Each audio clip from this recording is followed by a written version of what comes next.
Ladies and gentlemen, we are live. We are live on a Saturday night, a jam-packed Saturday night here at the channel.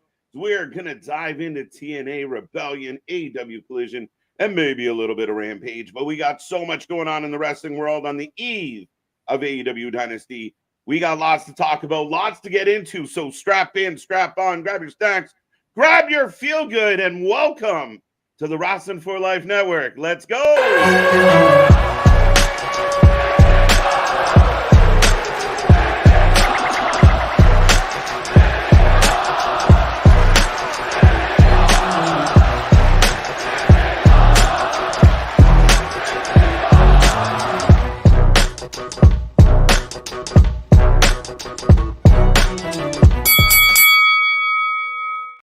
Ding, ding, ding. We are live and back at it again, folks. Like I said, we are the Wrestling for Life Network. This is another live stream, and we are doubling up tonight. We got lots going on. Happy Saturday to everybody out there. Hope the weekend is treating everybody well, but we are ready to roll. We're going to cap off your Saturday night with a whole lot of wrestling action.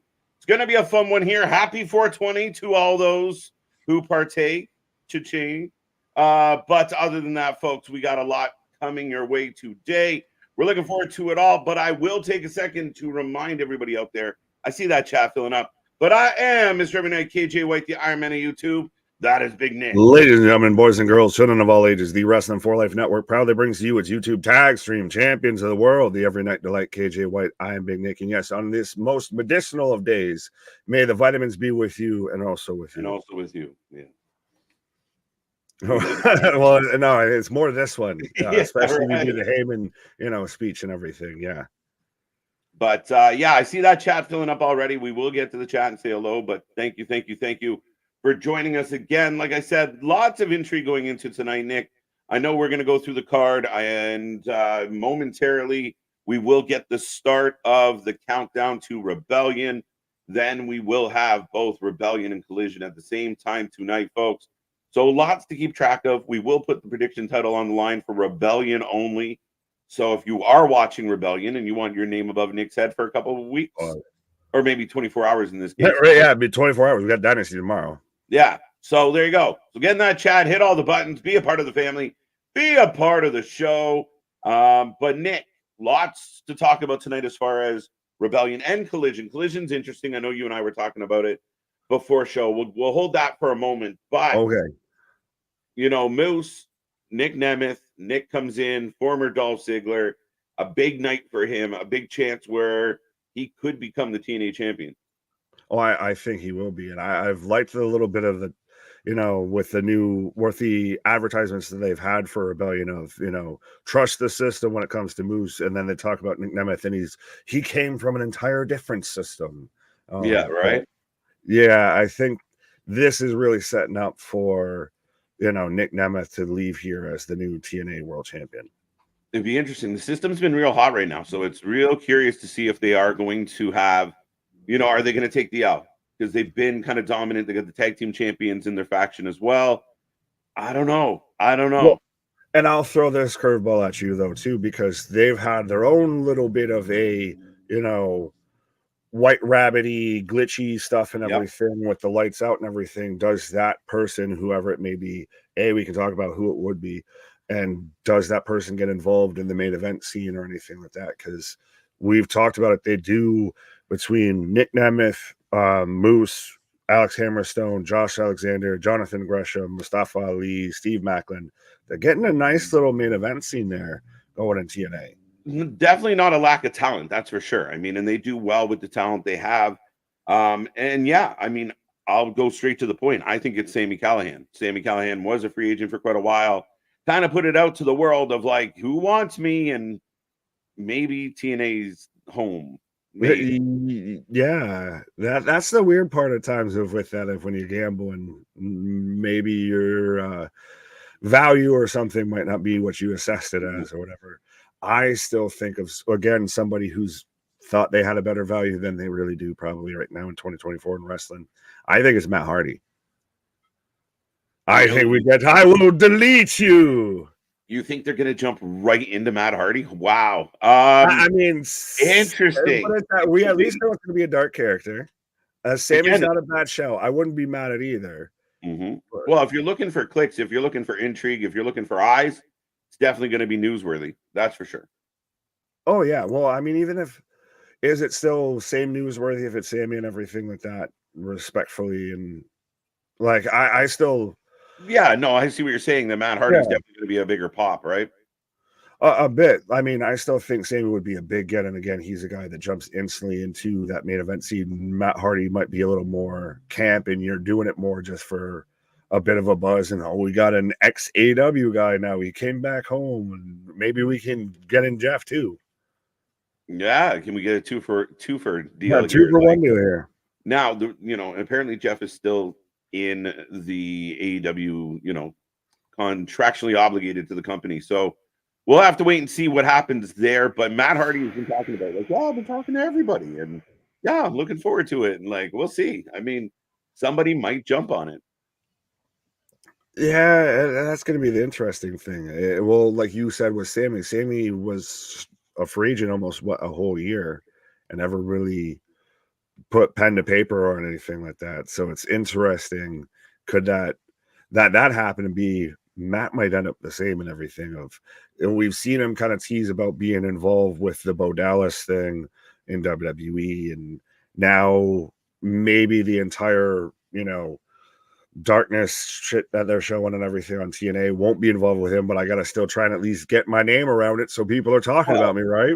yeah, and we saw that with the Bray and you said, the Uncle Howdy stuff as well. Like this, he's like, oh, I'm just trying to get some buzz. Like, wait a minute, you're trying to jump Anytime on anyone somebody, does anything spooky, you must think about Matt Hardy. right? Like, well, I can't.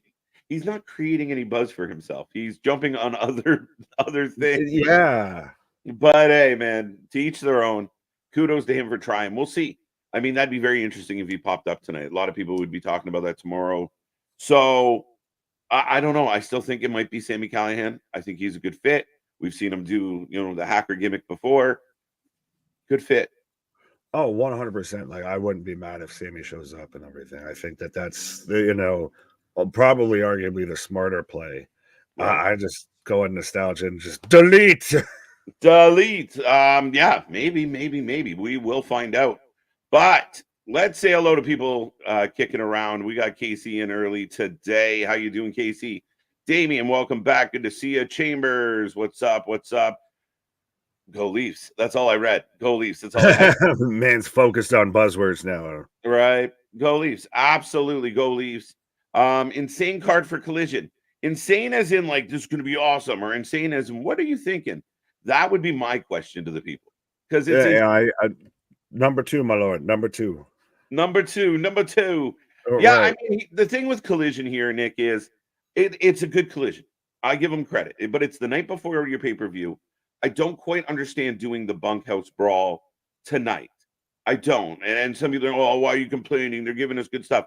But I want the stuff to make sense. You're consistently tacking on street fights and death matches. We get them so much. If the other company hasn't taught us anything, is when you do something like, KO rolling out of the back, gushing from his head, Right. it's huge because you never do it. They're doing it almost backwards here. Like, on one hand, I'll give them credit. This is a better go-home show, surprisingly, than even Dynamite was on paper. There you Granted, it should be pretty much, you should use it almost like a Sunday Night Heat and have it be your pre-show. You don't need 12 matches, Tony. But that's No. neither here nor there. Doing your most violent match with this and everything, with Danielson's the only one that's actually got a match tomorrow, to my knowledge, out of Yeah. that whole tag team match. And you're going to have him in a dangerous match where he could get hurt, he could get injured. And it's happened. Absolutely, it happened. Right? It's happened. He gets conkied in a stupid, fucking free-for-all match and then has to miss a pay-per-view because he's noodled. Like, it's happened. You're right. Well, and why are you going to do such a violent match and everything like that right before you're going to have a straight up singles match? Like, if anything, you should just use this as time to build to the singles match, because Ospreay's been too busy arguing with Hunter. He hasn't been arguing with Danielson. Yeah, there hasn't been a lot of interaction between Danielson and Ospreay. I think this match is going to cook. I think it's going to burn, but they haven't built it at all. Like, there hasn't been a whole lot of intensity. They haven't been in the same building at the same time. Like, even on Dynamite, like, where is Danielson to help hype up this anticipation? It's Have they disappointing. sold us this match just on name value alone? Yes. Like, that's the thing, is I've seen more interaction and more back and forth between Okada and Pac for their goddamn match than Ospreay and Danielson. Yeah, it's just not being promoted strong, and they haven't dug in. And I mean, the saving grace and what this has been the pattern with Tony is Mr. TK give himself a big old pat on the back, be like, "Oh yeah, look what a match I just put on." But you did nothing to get there other than happen to have enough money to put both guys in the ring at the same time. Yeah, he's a really good matchmaker. He's a terrible booker. Matchmaker, matchmaker, make me a match. Find me a find, catch me a catch. Right. Does KJ have another team? All the screens are going tonight, my friend. Chambers, we got wrestling on multiple channels. I'm not missing the Leafs, so you and Anthony can handle some of the action. I'll be distracted. Fair enough. You'll make sure to pop. Like, you'll pop randomly in the middle of a match, like they're going to commercial. KJ just celebrates. Yeah, right. It's gonna happen. How you know when the Leafs score, folks? Looking forward to the Leafs beating the Bruins. Boston going against Boston. That's some reverse psychology. What's up, guy? Oh, yeah, mind games. All right, what's going on, Capone? How you doing? Sucks to hear about the releases. And again, I saw a press release. I don't know if you saw it about this, Nick, but definitely, like, the idea of there was multiple reasons why we decided to let these people go, and essentially, if we're not using them, why are we keeping them? Yeah, and it is very interesting to hear that, because I mean, there's still plenty of other people respectful you could say that about. Is it surprising that when they were doing WWE India, they were very much prominently featuring Indusher and Jinder especially, and now not at all? And I've seen people go around and sourcing that the new joke in WWE is going to be Jinder feuding with Tony Khan by the end of the summer in AEW. If I was Tony, I'd pay for the one-off. Hook versus Jinder, one-off. Right, but Hook has said how he wants to test free agency and everything. Could this be just a trade? We'll trade. Let Jinder go so you can have them, and then we'll just take Hook. You can have that. Fair deal. Actually, take all three. We'll take Hook. We're good. Sucks. Yeah, definitely. Sherry, good to see you. Welcome back. Alex says Ruby Soho is pregnant with Angelo Parker's baby. Yes, we posted a short on our channel, a fan video of her telling him, breaking the news on Rampage. So there you go, Nick. Yeah, well, and it is actually shoot instead of, again, nerdy to say that term, but they're actually, I guess, an actual couple and everything like that. What? People kill me, man. The internet kills me. The people who were like, this is cringe. Why would you tell everybody? Like, people blow my mind. But they're actually, like, that's the thing, is I didn't even know they were an actual couple. Like, that's literally, she was telling him right there, we're going to have a baby. So way to be assholes, people. Yes, the countdown is on YouTube, Jason. And Triller.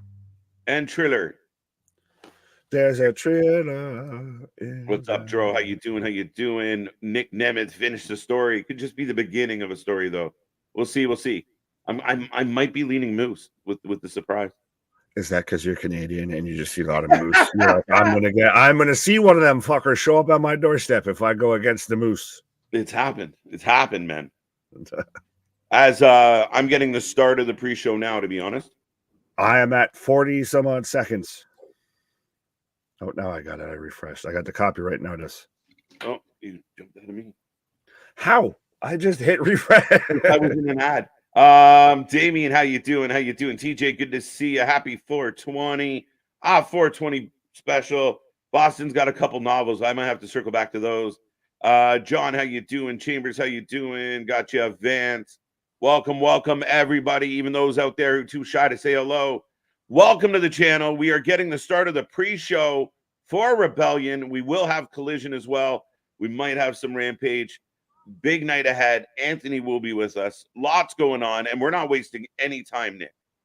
Yeah, well, there are, and again, Tony, take notes. There's 3 matches on the pre-show and everything, but we also only have, 8 matches on the main show. So that's the thing. You don't need to add 27 matches in the last 48 hours, Tony. No, and why wouldn't, like, let's be real, dude. You have Rampage tonight, which you filmed, and you have Collision. Why wouldn't Trent Beretta versus Matt Sydal be on one of those two shows opposed to the pre-show to the pay-per-view? I don't get it at all. Is it interesting that, like I even said, and I don't know if you agree with me or disagree, Collisions almost feels more of the go-home show and more focused towards Dynasty than even Dynamite did, and Dynamite's your main show.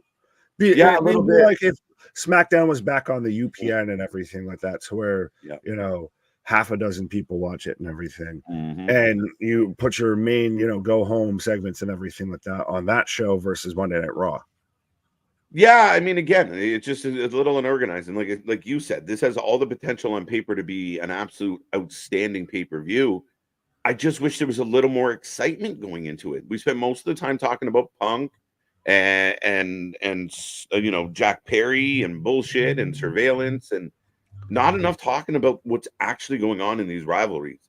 Yeah, is it really they've sold it on the pay-per-view that on paper? Because that's all they've done. They haven't booked anything. It's on paper. It's a stacked lineup. It's a stacked card. It's a stacked roster. I mean, I'll give them credit. Joe and Swerve's had a somewhat decent build. It's probably gotten the most build out of anything, but I mean, it's your world title picture, so you have to. Yeah, nothing else on the cards had a ton of build or correct build. I'll say that. Yeah, you're definitely. I will give them some credit on the Swerve Joe build. It's had a decent back and forth. Just feel like it's been overshadowed by all the other bullshit. That's my only issue, but I'll give them credit where it's due. But ladies and gentlemen, right now we have ABC coming out to the ring with Leon Slater. Trios match kicking off all this fun tonight. Taking on the Rascals of Trey Miguel, Zachary Wentz, and Myron Reed. Here we go. Wait, only 12 matches on Dynasty? Really? Wait, they'll probably announce 2 more tonight. Right. Don't ask for more. Don't invoke his name. Just some silly matches, and he could really reduce it. Get around 10. He books a week's worth of television on every pay-per-view.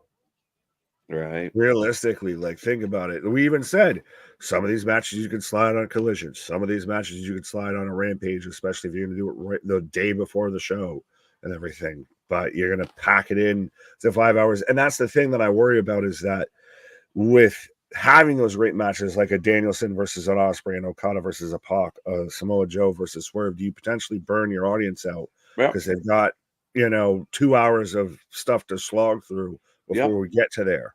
And we've seen it before where they've had big moments at the end of the show, and a big chunk of the fan base was like, all right, great, thanks, good night. Like, instead of thank you, bye. Yeah, that's wonderful. So I mean, I felt the same way about the tag match night 1 of Mania.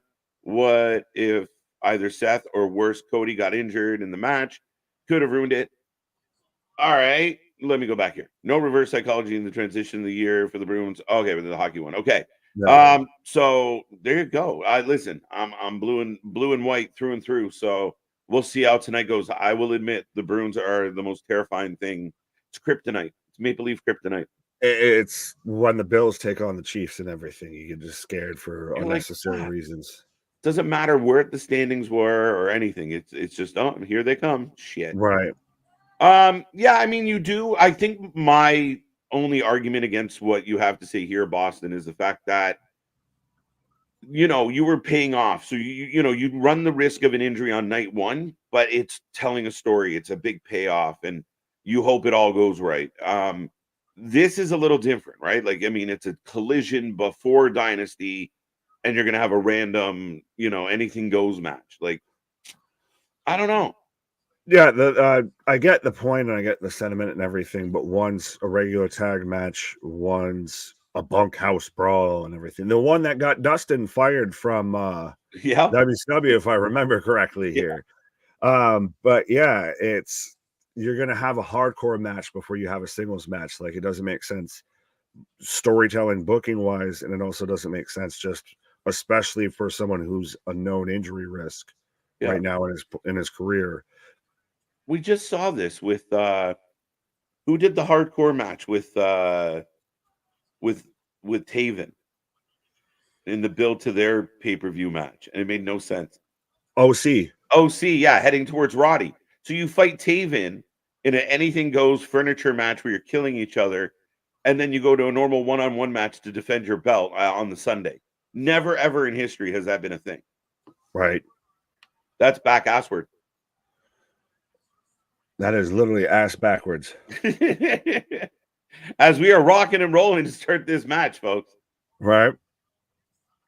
I have no idea who the legal man is right now. Nobody does, but it's exciting. It's provocative. No one knows what it means, but it gets the people going. It looks like Slater and Myron Reed. The Rascals right now are just heavy in control here. Again, if you want to give us your predictions on this match, folks, I don't know if we're counting this towards Why not? The belt. Why not? Bonus well, points. We're halfway through the match. You're going to ask for predictions now on this match? All right, maybe the next one. There we go. You got to give me here. You got to test out. A mulligan for everybody. Right. I'm predicting 14 matches for Dynasty. Don't you dare. Stop. We don't need over-unders on how many matches they put on a pay-per-view. Right. Gave y'all a like, Ronnie. We appreciate it. We always enjoy the thumbs up. So thank you so much for that. And Paul. Right. Hey, yo, what's up, Todd? How you doing? Let's go, Bruins. Ronnie, I just said nice things about you. Don't make me take them back. Should I just be a fucking Canadians fan just despite everybody here with this? Right? Let's go. The Leafs and the Bruins got issues with the Canadians, so I'll just go that way. Yeah, but you know what? The Canadians were dead last, so nobody really has a problem with them right now. Fair enough. Now, actually, speaking, I don't know, again, lazy Susan, Brian, mind here. I said brain and mind at the same time. But with Solo going after Kevin Owens, is that a way to slightly bring in the honorary Oos into this story here? Yep. I like it. I like it a lot. I think that's 100% what you opened that door for. Right? I think it's very interesting because I'm like, why was he going specifically after KO? Right. I'm like, oh, honorary Oos, my guy. Kick, suplex, or kick brainbuster combo. Myron with the kick out. All ABC. Right. Yeah, no, I think so. And I think that's like in my head, Nick, and maybe I'm wrong. Maybe people in the chat can chime in with their 2 cents. But I just think that, like, if you get this big stare down moment and you realize, or there's, a brawl breaks out and, babyface Roman and his cousins are outnumbered by the big bad wolves that have just come to town, and Sammy's music hits, people are going to come unglued. It'll be insane. I think we'll get it before then because I think we've obviously still seen the connection between. Ooh, sorry. Sorry, this is how you open a pre-show. Myron taking double cutter from Myron. But I think it's going to be involved with Jay and Jimmy and all of that, I feel, because you've still got that connection between Sammy and Jay. We saw the transition. Arguably, people are saying one of the greatest intros on Raw or to a match. Yeah. With that whole transition, you still see that they're bros and they still dap it up, little secret handshakes and everything. All the memes going around of like, what were they looking up at? As the hook back signal and everything. Funny shit. But no, I thought that was amazing. Sorry to interrupt you. No, you're good. I was going to say, I think that's when you get one of those of we're still trying to talk it out between, Jay and Jimmy or what have you. And then dun, dun, dun, dun, dun, dun, dun. Oh, yes. Sorry, we got a 3-way hockey fight breaking out. Well, we have a 6-man tag match, and do we have a hockey fight as well? Right. It's not the Rangers? It's not the Rangers. But yeah, I like what they're setting up here in the sense of, again, I think it's like they've done before. They really require the fan base to have patience. Wow. Triple drop kick with a flip in the middle. Woo! I'll let you know when I get there. Oh, okay. Cut her over the top. Holy shit. Ladies and gentlemen, if you're just tuning in, we are watching the Rebellion pre-show, and I'm loving this match. I just got a cutter over the top. I had to refresh because I had just gotten the drop kick. I was behind. Okay. 450 splash. Nope. Meteora. Everybody Swanton. everywhere. Right after this. Yeah, right after that. 450 splash. There you go. Are you on There the we trailer or go. are you on the tubes of you? I'm on the tubes of you at the moment. So that's probably why I'm on the trailer. Trailer night. Hello, Yeah. Scott. How you doing? How you doing? Looking sharp as always. Rocking that Wrestling for Life Network t-shirt. We appreciate it, sir. Todd saying calling it now. Jacob Fatu debuts at Backlash. Can he make it to France? I don't know. Mean, I don't know if that man can travel outside the U.S. respectfully. I have no idea what his flight restrictions are at this right. time. But yeah, like I think that's what happens, right? Like there will be some response at some point by the people they're taking out, but if they just keep taking people out one by one, I'm all for it. And Cutter. Backpack stunner. That too. Now I got the cutter. How much? No. I called this backpack stunner a cutter, and then there was man, backslid into in commentary moment. There you go. But the viciousness, like we were joking even on SmackDown last night of Solo's become Suge Knight of he's turned the bloodline into Death Row. 2, 3. There you go, Leon Slater and ABC with the 1, 2, 3. A hell of a match to start off Rebellion. Woo-wee. Right. Enough out of you, AJ.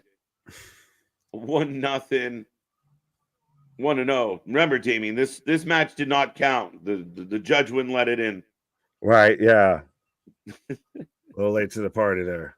Right. The American judge being hard on the case.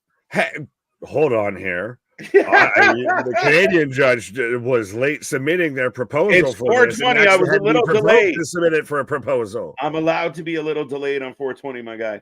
And I'm not, just because my country is still fighting to legalize it. It's that Canadian good. Slow me right down. It's like molasses. Yeah, that maple syrup drip. Yeah, right. Son of a bitch. But hey, look, they're up above. Interesting. Squirrel. Hey. Todd with the respectful 0-0 because that one didn't count. TNA always delivers on pay-per-views, and it's criminal more fans don't talk about them and don't cover them more. What I love is like the AEW fans that are completely indignant about TNA. Oh, it's a blown up indie. No one cares. You're like, wait a minute. AEW fans, I feel, say the same thing about TNA that they feel WWE fans say about AEW. Yeah, no shit, right? I feel like I'm Willie at the windowsill of, no one hates AEW more than AEW fans. It's like WWE fans and AEW fans. It's like TNA and AEW fans. Everybody hates everybody. Can't we all just get along? Right. Dun, dun, dun. What's up, Kevin? How you doing? How you doing tonight? Who gets momentum tonight? The Acclaimed or the Ass Boys when they have their tag match tonight to build the momentum for Dynasty? Again, is there momentum going into this match though? Like I'm upset with this whole concept of this match and everything ever since Billy Gunn sat there and went Hulk Hogan with Shawn Michaels and everything and just beat the ever-loving tar, push, momentum, reason for being signed, everything out of Jay White. Like, do you take Jay White credible at all now after former IWGP champion was supposed to be on the same level of the Ospreys and the Okadas and everything when you signed him? Right. And all due respect to Billy Gunn there. I'm not going to call you daddy ass, but you're still built like a brick shit house. But the fact that he literally, I think Jay White got maybe an offensive threat in. I don't even know if he got an offensive move in that whole match. And now, because he's got the Ass Boys with him, it's now, a super serious match and a super serious feud. They seem credible now. Right. No, I mean, and you're not wrong. And that's where, like, the night before the pay-per-view, you're getting a 6-man tag you're getting the tag match with 2/3 of each of the people. Like, is that, kind of giving away, giving it away a little bit. We're going to see a lot of the repeat spots tomorrow. Like you're just adding an additional person. Same thing, like I said, with kind of the bunkhouse brawl. Like it's great that you set up a good dynasty or a good collision for tonight, but you don't want to step all over dynasty either. Yeah, but that's why I'm saying you trim some of the dynasty off of it. Yeah, 100%. 3 hours of AEW tonight, Alexis. Yeah, because we've got Collision immediately followed by Rampage. Who in the riffraff is that with Top Dollar? I was 100% going to say riffraff. Oh, he looks like if riffraff had like a street impersonator. Is that one half of the clips? Grind it. What is this crew that they're running with now? Bro, why does AJ Francis seem to want to just do hit row wherever he goes? And who is Timu fucking BFAB? Yeah, she looks like if BFAB and Nicki Minaj did like a fusion dance or something. That just form of who gives a fuck. What is this? Awkward. This is awkward. I'm glad this is on the pre-show. Did they just literally do a lap around the building and collect who was ever hanging outside? Like, you come with me. You come with me. Like, what a swear, maybe. I don't. Who did we just talk over and not hear if they were, like you said, it might have been the skin clips for all I know. Brr, what happened to that boy? Brr, right? What happened to that boy? Listen, if you're just tuning in, we were watching the pre-show for TNA Rebellion as we're getting the highlights for Hammerstone and Josh Alexander, which should cook tonight. But I have no idea. Rich Swann has turned heel, joined AJ. Swann's going to take on Joe Hendry tonight for the Digital Media Championship. And they found some friends. Yeah, friends or random citizens. I had to say that as politely as I could. Right. But yeah, this reminds me, this is getting to like when, Kurt Hennig and them came out with Rap is Crap and all that. And we had them versus Men on a Mission. This is what this is. Again, only the old heads know what I just referenced. If you don't, Google it. Right. I'm pissed that Jay White is on the freaking pre-show again. That is criminal. And again, it's not even something cool on the pre-show. Jay White is on the pre-show and Chris Jericho's on the main show. Let that just sink in. What would be more entertaining and help get Hook over? A rivalry with Jericho or a really cool storyline with Jay White? Jay White tries to recruit the young kid to the Bullet Club, but Hook's resistant because he's a lone wolf. And here we go. Like, it's that easy, Tony. That easy, Mr. TK. Like, literally much better. If we were getting a Jay White Hook payoff at Dynasty, nobody gives a flying hoot about Jericho and Hook. Well, that's the proof of positive right there is that, THC and everything's medicinal there because 100% it works far better when it comes to booking wrestling than the Colombian marching powder, TK. So 100% embrace that shit. Man. But yeah, that's the thing is nothing with the acclaimed Bullet Club, Bang Bang Gang story has helped anyone. Much like anything with the Jericho Hook situation, no one's helped anybody with that.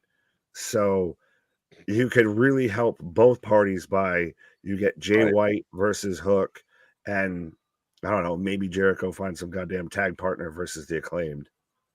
Or just take a month off. Just piss off. Yeah. Just piss off. Like, seriously, bro. Off is the direction you can fuck. Yeah. Off is the direction we would like you to piss, sir. Right. No, seriously, at the end of the day, I mean, I know I harp on him. I know there's multiple videos of me harping on him, but it's just, it doesn't stop. By the way, we are getting Laredo Kid and Crazy Steve on the pre-show. So yes, here we for the go. Digital Media Championship. So Yeah. this one will count now. So KJ will drop this in the chat so you can give your predictions here for all the early birds and everything on who you got for this match, whether you got Crazy Steve or Laredo Kid, and it's got to be Crazy Steve. All right, folks. Predictions are open. Your Brucey bonus points are showing up early, but I see almost 60 people. Let's see if we can get that to triple digits again tonight. We got lots coming your way. We're still about, my lord, 40 minutes. Oh, we still got predictions to go through the card and everything. We got stuff to talk about. We got stuff to talk about. We can talk. We talk a lot. But we should have a good match here. And super digging Crazy Steve. The reincarnation of Steve has been outstanding. This entrance is wicked. Does this not make you wish that EY actually went back to like the kind of sanity stuff, even in TNA? Maybe you get a Big Damo and you get him in there. You can redo sanity. Like, I just really like Crazy Steve's gimmick, and I feel like he needs more people around him. He needs a little guidance, a little leadership, kind of. Well, just more. You needed to back up the Crazy a little bit here. Like, maybe the Crazy works, but I feel like TNA, especially, like I was going to say, even when they had like Abyss and you had Decay, all of that together. Right. Hook versus Jinder coming soon. I'm telling you, if I was TK, I'd pay for it. You want to bump in the ratings? You announce Jinder is going to take on Hook. You will bump 1 million that night. I promise. No, you won't, because you want to know who's going to pay attention to that? People on Twitter, and that's it. No, that's a good one. I think that's juicy. I think if you're a casual wrestling fan and you don't know the memes and you don't know the IWC BS behind it, do you give a flying F? I think there's enough people. I think that was a big enough story that you have a bit of reach with this one. I think if you announce it, I think it would do well. Now I really want them to. And it do as well as the grainy all-in footage, I feel. Yeah, no, I think it would bump a rating. I think it would. I think even WWE fans would be like, "Wait, what? Jinder's fighting who?" Something's more than nothing. Joe Hendry for the win. Yeah, Joe's not fighting yet. Not quite. Not quite, but we do have Laredo Kid. I guess I should close the prediction. Yes, as I've got 36, 54, 53 on my screen till the start of 50. I'm at 48 to the start of the 46. Main show. You're fucking counting was throwing me off. Like, I'm trying to say words and I'm just picturing numbers in my head. But yeah, we are rolling along, ladies and gentlemen. You think TK arguing with Jinder was a bigger story than the brawl-in? No, definitely not.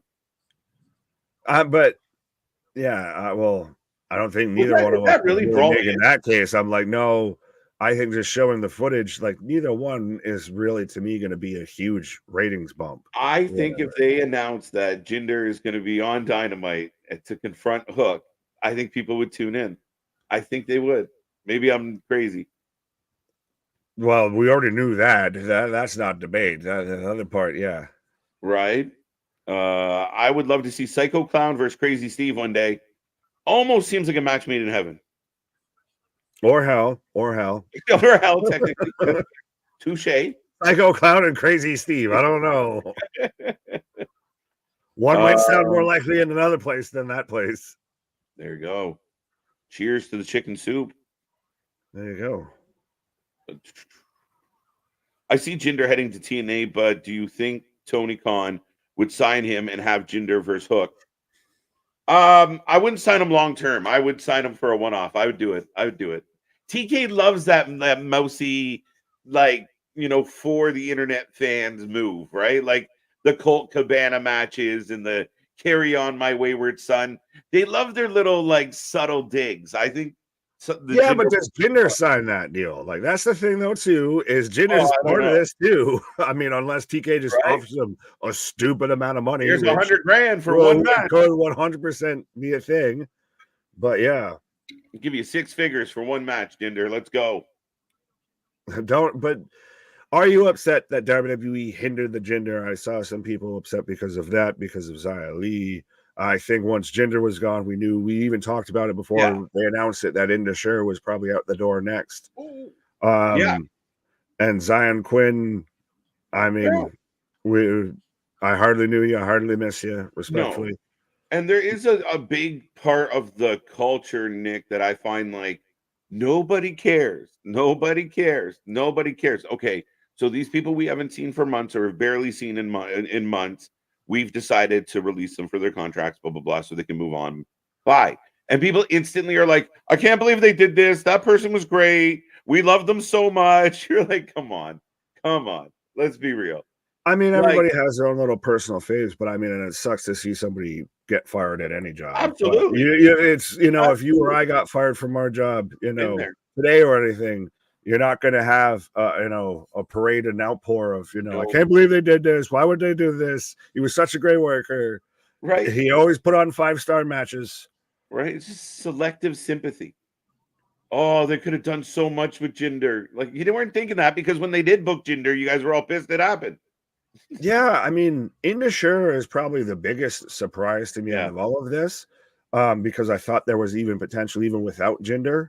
I think Jinder very much helped, and surprisingly, Sangha was like the star out of the three of them, because I still even remember when he was the heavy for Grayson Waller and really kind of stood out on his own there.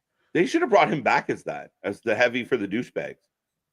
Absolutely. You have him as the heavy for even the Logan. I mean, there's nothing saying that they couldn't still do that, because again, WWE's been known to do this.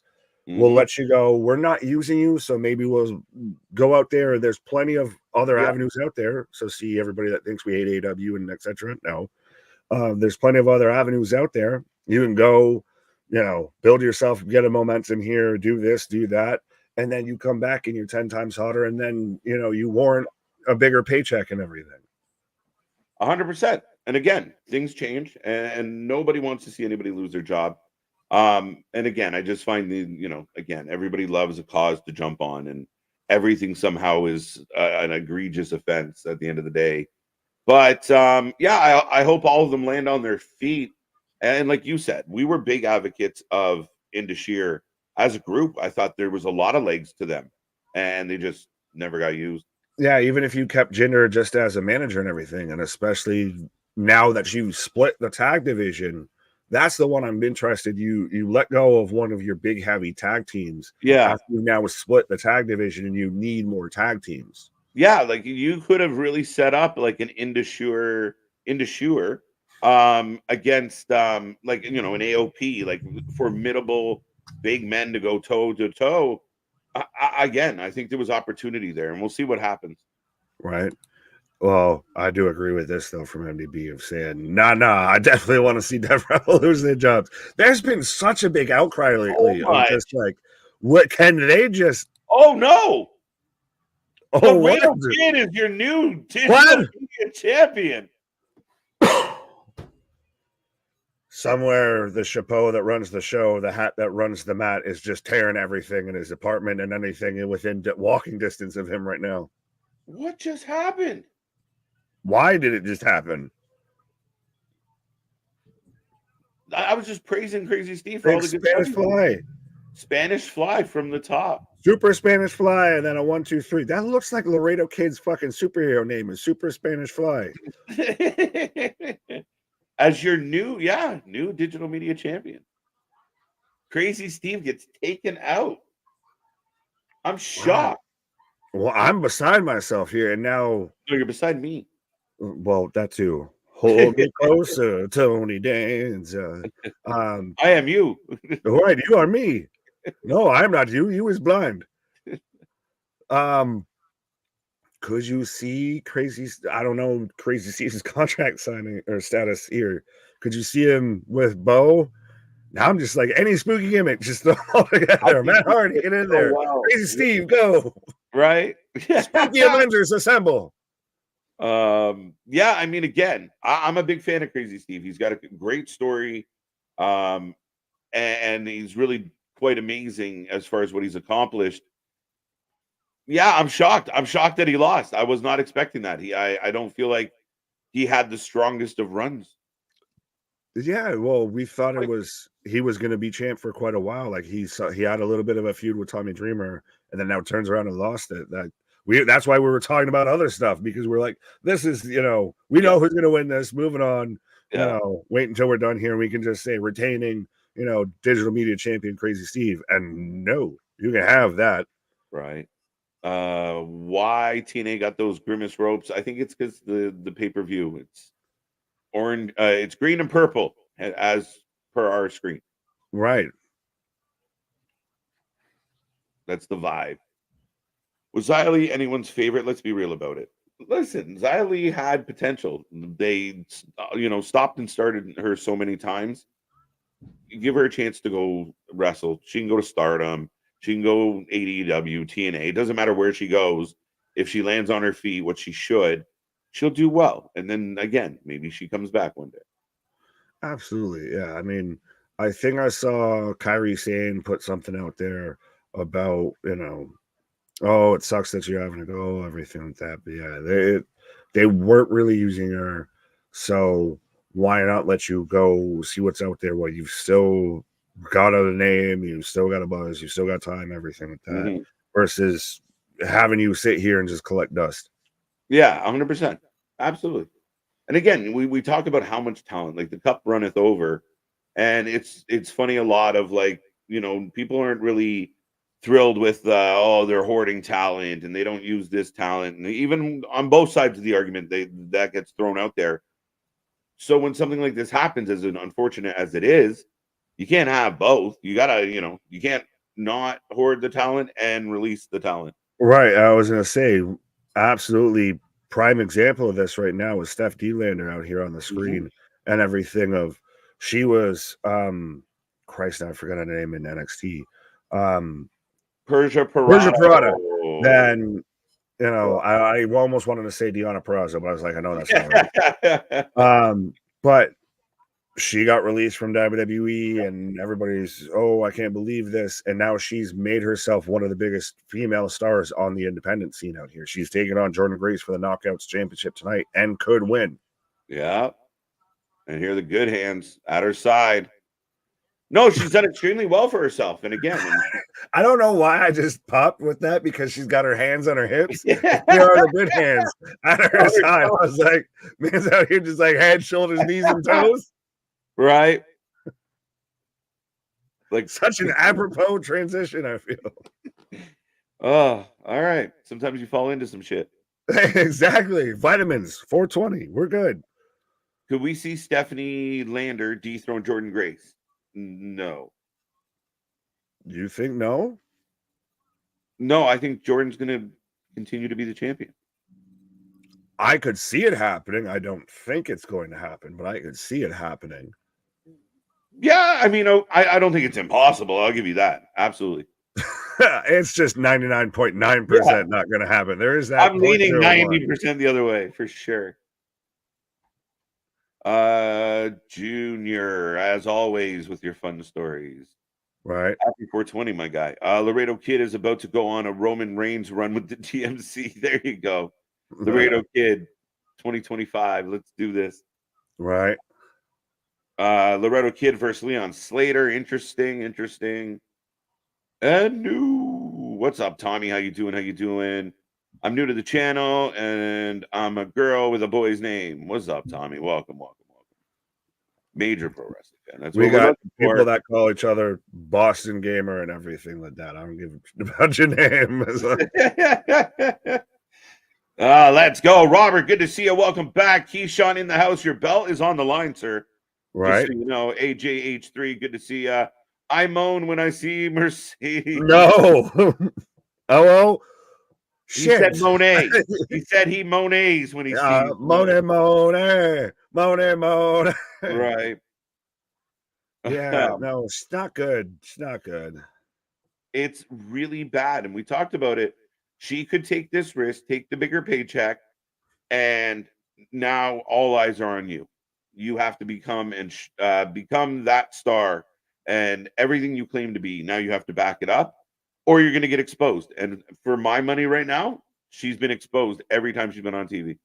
Yeah, I think that's even very much more of who Triple H was talking about with the you know, well, if you don't want the grind, if you want to have an easier schedule, you want to do this, that, you know, Right. you can have that.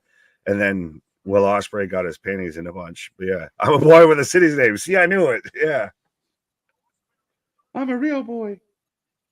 Happy 420 day if you celebrate that. Thank you, Todd. Thank you, Todd. If people, and I imagine if you're here, you're probably ifing. I want to start a petition as we're about to get Decay versus Spitfire here with Dana Luna and Jody Threat. I want to start a petition that how like on around Christmas time, a Christmas story just plays on a loop 24/7. Right. I want How High with Meth Man and Redman to be the Christmas story for 420. Yeah, why not? Exactly. At this point, just let them have it. I want that as a loop on some channel 24/7. This of the holiest of days. Right. I want some marathons. Where's my Cheech? Right. I am blaming. You got to go with Chong. Chong's the one that actually partake. Cheech was the one that would just pretend. Yeah, fair enough. I'm blaming TK's booking our Mercedes. No, because TK all the way around. Yeah, well, TK's not the one sitting in front of the camera. TK is not the one laying on the floor moaning like you're, ready to go bounce chicka wow wow. I mean, he might be, but not in this particular case. Only when he's fearful for his life do we get in that circumstance. Right. But yeah, I mean, at the end of the day, man, she's got to step up. She's the highest paid woman in wrestling. They made that public knowledge. So she's kind of got to live up to that hype. Well, she's got to live up to her own hype that she's established and I think has been kind of built and perceived around her and everything. Right. And like her or not, can we all at least agree she hasn't at all? She's the Brawny James of fucking pro wrestling, of all hype and no fucking delivery. The Brawny James. Yeah. Yeah. I mean, yeah. Fucking hell. I can't even yes, that's exactly what it is. As we've got Spitfire coming out. Who in the Mick is this? Is that not the dude from like Rancid? Is that Lars? I don't know. I'm guessing. Like fucking cut me, Mick. You can do it, Rock. Well, we've got Jody Threat and Danny Luna, who I'm a huge fan of, taking on Rosemary and Jessica Havoc. So let us know if you haven't already in the chat who you take for this match. And it's for the Knockouts Women's Tag Team Championships. This one's tough in the sense that I did not expect Danny and Jody to have the belts. They've kind of, got into this. That is Rancid, dude. Yeah. When you fall back down, I'm going to pick myself up again. Soraya overrated. Mercedes overrated. Ouch. Facts. Look, some people, when they don't have the big bad production of the WWE, where some people say that, well, it's too much and da-da-da. But when some people don't have it, they get exposed that they needed it. Yeah, well, it really, you got caught with your pants down here a little bit. It's one of those of you bought into your own hype and realized, maybe it wasn't. It was more hype than substance. Right. I like how we're getting petitions now of Grandma's Boy. Pineapple Express is a great show. That's a great show. Let's go. Yeah. Now that I think about it, there's a lot of good Star movies. Let's go. It really is, man. We'd be here all day. Right. But we are kicking off Rosemary and Luna in the ring together. Big fan of Luna. Yeah, but how you were saying that you were surprised that Spitfire even has the tag titles. Yeah, because we were kind of hoping or figuring that they were going to go Decay versus MK Ultra, and now Killer Kelly is taking some time off and everything. So maybe that's why we're at this point now. But I do think with or without the titles, that match needs to happen. And I think we've all kind of talked about it. Maybe Anthony was the one who first suggested, but a Monsters Ball match between those two women. No, that's my thing. I've been begging. Well, either way, I was giving credit to somebody. Absolutely. I think that the first ever women's Monsters Ball match had it written all over it as far as a tag team match goes. And I want, again, it doesn't look like we're going to get it anytime soon. I wonder if Decay wins this one and kind of goes full circle with this. You're going to take Decay? Sure. Fine, I'll take Team Danny Luna. See, again, you always pick against Jody Threat. You have some beef, I guess, with Jody Threat. You picked every other Canadian on the card before. Right. I'm sorry, Jody. I don't know what it is. I haven't clicked with Jody. Poor Jody. I feel like we need to try and get Jody on here for an interview or something, right? So you two can just talk about this. You can work it out. Sorry, Jody. You remind me of a girl. John Moxley is underrated. Underrated. I don't know about underrated. Perfectly rated. I'll put it that way. Right. Perfectly rated. Again, mixed reviews because there's times where we watched that match where he won the belt. He was phenomenal. It was a great match. He was into it. It was, he was dialed right in and he was selling. It was good. But we see him so often on AEW of just like, I showed up to get my check. Thank you, sir. Can I have another? Yeah, but his rah-rah speech at the beginning of Dynamite this week and everything was great. But that's the thing is he'll, for every great, period or little run that he goes on, he'll have some that he's like, what the fuck are we doing here? So I think that whole just, middle of the road and Moxley's here, he's there. That's what I'm saying. I don't know if he's underrated or overrated, so I'll say he's right where he should be. Adequately rated, maybe? Yeah. Yeah, fair enough. Fair enough, man. John Moxley is TK's ace in the hole. Well, hole. I'm going to just say hole. An ace in something. Right. Like Jody Threat. What's that all about? I see what you did there, Todd. John Moxley. I almost did spit take again. No Canadian love here. No, just specifically to Jody Threat. As we've got Jessica Havoc and Danny Luna right now in the ring. Don't be a menace. Don't be a hood in LA while drinking your juice in the hood. What? that like, the knockoff like church version or something? Right. Oh, that movie, yes. Don't be a menace to so central while drinking your juice in the hood. Juice in the hood, yeah. That's the thing, is damn title's so long. Like it's in the Bohemian Rhapsody of fucking movie titles. Big small drop. If you guys are just tuning in, we have TNA Rebellion, the pre-show. It's been a really good pre-show, which is hilarious. But the pre-show has been excellent.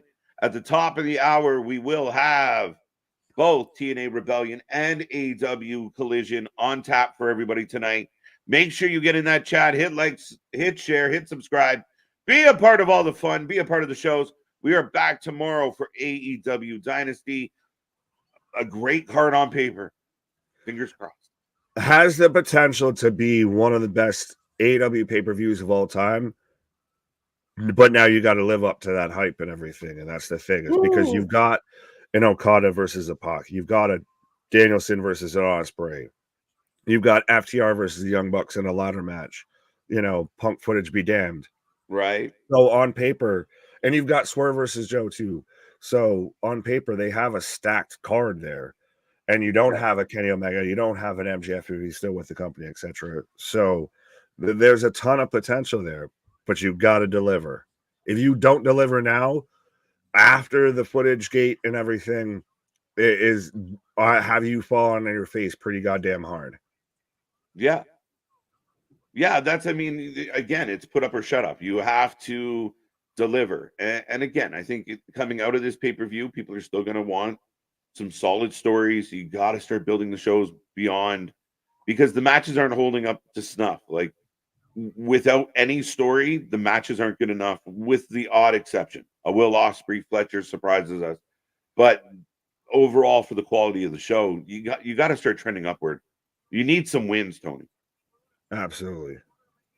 Dude, where's my car? Right? Sultan, right here. There you go. Yeah, Zoltan. Do not care about Dynasty. Ouch. I don't care. Well, she was out here. Alexis was out here today too, saying yawn Canada. So she got a whole bunch of beef with you. That must be Jody Threat in the chat right now. Right? Yawn. She's got beef with KJ. Come north. We'll go. It's too hard to yawn when you're frozen. All right. Well, I have a question for you, KJ White and Big Nick. Do you think Roman Reigns comes back and will be a good guy? Absolutely. Yeah. We want Roman chance last night. Yeah. Didn't take long. Didn't take long that we forgot we hated him for 3 years. Yeah. Didn't take long at all, Nick. So, yeah, 100%. This is setting up perfectly. And when Roman returns to save the day, he's going to get a huge pop, and they're going to do it well. With everything that they've done so far with Solo and Tama and all of that, like we saw I did it for The Rock, I did it for the Solo car crash and everything last night.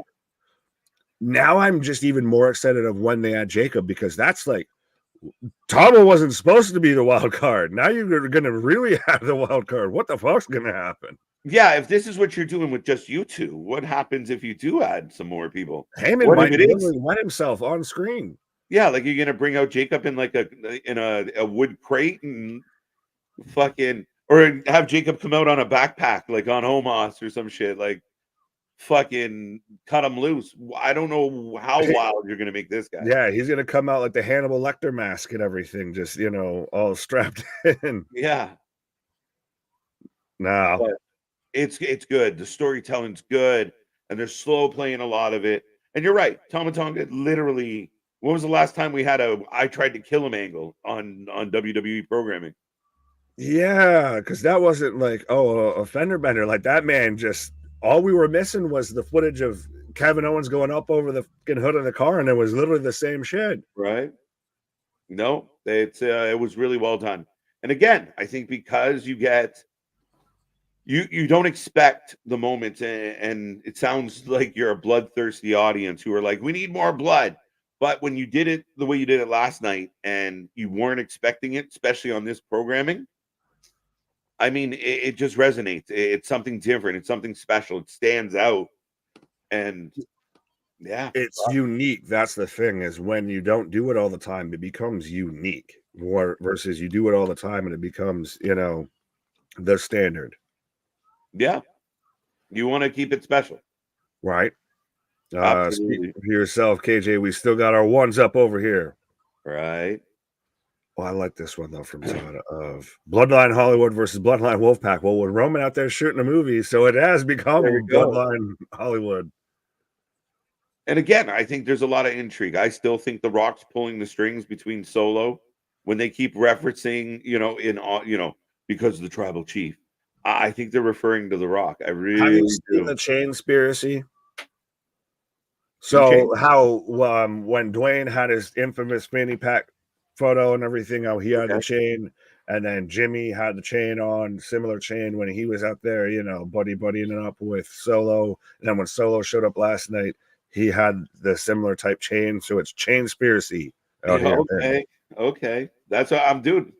He did kind of give me some Rock vibes. Now he gave me Suge Knight vibes, is what he gave me. Big power bomb. As Jody and Danny take out Jessica Havoc. Yeah, no, lots of intrigue with the whole way this is playing out. I mean, we got lots to unfold. Like, Paul might be right. Like, we might be in inning 4. Honestly. Well, and we even talked about there's the whole Paul Heyman angle on this of I've never seen Paul Heyman look more scared in his life as Danny Luna picks up the win, pinning Rosemary. Nice pinning combination. Yeah. It's provocative. As Danny and Jody pick up the dub. And I believe that is all. No, we still got 10 minutes left of this pre-show. Yeah. Man's just racing into this pay-per-view. Come on now. All right. But no, we even talked about it on SmackDown as a shout out to Danny Luna and Jody Threat. At least one of us here will acknowledge Jody Threat. Good job, Jody. Right. But even with Heyman, I've never seen him look more petrified in my damn life. Oh But my we even God, said yeah. this could still be one of those moments to where he looks terrified. We all can't believe how scary he is. And then he just turns and he smiles. Right? And he was with it the whole fucking time. Because Yeah. like you said up to where that could be Paul Yeah. wants the new crop of the bloodline, wants the the young talent. Mm-hmm. Hey, Masha Yeah. coming in here. What a chain. Yeah. And here's Masha Whips and chains excite me. and Alicia. Ah, god damn it. Why are they making this a tag team? When did I they literally was like, and who's this announcer coming out with the fucking kendo stick here? Just replace Killer Kelly with Alicia? Oh man. and she's pushing back Masha, like, no, I got this. Well, she No, you can't don't, wrestle in that sweetheart. dresser. Well, she could. Oh, this match. I did it with Flair. Woo. There you go. Whoa. All right, I'm gonna switch over to Triller. I got the Triller. Triller. Did Tony D go to jail for offing Pretty Deadly or something? No. What did he end up going to jail for?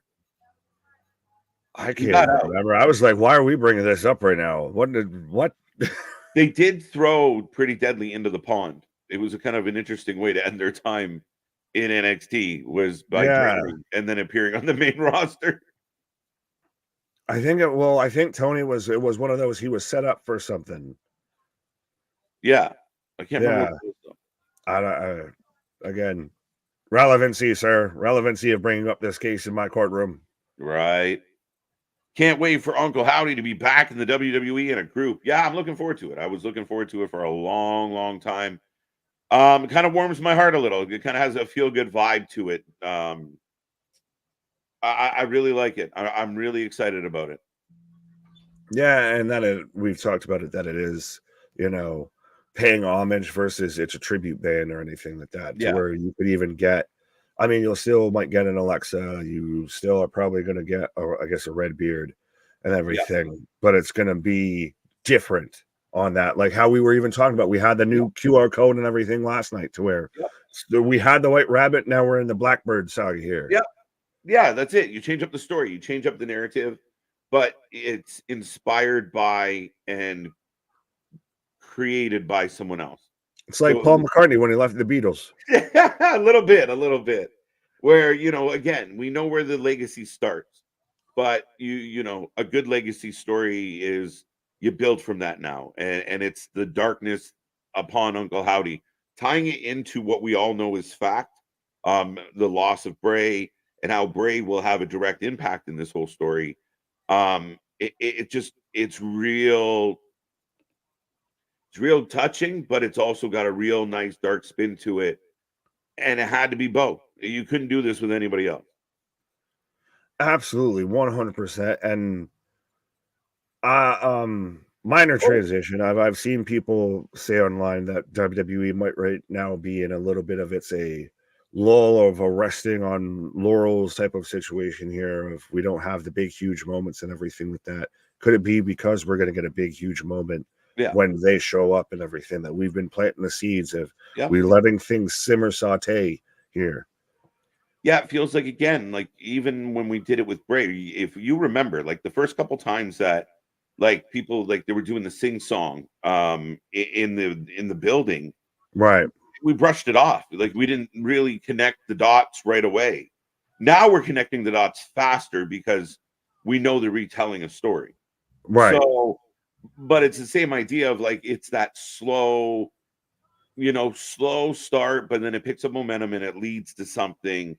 Whether it's certain members revealed kind of one at a time throughout a period, or if all of them show up together and make an instant impact, we'll find out, man. I'm all for it. I drank the Kool-Aid. You've been drinking the Kool-Aid. We got two Kool-Aid drinkers out here right now too, with the good hands, I believe. Out here doing the best sign guy, Dudley, their Lodi impressions. Okay. something in the X division. So see, they're protesting how Jake something does not qualify for the X division because of his mass, his gargantuan girth. Pause. You said girth. I said mass. They're protesting their anti-no limits on the X division.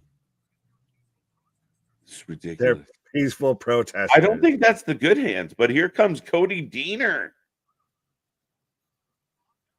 friend of the show, right? Kinda.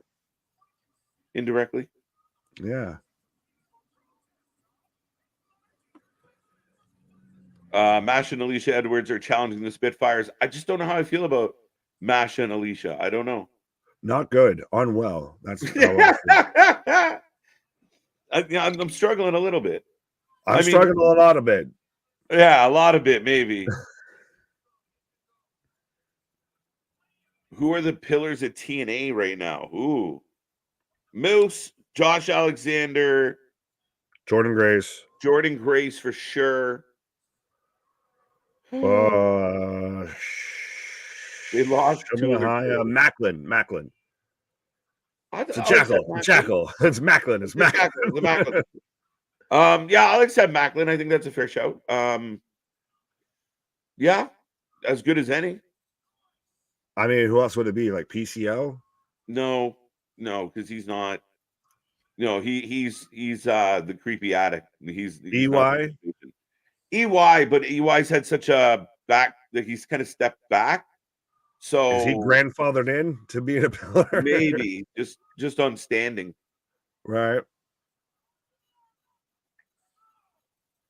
What the sugar honey iced tea is this? What is happening? Can I make a suggestion? Dear TNA, I know we do not work for you. However, small suggestion.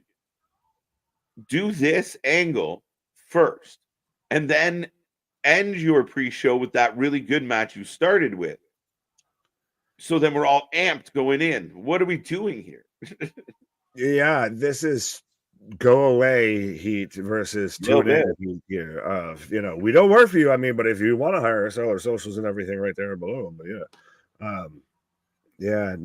again, it's so funny to me how stuff gets so booked out of order. I feel at times when it comes to pro wrestling, I'm like, no, do the shit that might interrupt the show to start off, and then it looks like it interrupts the show. So then if you got your big huge high spots and everything, there you go. As Deaner's beating up the sign holders. How about Jeff Jarrett? No, not Jeff Jarrett. Rich Swann, I could see in consideration, except he's taking a bit of a backseat. Well, yeah, he's out there with Flop Dollar. No. You could have said Motor City, but they just left. So they left. Yeah, no, you can't touch. Like I said, they lost 2 of their pillars. Yeah. ABC. I mean, definitely, you would argue that they're the kind of the pillar of the tag team division. The Rascals are right in there with them. Yeah. All right. So Cody Deaner took care of the protesters. Moose. Moose. We said Moose. Moose was one of the first ones you named. Yeah, Moose was the first one said, was he not? Yeah. Yes. Moose, Josh. Joe Hendry, he's getting there. He is more, not quite. He's a vase instead of a pillar. Right. Are you ready? So, ladies and gentlemen, we are going to get the start of AEW Collision and TNA Rebellion. Remember, get in that chat, make your predictions for Rebellion for your chance to win the prediction title above Nick's head. But we got lots going on. Make sure you hit like, share, subscribe. Let's see if we can get this channel to 100 tonight. We're sitting at 70 already. Let's go. Let's go. Let's go. Be a friend. Tell a friend. Let's go. Screw your 100. I want 420 in the chat. I want 420 in this chat. I'm already, very much at that point. But yeah, let's get 420 watching along with us here. So I have it up on the trailer, but I have just a dark screen. Okay, now I got the FBI warning. Okay. Where did it go? Are you ahead, behind? I don't know yet. Okay, fair enough. I'm not sure. Right. Richie, does anyone enjoy Rampage? I don't even think the people who are there enjoy Rampage. Tony Khan has effectively made Rampage an afterthought. And you and I have had the best idea for over a year now. We've been screaming at him. Ring of Honor Rampage every Friday night, make it a destination, stack it with your young and up-and-coming talent. Ring of Honor at this point, you haven't done enough with it to put it behind a paywall. No. You want to get your new talent out there and everything like that, you do it. And even then, you could still do a show on behind a paywall and then do a live show, but I think you just do the live show, even if it's recorded. You got to get them on TV. What I've heard that's been part of the sticking point with the television deal for AEW is he wants Ring of Honor on television, and Warner's like, no, because you haven't done anything with it. So why would I want that? Yeah, exactly.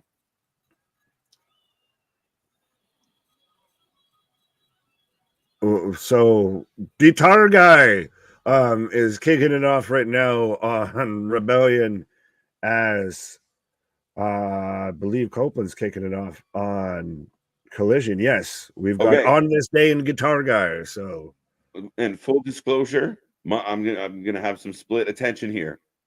So I'm gonna do my best. There's a lot. Well, that's good because we've got split attention showing up here. Let's go. We've got the moderator, the dominator. Damn, I don't know what I was trying to say. Damn. As we are getting the national anthem played hard. Does this not slightly? I know it's always cool at times at wrestling and everything, but does it not give like high school like pep rally vibes of like? And now, the one guy at the school that can play an electric guitar is going to play the national anthem before the homecoming game. Timmy, you're up, buddy. Let's go. Right.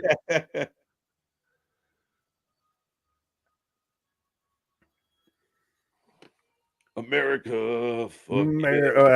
Being disrespectful out here. Someone's going to come at me. I'm gonna get hate. The Canadian. I have so much America on my screen right now because I have I have Mark Briscoe come out on one side, and I have a dude playing an electric guitar with a giant flag behind him on the other side. So I have so much America in my life right now. I'm American all the way up. Right, fully American. I'm fully American, red-blooded American. And we're getting a thumbs up, but ladies and gentlemen, please rise for the chapeau that runs the show. Yeah, what is up? That runs the man. What is up? What's going on? What's going on? Nothing much. Just got to the pre-show, and I'm already upset. So, Crazy Steve. Crazy Steve. I was like, Anthony's just throwing around anything that's within his vicinity right now. I don't even know, like, I didn't even expect him to lose. Like, I didn't. That was the Laredo Kid. Yeah, to Laredo Kid. I just didn't. That was. I even had to tweet it out. Like, I'm trying to set everything up, and I look up, and I'm like, "Did the bell just ring?" And it was, yeah. I'm a little disappointed. It was like, this is the worst pay-per-view of all time already. And the ironic part was the pre-show cooked. It was a pretty good pre-show. Oh yeah. All the matches hit, even the knockouts tag match. You have Masha come out at the end. Yep. I don't know what we're doing with Alicia and I'm not. He doesn't know, and we don't know. I was legit gonna ask, how is that working for you, my friend? I don't know what we're doing there. I guess I have to see. Like, has she gotten any better in the ring? I don't know. So I don't know, man. She's just we'll find out. I mean, something's better than nothing, I guess. That's the only hope I can have here. Right. So I feel like it's a downgrade for Masha, but I don't know. I like Alicia though. I really like her, but with Masha, no, I don't like that. I question why you like Alicia. Respectfully, and also for those Killer Kelly stands out there, no, it's a step down from going from Killer Kelly to Alicia Edwards. Right? No, ladies and gentlemen, if you guys didn't know, Crazy Steve lost his title tonight too. That blew my mind. Yeah. Yeah, so your new digital media champion, Laredo Kid.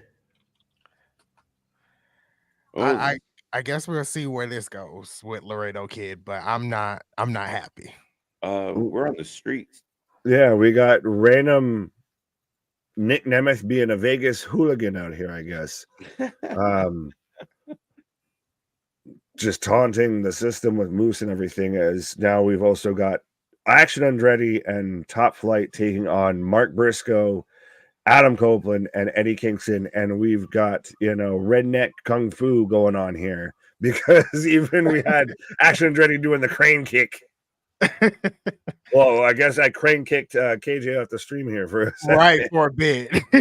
All right. Sweep the leg, Daniel, son. But I've got Jake Something coming out right now. So looks like we're starting off with Jake Something versus Mustafa Ali. Right. And over the past couple of days, I guess Mustafa Ali has been campaigning for this match not to happen because Jake Something is 2 times his size. But I'm like, we had the protesters out here that ended up at the very end. And yeah. It's like this is the staple of the X division. Like, it's not about weight limit. So I don't know where Mustafa Ali has this in his head, but I don't know. We'll see.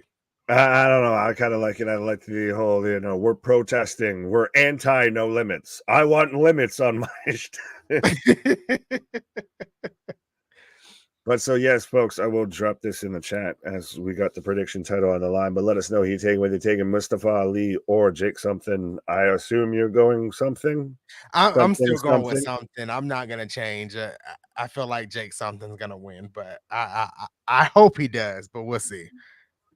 I'm going Mustafa here. I think everything that he's done, and it's interesting. We've talked about this. I don't think you and I have talked about this with the recent WWE releases. And again, here's another prime example of a guy who was released by WWE, had a ton of potential with WWE, and is now really come into his own and found his new groove. Like now, if WWE wanted him back, the asking price is double.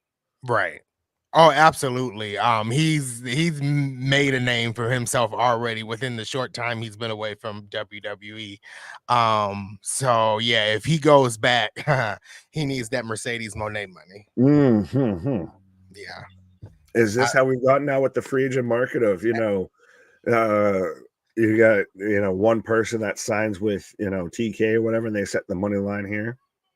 Yeah, that's what it seems like. It seems like it's more of a battle of money with the free agents now. So I think that's what we have here. So fair enough. But I got Mustafa Ali coming out, and I dig this whole new gimmick of he's out here, especially in 2024.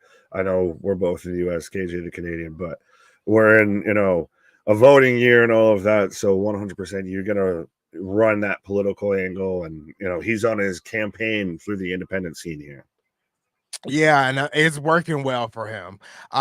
Really shocked that at the beginning of the year he decided to come to TNA. That really never crossed my mind. I know it did for a lot of people, but bringing that gimmick over here to TNA has worked very well. And some of the matches I've seen on the indie scene that he has done has been phenomenal. He'll actually be here in Georgia in 2 weeks. I want to go, but I can't. So but yeah, I mean, he's really making the whole rounds in the indie scene, and I really like that. Are you surprised though that TNA hasn't locked him in full time?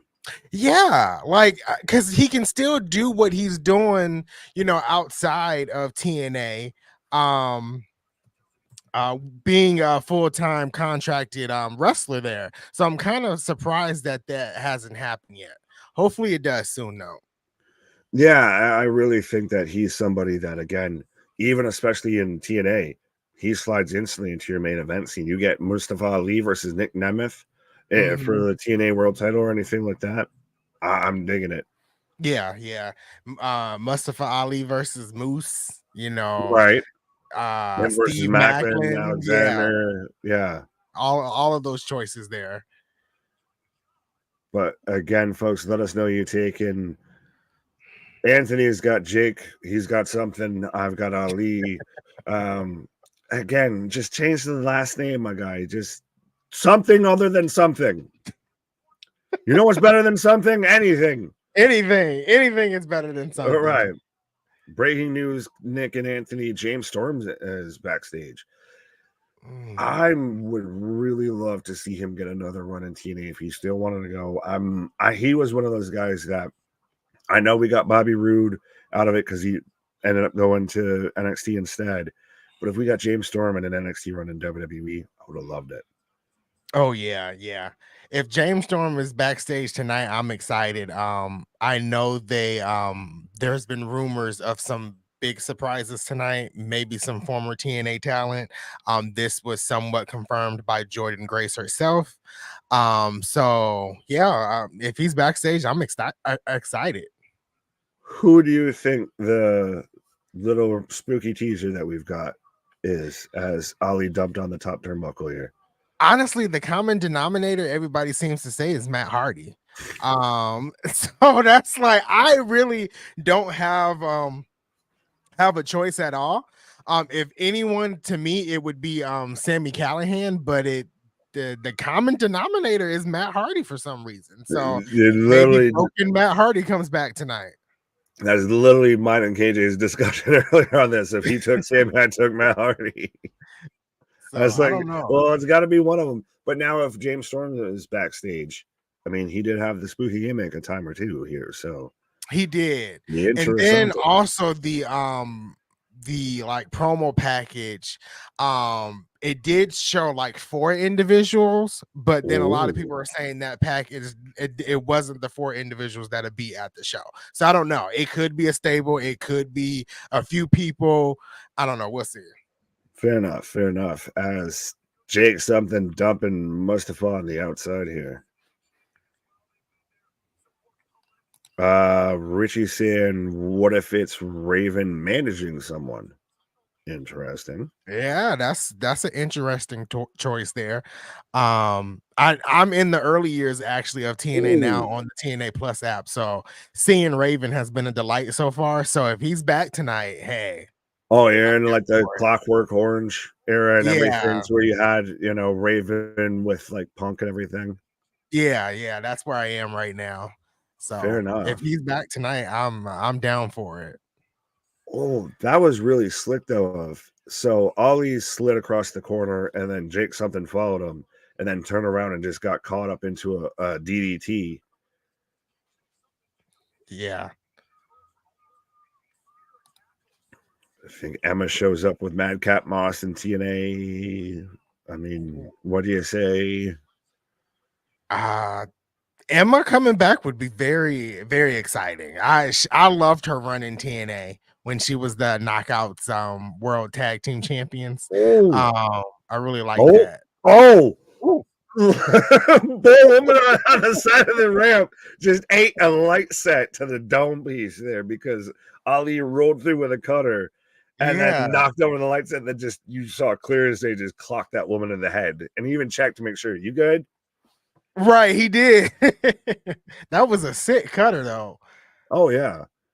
That's the thing, is I'm so surprised that like what Ali's doing right now in TNA on the independent scene allegedly is what he had pitched under He Who Shall Not Be Named to do in WWE. And I think it would have clearly worked. Yeah. Another person who actually have said similar vibes to that is Ash by Elegance. She was in an interview and she was like, since she's moved to TNA, she's able to pitch ideas and they're down for it. So it makes me wonder if she's always wanted to be this character that she is now in TNA and WWE, and they're like, no. Well, and that's not a bad show. And again, you have to realize they're both releases under the He Who Shall Not Be Named era and everything. Right. And I'm sure when we've got Georgie, Christ, why do I call him Georgie? Respectfully, George Iceman, the concierge to Ash by Elegance, when we've got him here talking on Tuesday, absolutely, we can, I'm sure we might discuss that here a little bit. Yeah, that would be definitely interesting to discuss that. Right. Ooh, we caught him in was it a tornado DDT? Yeah, he was going for the tornado DDT and then was pulling him up into a suplex. And now another tornado DDT. That's what really works with this is Ali can go with a guy like Jake because they can catch him, hold him. You've got a cruiserweight that's got a huge guy to bounce off of. Absolutely. Yeah, they'll work well together, and we've seen it already. But yeah, that was a nasty DDT. Russian Skittle saying I might actually watch Collision. I have nothing else to do. Well, at least you're watching us. Watch Collision or attempt to watch Collision. Right. I didn't look over at Collision until you mentioned Collision. Beyond that, I was just like, oh yeah, that's on. Dale, what up? Steven saying Matt Hardy really looking great. Jack down to 206. I didn't know you were his personal trainer, sir. Ooh, a super kick. And Jake something just ate that like nothing. Well, I just got a power bomb that he was trying to catch him. He caught him with a Hurricane Rana, and then goodness. picks him up into a power bomb. Good match. You see what you did there? Wow. You KJ, you showed up and Anthony's out there. Oh my goodness, you startled him so much. Good match to kick off the show for sure. Absolutely. And it's especially, I know we've talked about it with a guy like Jake Something. That's a much bigger guy, especially when you think X Division and what normally you think X Division. Yeah. Right. So, but with him, with Ali there, it's we're going on a trip. Woo!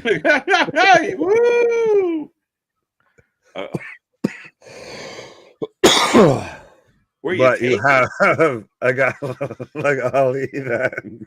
Sorry. I don't know what happened there. Whole camera just fell. There we go. Did Ali kick it like the It super kicked it.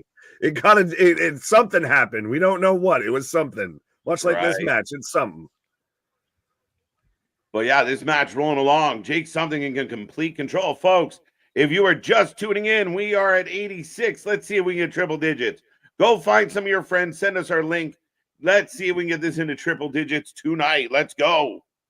Right. Well, Gordon letting us know he watches all of our videos. Well, we're going to have plenty more for you, too. More coming. Right. Oh. Ali just suplexed Jake Something off the top turnbuckle onto the ring apron here as Team Babyface of Kingston, Briscoe, and Copeland picked up the win. If anyone was doubting that might happen on Collision. There we go. And our buddy Anthony just having all the issues. We're going on a trip. Can we hear him? Anthony, are you there? He's gotten caught up by the wire glitch. He's a QR code now. Right. There we go.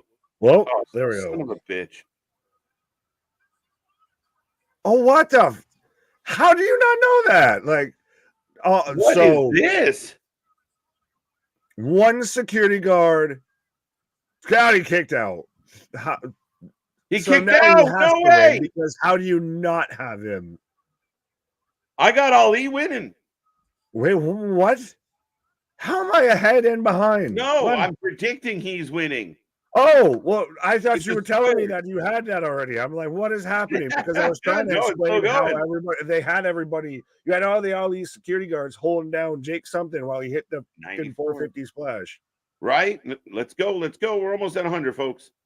KJ and Nick, can we see the 3MB reunion in TNA? We kind of. No, because Drew McIntyre. If all works. Oh, Something over everybody. 1, 2. Oh, Ali was small package. As I've got the House of Black with a little vignette right now in Collision. Right. Rough start. It's one goal. I don't want to hear shit. There's gonna be lots of goals. Leafs in 6, if anyone was curious. Every hole is a goal. Yeah, usually.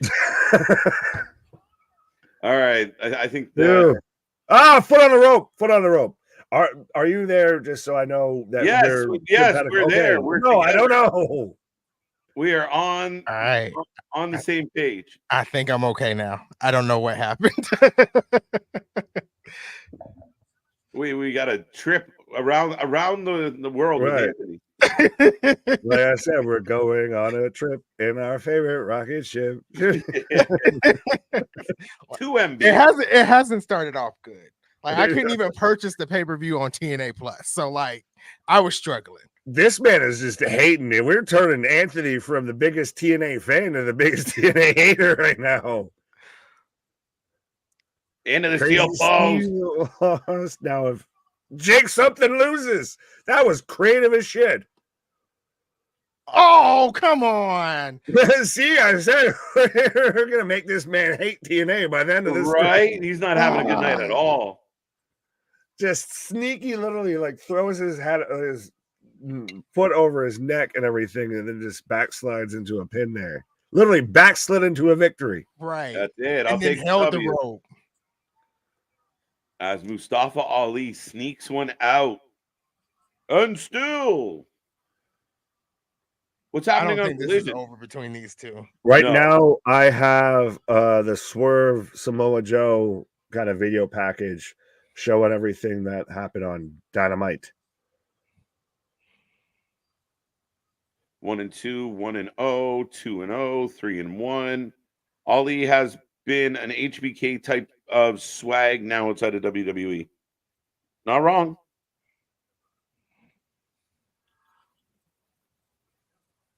I really couldn't tell if we were actually getting a commercial. Okay, we are actually getting a commercial on. Right. Like I had to I was like, wait, I was waiting for it to be a Jonathan Gresham segment or something. I was like, what's up with all these rich fuckers on a yacht and everything? And then no, it's a goddamn commercial. We're in a commercial during a pay-per-view on Triller. What? Right? We all pause. What is this? Right. This is new. Yeah, Right. It's new because we're never gonna watch it again. As I've got Hobbs coming out on Collision. Jobber House Hobbs. Oh shit. You're not wrong. You're not wrong. What is this trailer? Impulse. Available on digital April 30th. So you know it's a great movie when it goes straight to digital. Straight to the Walmart $5 bin. 100%. Actually, shit, that's probably more your Dollar Tree, your Dollar General, $1 movie collection. Right? Well, they had enough money to sponsor a spot. Good for them. Hashtag not sponsored, by the way. We didn't get $1 out of that. Fucking hyping up that movie. So to hell with that. No one watched that movie. Who the are these guys? French commentary, I think. Sacre bleu. Man's out there looking like fucking Vic Vegas or something with I'm pretty sure that's what that was. the cheetah, the shepherd. That's a new animal. When you combine leopard and cheetah, a shepherd. That's the kind of suit he had on. He's a shepherd. He's a shepherd. Yeah. So up next, we're getting the TNA World Tag Titles up for grabs. No, maybe we're not. They're just showing us all the matches again. Yes, as we're getting Powerhouse Hobbs smacking the good holy goose shit out of I'm assuming local enhancement talent. Absolutely. Sorry, Nick. Very good. And of course, my TNA Plus doesn't cover this pay-per-view. So see Boston out there upset like Anthony. I thought it did. We talked about this. Well, no, you had to buy. Well, no, not you, not TNA Plus. YouTube did, whereas you had to quote unquote buy a ticket, and then it's on Triller as well. So yeah, you can pay the pay-per-view price, but it's so surprising you have a streaming service for your company, but your pay-per-view isn't on your streaming service. Be like having the WWE Network and you can't get WrestleMania on the network. You're not wrong. Right, like if you have the monthly TNA Plus, like you have to buy the pay-per-view separately on the TNA Plus app. So when I went to go do it, it kept saying that it couldn't process. So I was like, I would just go to Triller TV. That's All right. So Hobbs has already won, and we're hyping up for Rich Swann versus Joe Hendry. Okay, here we go. By the way, everyone, make sure you add "I Believe in Joe Hendry," his theme song and everything. I think it's April 29th. It's coming out on Spotify, which we are also on Spotify. Absolutely. So, yeah, that's going to be on a loop, I think, around the house for like 48 hours.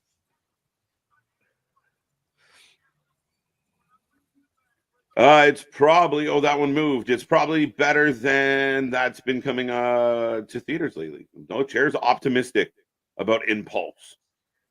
I mean, the trailer looked interesting. Like, it made me think about watching it. It gave me the impulse not to watch it. Yeah, I was feeling impulsive, or I was feeling more repulsed instead of impulse. Right. Joe Hendry for the win. Yeah, ladies and gentlemen, let us know who you taking, Rich Swann or Joe Hendry, and why is it Joe Hendry? Right. Any chance that Rich wins this one? AJ Francis. That's the only outside. Well, we saw the Carnival of Chaos that was fucking surrounding them. So yeah, right. If he's got 87 background players, hey, Lights Out Sports. So that's what the Lights Out was. I think it's me. You were saying it's Sean Merriman. Lights out here. Mystery solved. Right. Yeah, man, looking swollen. By the way, still. Right. Joe, first class. So that's what they're calling themselves, first class. Okay. Yeah, if you're not first class, you're last. I wonder where they got that. Ricky Bobby. Well, and I was even looking up like every S is a fucking dollar sign too. It's like the Boston. And right. Everything. Rich Swann is, I don't know, man. Like, this is so weird with Rich Swann. Right. It looks like Gangsta Goodwill. Like, that's the thing. Like, it's one of those of like, just like, what the fuck is going on here? Right. A little bit. We are 6 away again. So we're almost at 199. There we go. Do we got one? Do we got two? Oh, we got a Gretzky. Who is the one? One more. So close. One peeps to rule them all. Oh, we lost. Oh. I don't even know how to describe this because you've seen like all the AR with whoever walking out on the concert crowd and everything and now I believe in Joe Hendry. Bro, why does Rich Swann look like a child? Huh? Rich Swann looks like a child compared to AJ. And I will call him Mini-Me. This is ridiculous. This is so stupid. Yet so funny. It's 420 when you can air some shit like that and have 3 grown men just dying. It's so stupid, but Joe. It's so stupid, but I can't look away. No, it's so good. Nick's game getting intense. The Boston Bruins, like the best right now with the stuff he comes up with. It's too much.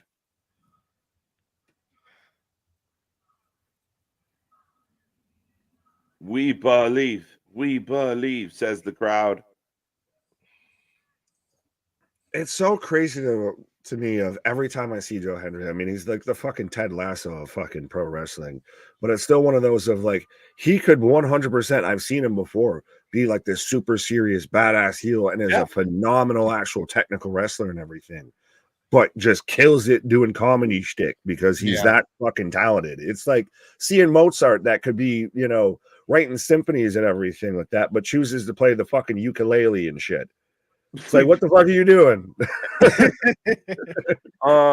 Maybe it's the vitamins. That one fucking right on the forehead. No, I said it the other day though, like as fun and as funny as Joe is, he's a beast in the ring, even as a babyface. When the bell goes, he's in there and he can go. That's the fun side of it. You know, his character is he can really turn it on when he has to. Yeah. Right. I would really like to have like Joe Hendry and R-Truth in the same ring just to have like a promo together. Like I'd need Life Alert. That would be Elizabeth. Right. Well, see, Larry's there with you though, KJF. Is this on? Happy Vitamin Day, my fellow vitaminers. And Top Dollar is actually wearing platinum FUBU. I kind of thought it. I didn't want to say it. Yeah. Vitamins, FUBU's 90s shout out. Right. Oh, slap to the back of the head. Yeah, so we've got Joe Hendry versus Rich Swann, folks. So let us know who he's taking. And again, like KJ said, why is it Joe Hendry? And we're going to close up those predictions in a second. So if you haven't made your prediction yet, get it in. Let us know who do you got? And go find 7 friends. I want triple digits in the chat right now. Right. We got 2 shows, 3 hosts. That's how you know it's going to be a 5-star night. Source and Dave Meltzer there. There you go.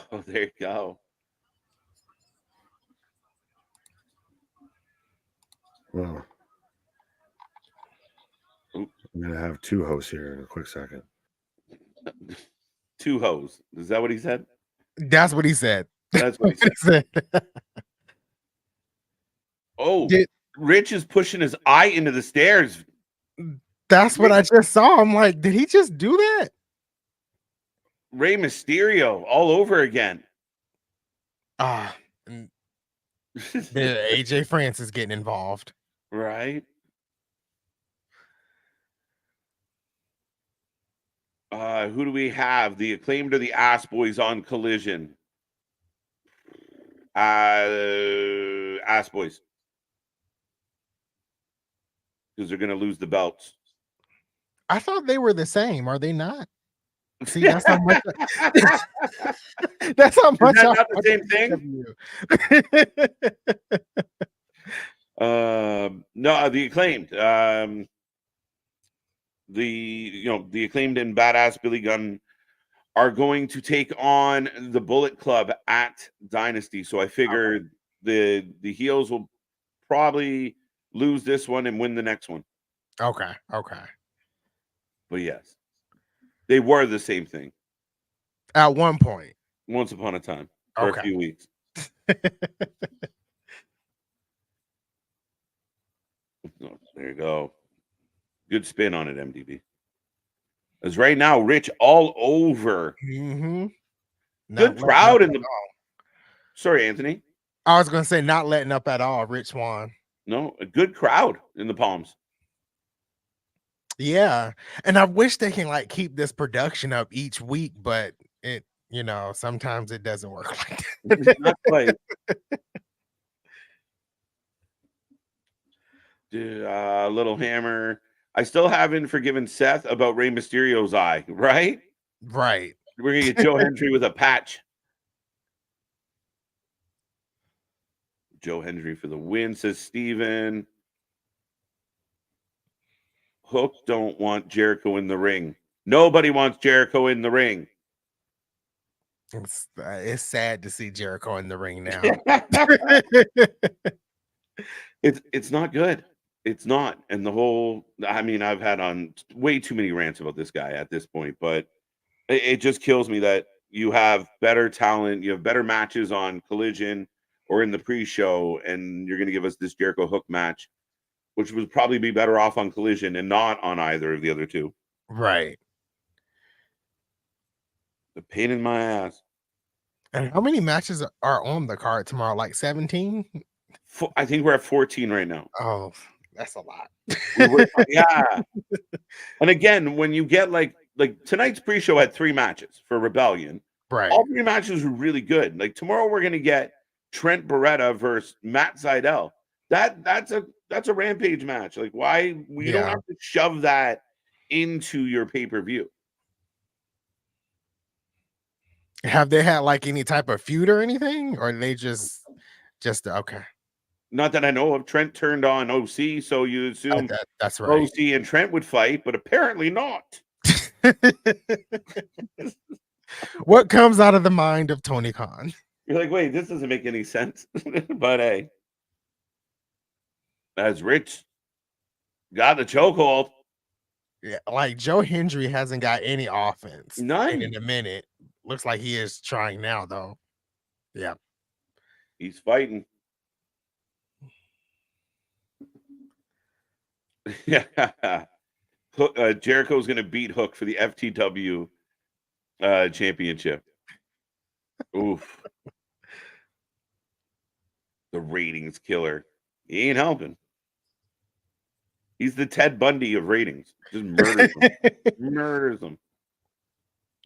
Oh, Joe Hendry finally picking up momentum. Down goes AJ.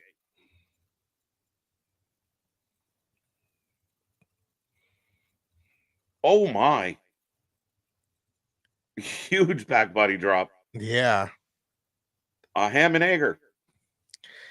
AJ Francis just continues to get involved. Can't help it. Dynasty is going to be longer than both nights of WrestleMania. I wouldn't put it past Tony Khan. Don't say that shit. We got to be here all night long. Is that Sean Merriman getting involved? Yes.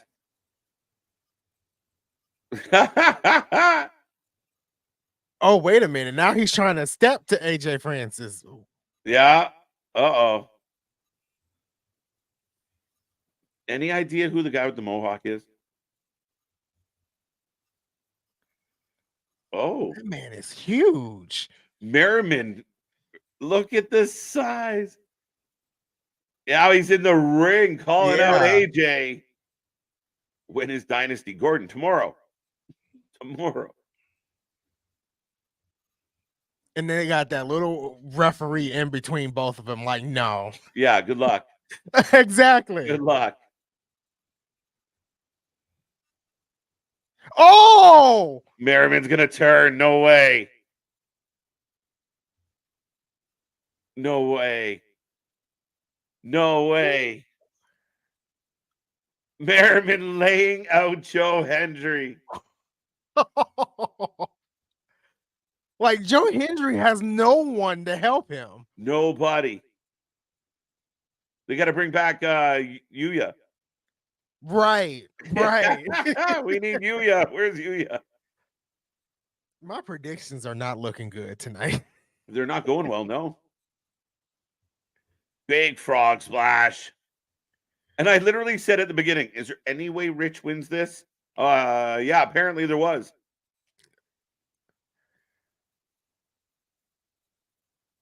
Wow. So Merriman with the absolute assist on this whole situation. Look at this crew of people.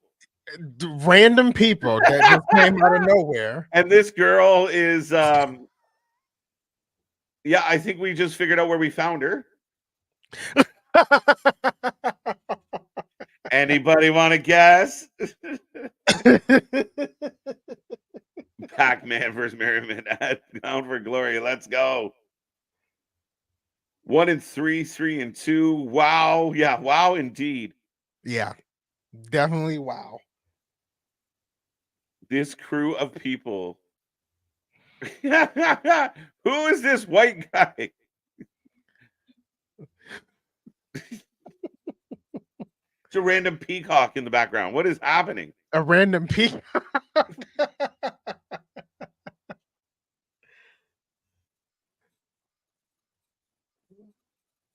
All right, so there you go, ladies and gentlemen. Joe Hendry taking the L. So far, Rebellion's all about the heels. So far, man. I guess Laredo Kid is babyface though. Still shocked about it. Still a shocker, yeah. At this point, if Frankie Kazarian wins, I'm just throwing this whole pay-per-view out the window.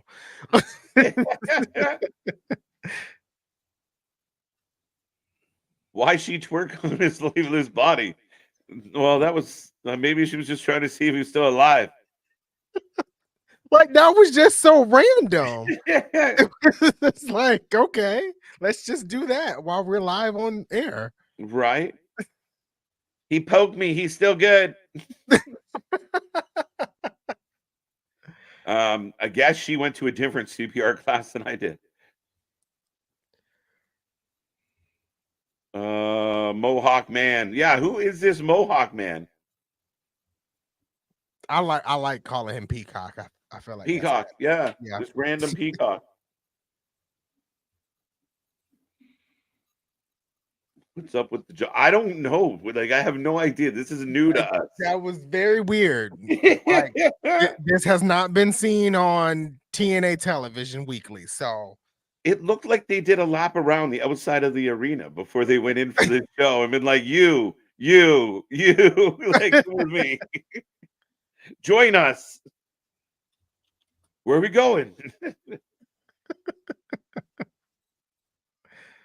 There we go. Thank you. Eric Young for the win. Yeah, up next, we got EY taking on Kazarian.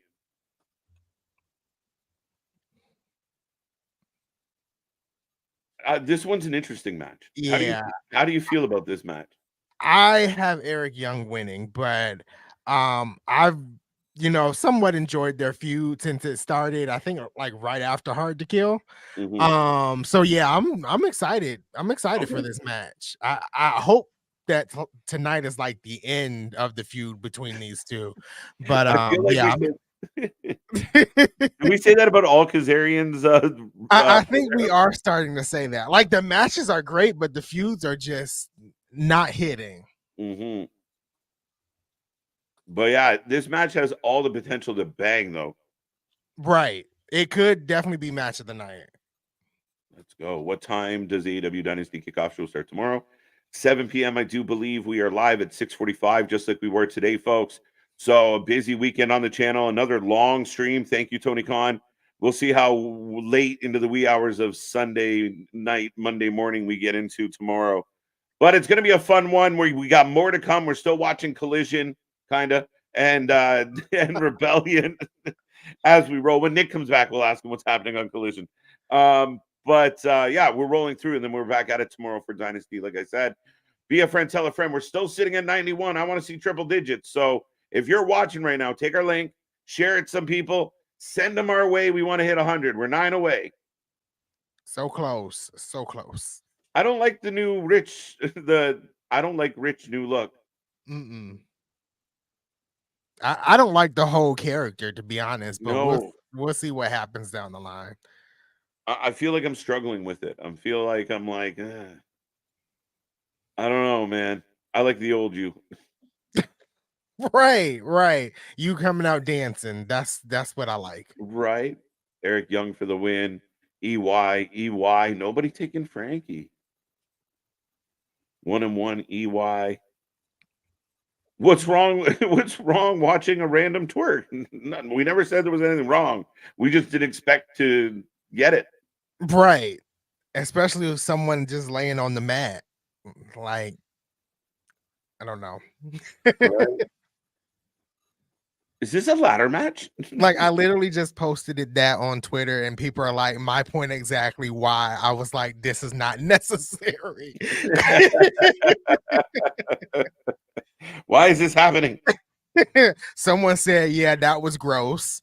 Like, it was just random. And something you don't see in TNA. So no. I think that's the thing. Well, ladies and gentlemen, Joe Hendry has been affected tonight, and our thoughts are with him. So do we think Lights Out has anything to do with Eric Young? Because I've heard like somewhat of a sanity coming back in TNA. See, that would be very interesting. So yeah. Okay, and is this match a ladder match? There's ladders. It's Full Metal Mayhem. Okay. I was like, what are they climbing up to get down? 1 a.m. finish tomorrow night. Alexis, darn you. Anytime you want to fix me would be nice. I always want to fix you, bro. You scared the shit out of me. I was like, yeah, it's a Full Metal Mayhem, and I had all these transitions, and I'm just like there. Names didn't even realize it's there. Anytime you want to fix this would be cool. Anytime you want to put me in the little box, I'm ready. Right. Full Metal Mayhem. Who do you got, Nick? EY. I mean, I almost want to take Kazarian just to see if we can go on another trip with Anthony as he fucking throws his monitor and everything. But this has got to be EY. Like, respect to Kazarian. He's good in the ring, all of that. Oh, he is a man devoid of personality, I feel. Right. EY suplexes a ladder onto Kazarian. Yeah, RVD. Yeah, as well. I have the Guns taking on the Acclaim right now on Collision. And there you go. Basically, here's what's going to happen at Dynasty match. Yeah, a little bit. A little bit.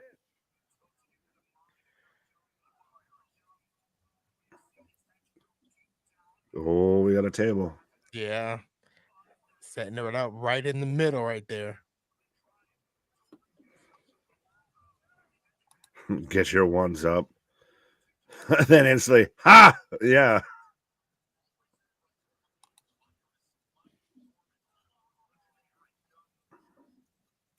Oh. Looks like he was going for fade to black through the table. Not quite. It's the rules of pro wrestling of he who sets it up must go through it. Yeah. Right. We'll see. Oh. Right. Oh, as we now we're in the ring. Oh. Yep, now we're gonna get probably like the dive. Yeah. Or the spear through the ropes through it. Yup. Oh, he's gonna hang over. We're gonna take the backdrop through. Now he's biting his hand. Don't chew on your opponents, folks. Rabbit EY showed up tonight. Right? Going all out. Yeah.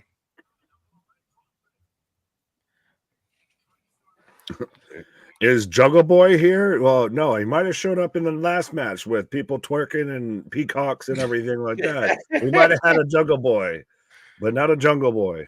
Not yet. But I fully expect to see Jungle Boy tomorrow.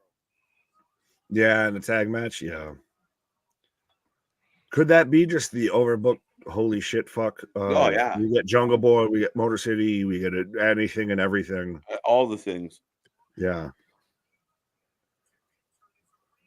Oh, because they just yeeted that man with a ladder. Right. Chuck that into the ring right at Eric Young. Rude.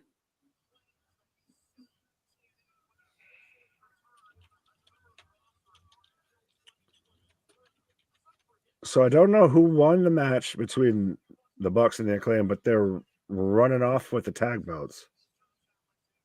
Oh, okay. Facts. If anyone would like to... Oh, no, they're running off with the Ring of Honor belts. I was like... No, they've got the Trios belts, too. I was like, God damn. There's too many belts to keep track of in AEW. Right? No shit. I wish this match was to consolidate the two Trios belts. Ouch. Frankie missing a leg drop. Twerking peacocks? No, not exactly. The peacock was watching the twerk. Well, I'm not going to touch that with a 10-foot pole because I can see 10 ways to take it, and I don't want anyone's good. Pause on that. Yeah, I'm just reporting, folks. I'm sorry. This is what happened. I'm just repeating. Somewhere Jim Cornette's having a goddamn coronary watching this in pay-per-view. What a weird... a baking tray. A roast, 2 baking trays up to the dome piece from EY on the Kazarian. Bro, when did Danielson just become George Kittle's mini-me with this fucking weird mullet shit he's got going? Ass Boys win versus the Acclaimed. Interesting. Does that mean the Acclaimed are winning tomorrow? We don't know. We'll find out. Yeah, it normally goes that way of babyface team that loses wins. Yeah, you're right, MDB. Ayo. Oh, we got Spike. Yeah. I got split up. You got Frankie like pleading, like, don't use it. Don't use it. Is it always interesting to me? It's even like with Triple H with like the sledgehammer and all of that of outside of like your GCWs or your XPWs or something, you know, they're not going to fully use the go full bore with something like that. Yeah. So it's almost like, why have something that's so aggressive? Yeah. Like, we know you ain't going to fully do it. Yeah. What the? Oh, we had a stare spot last match. What are we doing? Oh, eye poke. Finger poke to the eyes here. Yeah, well, yeah, I saw that of just doing their best Rey Mysterio, Aleister Black impression. Ooh, spear through the table.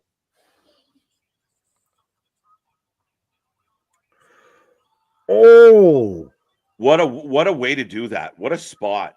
Like, that's how you make a table spot look sporadic. Like, make it look like just happened to be there. Yeah, and that's really clever because you forgot the table was set up there because you took time away from it. You built it up and then you walked away from the spot. Right? Jericho has nothing going for him. Not a thing. Nothing. Sometimes I just feel like it's a waste of time with Jericho.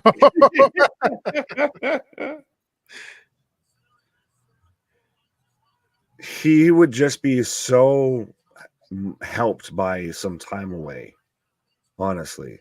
Like, either way, however you feel about him, if he took some time away, then you could actually come back. And he's been there all 4, almost 5 years of AEW's existence. He hasn't really taken a pause. No. So, yeah, no, he just needs time away. Mm-hmm. And reassess. Sorry? And reassess a little bit, man. Like, you're not as good as you think you are, bro. And it's no offense. You had an amazing career, better career than any of us are ever going to have in the squared circle. Kudos to you for that. But, man, you've lost your mind. Yeah. It's given midlife crisis.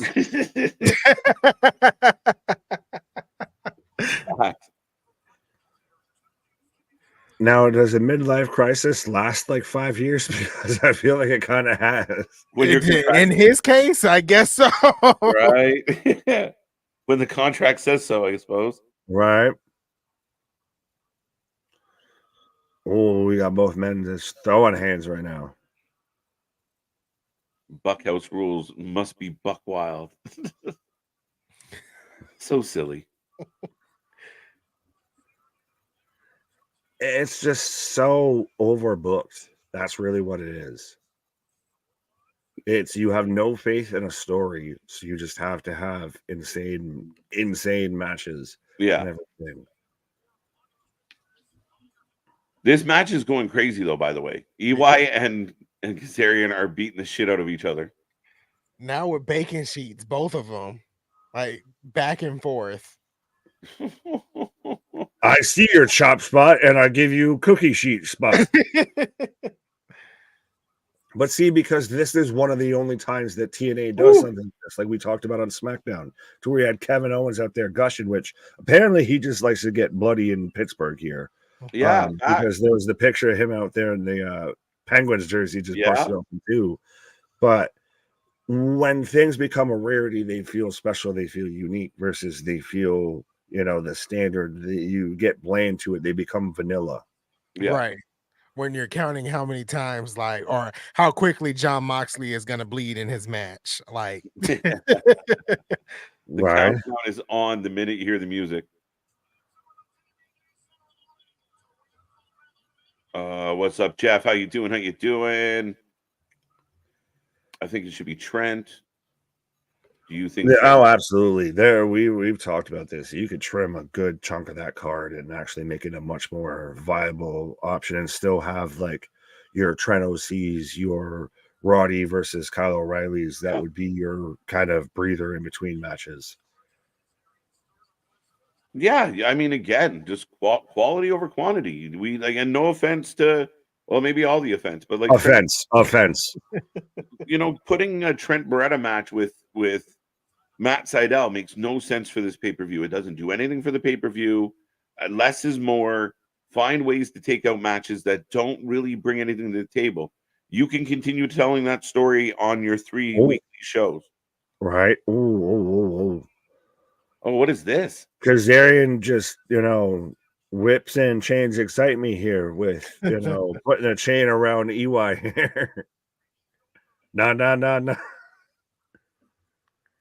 That's Tony Storm Son's lipstick face paint. Out here cutting a promo from last week's or earlier this week's Dynamite. Oh, we got the trash can coming in now. Yeah, we haven't had enough yet. Right. But again, I think I don't mind this because this is going to be your one match tonight that does this. And this has been your long-standing feud. These guys have gone every which way. You've got to have something that's going to be a big payoff. Yeah. And I think this is like the big payoff. Like I said earlier, I hope like this is kind of the end of their feud. Right. Well, by the looks of this might be the end of Kazarian as he's sitting there taking elbow shots with a chain onto a trash bin that he's been stuffed inside. Right.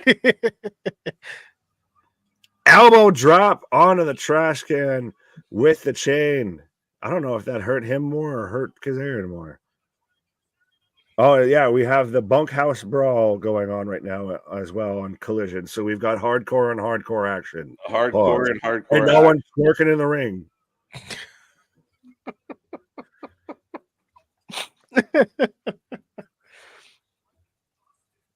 That was just so random, though. It really was. I really can't get it out of my head. It's like the Tina from Bob's Burgers just throwing it back there, just all awkward as shit. Oh! Ooh. And EY's jawline is going back to the fucking balconies after that one. Yeah. And if you are just tuning in, folks, right now we have a bunkhouse brawl on one show and we have a Full Metal Mayhem on the other show. So tune in. We're trying to keep you up to date on both.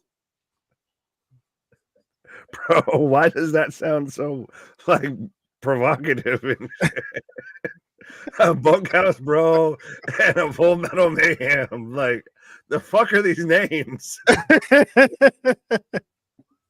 Right. Double hardcore. Yeah. Right. We got hardcore on hardcore action. Is the crowd chanting "We want pliers"? We want fire, I think. Oh, okay. They could want pliers too. Pliers, fires, all the ires. Mike Myers, I have no idea. Could be that too. Well, we had Shawn Merriman, so now we're going to get Mike Myers interviews in this one. Right. RoboCop will show up in the main event. Double hardcore. Brian Danielson and Claudio for the win. Oh, yeah, I didn't even ask. That's fine, as we're literally fighting all the way through the crowd here. Yeah. Like, there's a little girl who cannot be getting bothered by Kyle Fletcher and Brian Danielson, like, choking each other out right in front of her. Right. And even her parents are like, are you not entertained? Like, right. We paid for this fucking ticket for you to sit there and just look at your phone. Well, we saw Jimmy yelling at his daughter. Thanks. And he works there. Claudio recycled the water bottle and then just gives a giant thumbs up. Thank you, Captain Planet. Right. Yeah, see, this match is so baffling to me. It really is. If you look at me like, good match. That was nasty. That was all the way wrong. I saw Anthony recoil. Oh my God. Bad shit. And EY instantly started bleeding. That and he hasn't that's moved. The instant go the call moment. Hey, so you're gonna throw the monitor now? Anthony, because Kazarian just won. But yeah, I mean, I'm holy shit. like at We're this not point, even sure if that was that was not good at all. You instantly have staff in the ring and everything. Like, so for anyone who's not watching Rebellion right now, they went for a super Spanish fly, was supposed to go through the table, and they at best grazed it. Yeah, They Derek cut a Young chunk of hasn't- it. corner. Yeah, it hasn't moved. No, like They didn't even look like they got the greatest of rotations on that either, too. Like, that was just all the way bad. no, and EY just looked like EY's head punched a hole in the corner of the table. That Yeah. was it. That's what I'm saying. They clipped it at best. And they're holding Finch to the back of his head and everything. Instantly started bleeding. And you see nothing but medical staff in here. Kazarian, oh, well, at least EY's up, so we're good. But they were a hard shot on Kazarian for a good chunk of that. Kazarian saying F you a couple times and heading out. So yeah, but even the chat on Triller out here is even saying of he's moving. That was scary. Yeah. Absolutely. Woo! As we've got Takeshita biting Claudio on the other screen. Oh yeah, it just keeps getting better. Right. And fighting Frizzies at 11. Huge power bomb by Fletcher on Claudio. Oh, I got swinging. I got Nick Nemeth on the other screen, folks. Right. At this point, I don't think I have one prediction right. So we could just throw this entire pay-per-view in the trash. I'll stay on. I literally, no one has won that I think I chose at all. But is that not good and bad in the sense? I think that's good. I really think that's good because it's not predictable. Right. Yeah, I'm kind of shocked. Did ABC win though? Yeah. Yes. Okay. So I did choose ABC. So I got one. I'm like 1 in 5 or 1 in 4 or something. There you go. You're gonna get a number 1 draft pick here coming up, I guess. Right. They hit the Adam Copeland of the table. Yeah, shit. They hit the Julia Hart. You remember when her heels fucking were the only thing that clipped that table? Mm-hmm. Yeah, that was that. Yeah, it was a rough looking spot, but it looks like both guys are okay. So thankfully for that.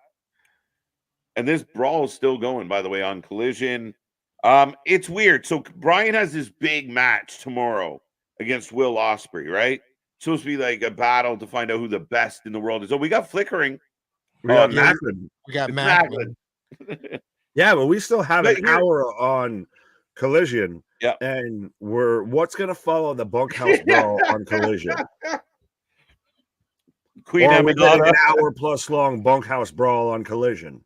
Right. Neither is a good option. No. But here's Brian, who's supposed to be in this big epic showdown with Will Ospreay. Who's now gushing, by the way. Yeah, he's just getting pumped. Just absolutely getting pumped. It doesn't make sense to me, Nick. Anthony. Fair enough. I don't know if your choice of pumped makes sense to me. Literally, you have Takeshita, I believe, out there, literally like just trying to peel back Danielson's forehead as he's gushing open. And this man's about to go into a match with Will Ospreay on one of your biggest pay-per-views tomorrow. Yeah. What are we doing? And is Collision live? No, it's taped. Okay. I mean, it's I guess, okay, so it's not exactly the day before, but they showed it the day before. But even then, still, the fact that you're doing it within the same goddamn week is I was just about to say that. Yeah, you didn't need a bunkhouse brawl tonight. You have a pay-per-view tomorrow. And if you want to have a no DQ match on your show, put it on your show. Don't put it the night before the show. And one of your main eventers is getting his ass whooped by a guy that's not nearly as good of a wrestler as Will Ospreay, because we recently watched Will beat all the guys in the family.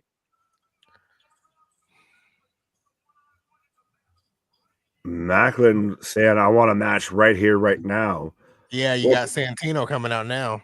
Well, there was people that were questioning why he wasn't on the card, and not to mention, his contract's allegedly coming up soon. So Right, that's true.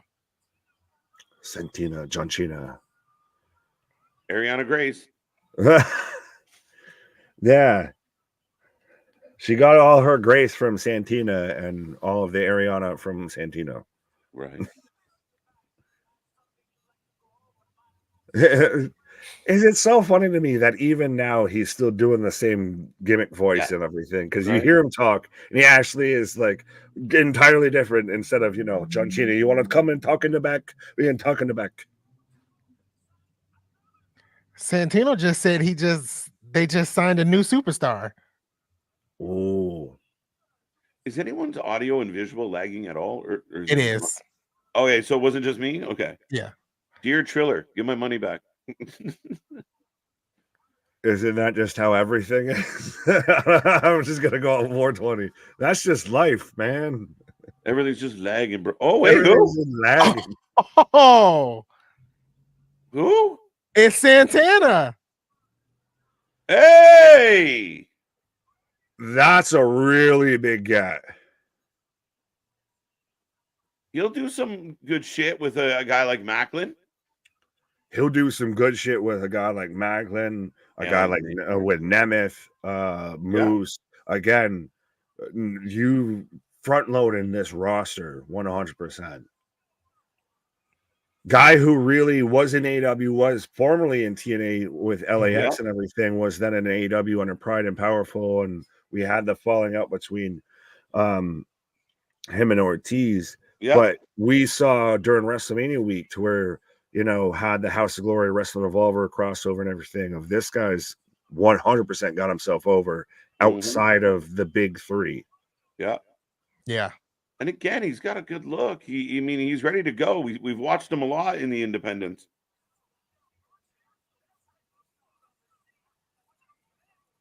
He's 100% a guy, though, that I think it could end up being like the guy for TNA. He's got a personality. He's got a look. He's good on the mic. He's good on the ring. Like, he's really one of those that you're surprised. It's a snag for TNA to get, like a Hammerstone of one of those. You're surprised they could have gone elsewhere, and they're here.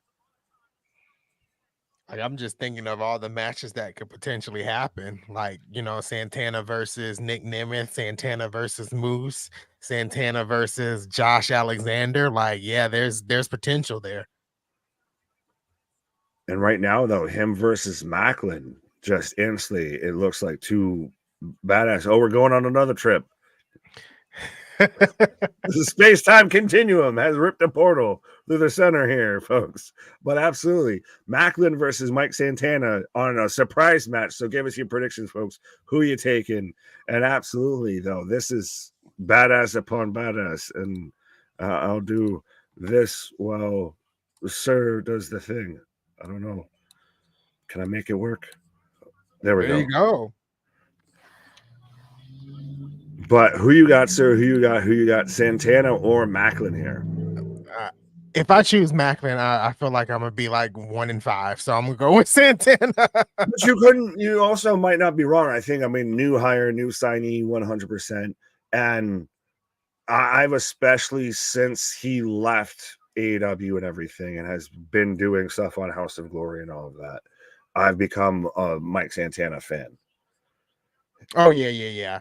So I kind of agree with you there. I've Wonton on the outside, sorry.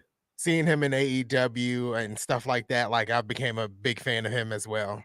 So yeah, I'm all Santana this match. All right. Ricky Williams smoking that good, saying Mackin has re-signed with TNA. No Mackin nor Macklin or no Macroll or anything like that has signed with TNA, but no, Mike Santana has. Unless that was announced on Twitter or something. Yeah, no, you can have that. Oh, Jason's taking Santana, Chair's taking Santana, Dro saying, welcome back, Santana. Santana versus Rob Thomas. Yeah, I was just thinking, played by Carlos Santana.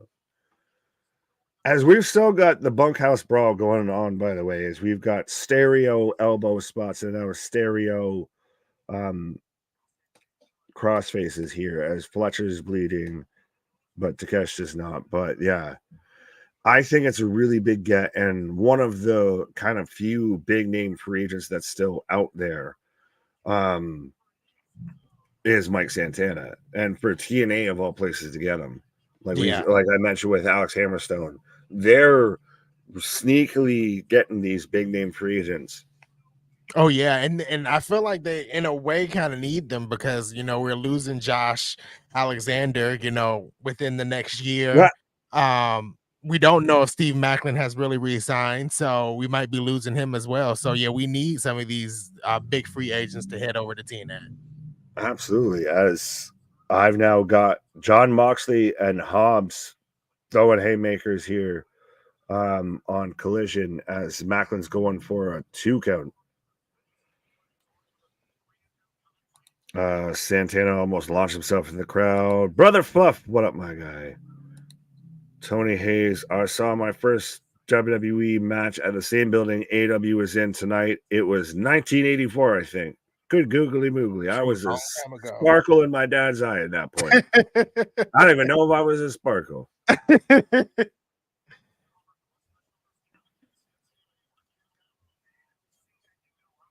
Macklin right now in control of Santana.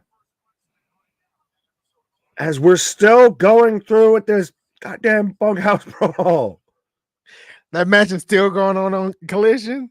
Yes, we're now got Danielson getting set up to get powerbombed through a chair. Yeah. Oh, whoa. As he counters it into a Hurricane Rana onto Takeshita through the chairs. Now Claudio was just throwing elbows to everybody as Macklin hangs up Santana on the top rope. Trio. I was 12 in 1984. Good God. Ooh. Respectfully, I guess I need to respect my elders out here. I wasn't even thought of yet. So like MDB, absolutely. Oh, Santana picking up momentum. Oh, big cutter. Whoa, and this is interesting. Richard saying Santana returned to TNA, another fumble by AEW. They were too busy getting Mercedes Moné, I guess.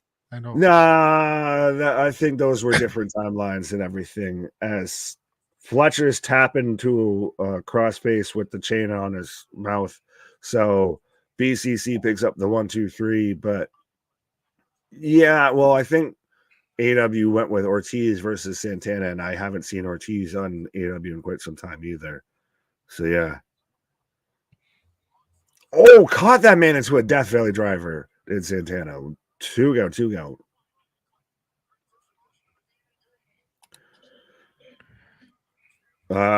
Question for you from Gordon. Do you think the Bucks are going to win on Dynasty? Tomorrow they're facing FTR, right? Yes, I think when we talked on Thursday, I said FTR was going to win, and I chose really FTR because I'm not a fan of the Young Bucks. But seeing all the rumors and theories of I can't think of his name coming back. Jungle Boy. Yes, Jungle Boy coming back. It might be the Bucks winning tomorrow. Yeah, that's the only thing that I think there could be that potential of that is diving headbutt from Macklin onto Santana. I personally hate that move more because of who made it popular.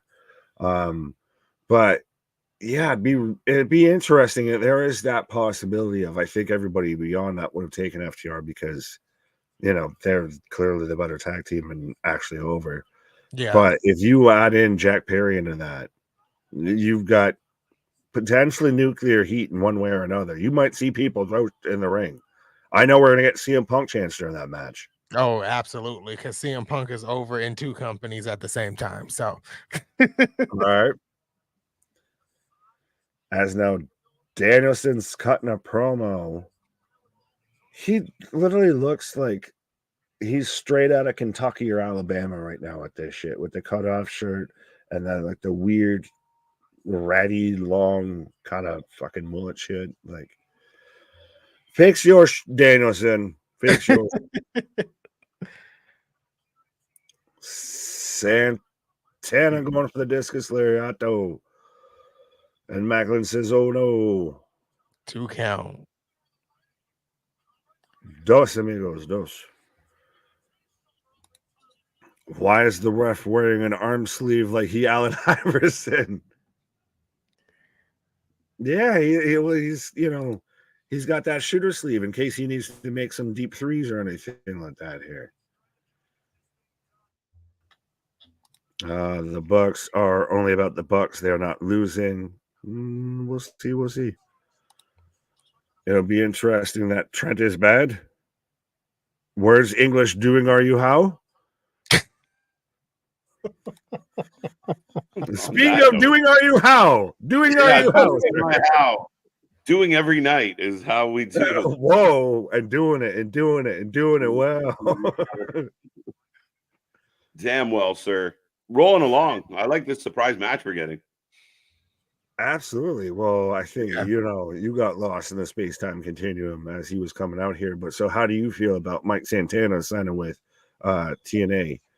I think it's great. I think it's a big move. TNA goes through a lot of transition. We don't know how long Ollie's there. We don't know how long Alexander's there.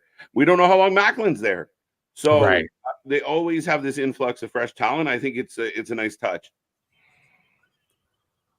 Absolutely. Yeah, we don't know if Macklin has re-signed. It's over. Got the 3. Well, glad I chose Santana because everything else has been wrong tonight. So hey, and always go with TBD. Yeah, well, this was TBD on TBD here. We didn't even know Macklin was supposed to show up. Right.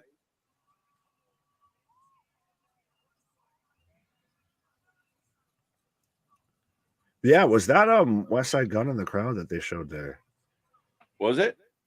It looked like it because, I mean, not for nothing, but you had a couple men with some very expensive jewelry around their necks and everything in the front row here.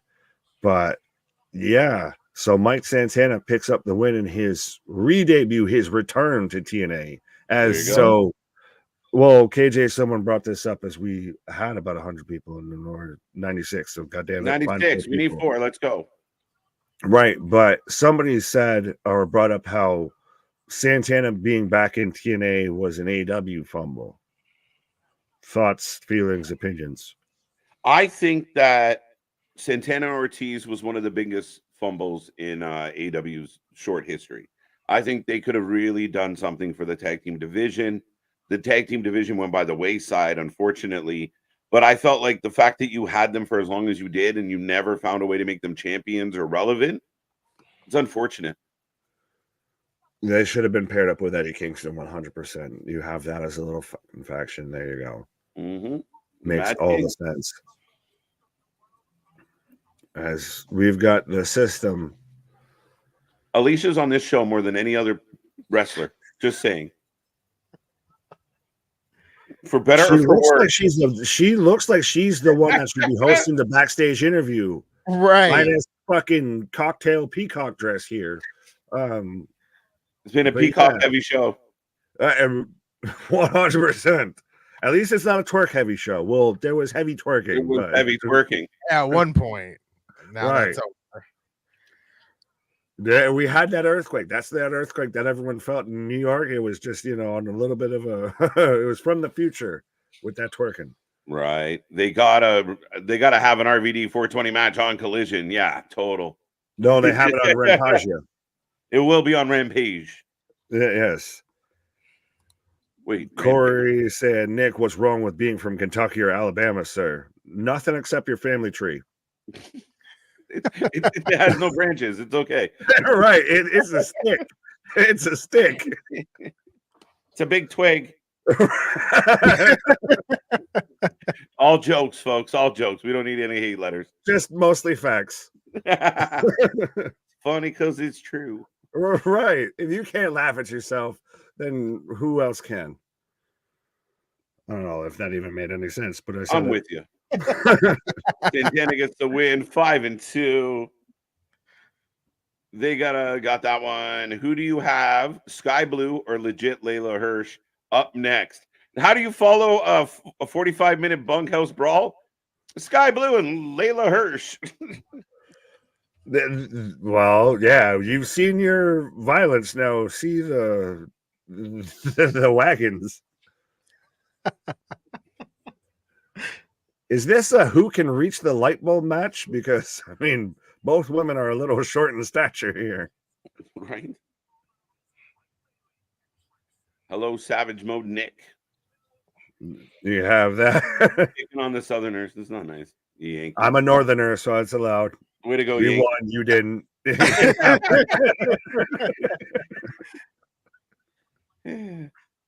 I'm from California. We're all crazy. Facts. Exactly. We accept that. Absolutely. Sky Blue for the win. Sky Blue for the win. What are they saying is that if you are from KY or LA? Yeah, I'm not saying. In case you didn't know. In case that education system failed you. Yeah, I don't think I need to finish that one. We're good. Not gonna lie, you had me in the first half. I thought we made that pretty clear, but hey. Them needs book learns. Didn't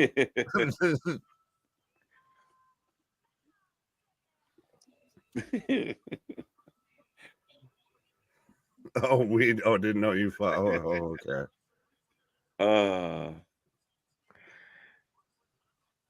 I'm from South Florida. We invented crazy. You are perfecting crazy as we speak.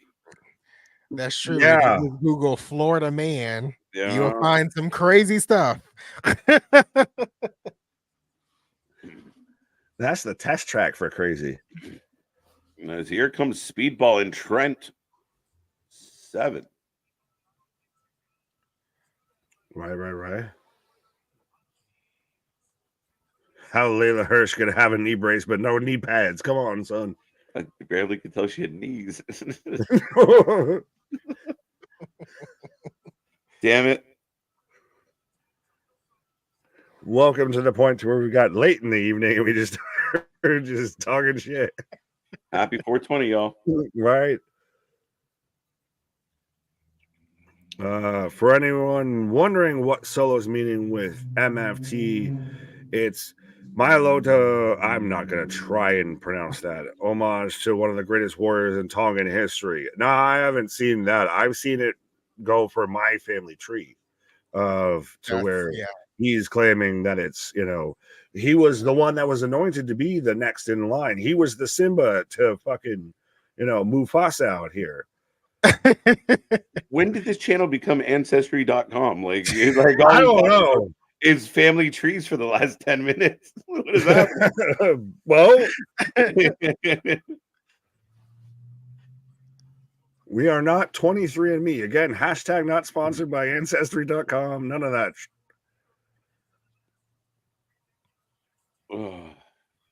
Alicia Edwards looks like the type of lady that walks her dog in a bathrobe. No, we're gonna delete that one. And ouch. Stop it. It hurts.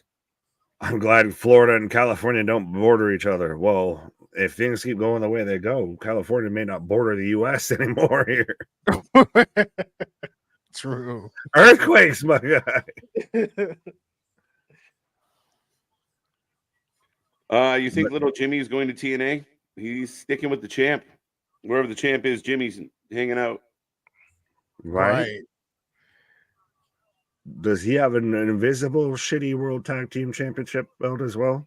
He should have. They should have had a mini one there for him. Man, those World Tag Team Championships are just they're not good at all. They don't. And especially when we saw what we got with the WWE Championship. Go ahead. Yeah. I know you're still in shock. Go ahead. No, Anthony said they're not good at all. The ones from yesterday? No, the ones from the Monday. Raw World Tag Team, but the WWE Tag Team, spot on. Okay. Yeah. Okay. Unanimously, I haven't seen anybody badmouth Friday night's belts at all. Not one person. Right. I haven't seen one person that they up. What's that? I said, is it because they realized that they fucked up with the Raw ones and they're like, everyone kind of dislikes these, so maybe we should do something else. Maybe. I don't mind the Raw belts. The SmackDown belts are way better. Yeah. I don't like the big circle. I don't like that. Like everything else is fine, the side plates, but the big circle is what people are looking at, and I don't like that. Yeah, that platter look.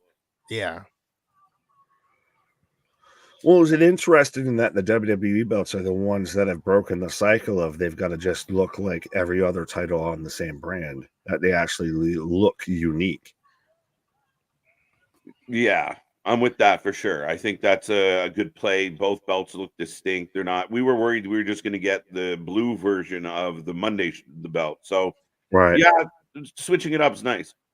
Yeah, or just the plain big W, like we have with the women's title and the WWE championship. Like I'm glad about my big W. I like my big W. I like that they're kind of, completely different. Yeah, not cookie cutter. Yeah. Right. Like you're looking at a big fucking like preschool stamp W. Or a Ferrero Rocher with the other one. I love Ferrero Rocher, so I'm okay with it. It's delicious. Yeah, but yes, by the way, we do have Trent Seven and Speedball Mike Bailey taking on the System for the tag belts on TNA as Trent Seven saw the knee here. But give us your predictions if you haven't already. Alex saying the old belts look like something you'd find in a cereal box. Fact. Or a Happy Meal. True. Or a Happy Meal. Yeah, that's even better. So if the System loses here, does that foreshadow Moose potentially losing his title later on tonight? Ooh, maybe. But then they lose a lot of power in one evening. Right. I know a lot of the like Impact faithfuls do not want Moose to lose at all. No. So I'm with them. I don't want Moose to lose, but there's a good, possibility that he will tonight. Okay. Run from it, hide from it. I am inevitable. Of Nick Nemeth wins here, and I think we could even see one of those to where, like we saw with Moose out there calling himself the tribal chief, of he loses, and then you start to see the hyenas start to close in on Scar there. Of you sold us a bag of goods, and you didn't deliver, but we delivered. So this is our now. This ain't your shit. Yeah. I'm going Moose. I'm sticking with Moose. I'm on an I just kind of feel like it's too soon with the System just, starting at Rebellion. Like it formed literally that night. I just feel like it's a bit too soon for Moose to just lose the title and then somewhat disband the team. Like what was the point of the last like 3 to 4 months? Yeah. You set up the story for the feud going out of it and everything like that, I feel. Yeah, but there's not much feud coming out of it because it just started. I can see it is there much going after. into it though? Like, I don't know. I'm not as high on the System, I guess, too, as well. So I guess that might be my bias a little bit. But fair enough. Yeah. Fair. Yeah. I can see that happening more towards like after Slammiversary, charging towards maybe Bound for Glory. But like right now, I don't know. Yeah, it just feels like they're just getting started. Too soon. Speedball out here just doing all of the Danielson kicks. Standing shooting star press. 1, 2. 1 and 1. Tony, what? Well, who, when, where, hi, how? Better looking than the IWGP Championship. Looks like the Divas Championship. I think the first time I saw it was watching Dynamite. I was like, that title looks familiar. The IWGP Championship now is just so like painful for me to look at, because before the version that they had before, like when Okada had it, when Omega had it and everything like that, was one of the best belts in pro wrestling. And then now this literally looks like a fucking wristwatch. It's a butterfly. Right. Oh, Speedball on the top rope. Shooting was shooting star. Didn't get enough of that. It was a shooting star headbutt, is what it was. Yeah, that was a shooting. Ouch. A 7-year face bump. Yeah.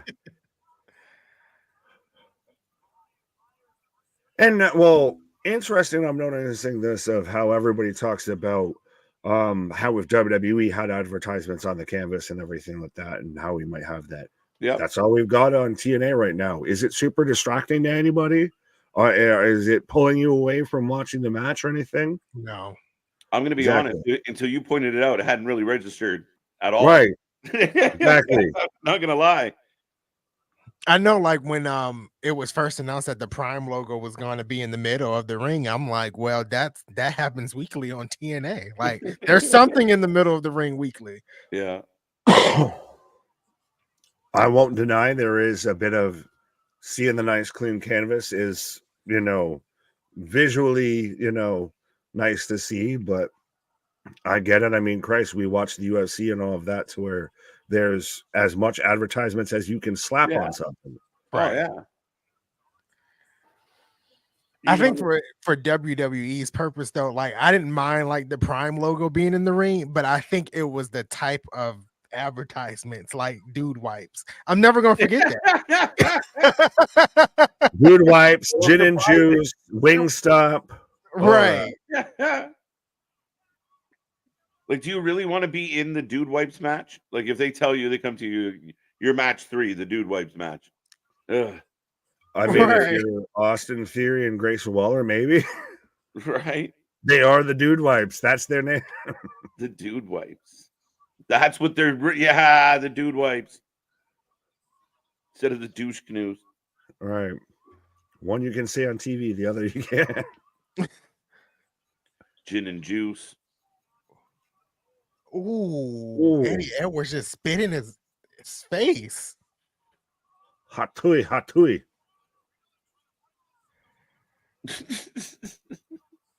Oh, he did totally. Every time I see Mike Bailey now, I just constantly think of just Karate Kid. Yeah, 100%. As he hits the moonsault on the outside, yeah. Are they gonna win? Hey, y'all that we're saying about the decline of the system and everything, and it's too soon. If they turn around and lose, y'all can have that. That ain't what I'm mad at. Oh, kick out. It was close though. Yeah, I'm nervous. I'm agreeing with Anthony. He's been wrong all night. Oh, terrifying. As I've got the Young Bucks coming out on Collision, which, holy shit, I forgot there's still a half hour of Collision before we even get into Rampage. Yeah, fact. But the advertisements not in the middle. Facts. I see what you're saying. Like, they're more around the perimeter, but the Prime logo they used at Mania didn't really stand out. It wasn't really. No, I don't think anybody was really talking about it. You know what stood the fuck out? Knuckles, the giant fucking mascot sitting there behind the commentary table. Oh, like how? How did they kick backpack stunner into a leg drop for a 2 count? No way. What a match. What a match. So we're gonna end Collision with the Elite taking on FTR and Pac. Yeah. I just remembered that. Yeah. So are you not again kind of doing a lot of what you're going to do tomorrow today? Yep. Okay. Not just me. Thought so. No, yeah. Just wanted to check. But see, you could have gotten away with doing this, and I know they probably all taped it on Wednesday, but you could have gotten away with airing this on a Wednesday versus you air this the day before the pay-per-view.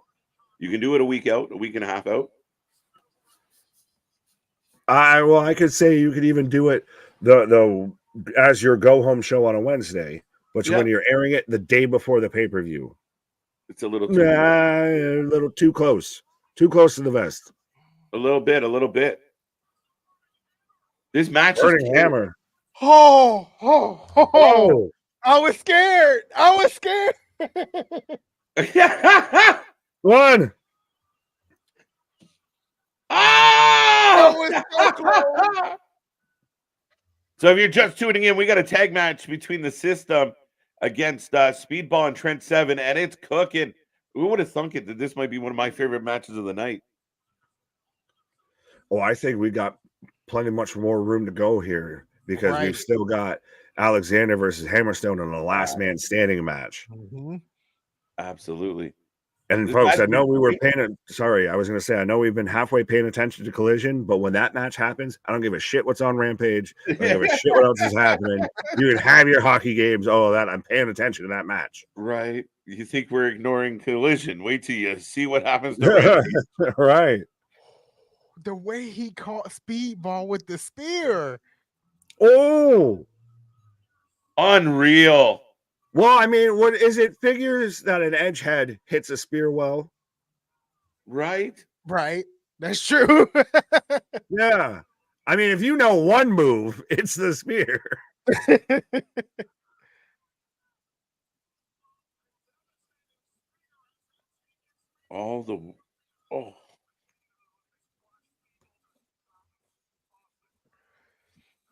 Trent Seven and Edwards right now in the ring, and Trent Seven out here looking like if Gandalf and Hagrid had a child.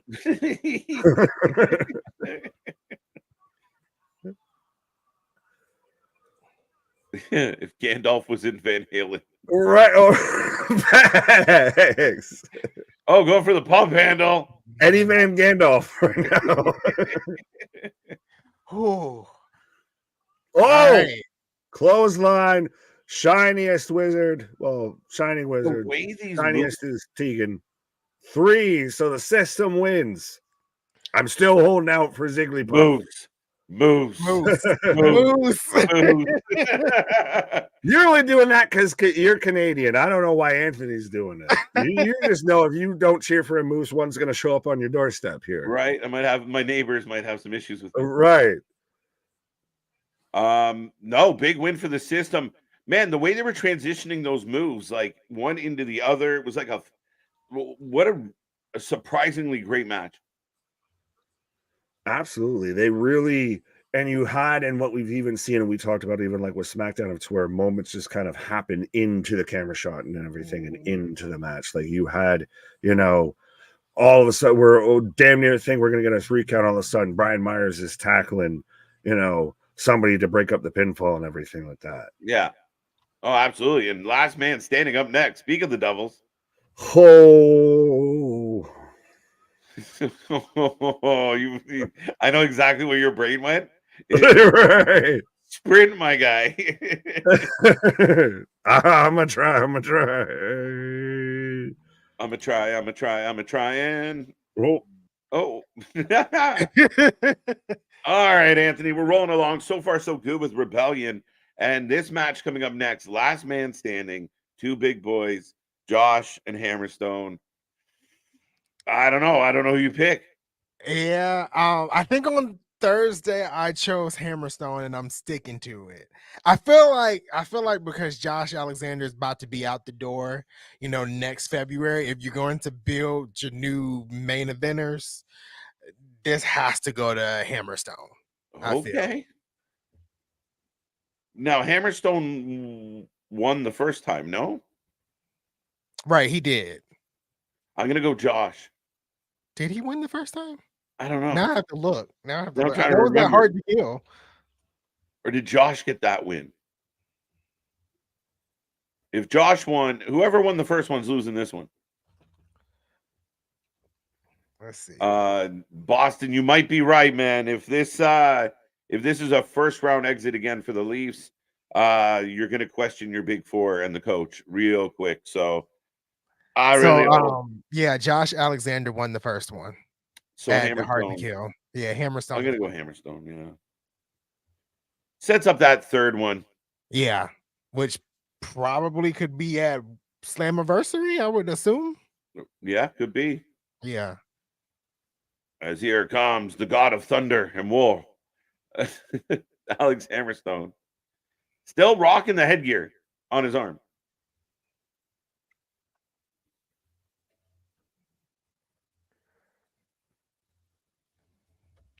I'm thinking though.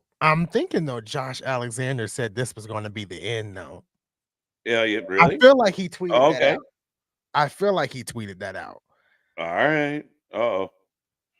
Well, yeah, I'm still going Hammerstone. Yeah, still going Hammerstone. Nick's gonna come back and give me shit that I didn't bet on the Canadian.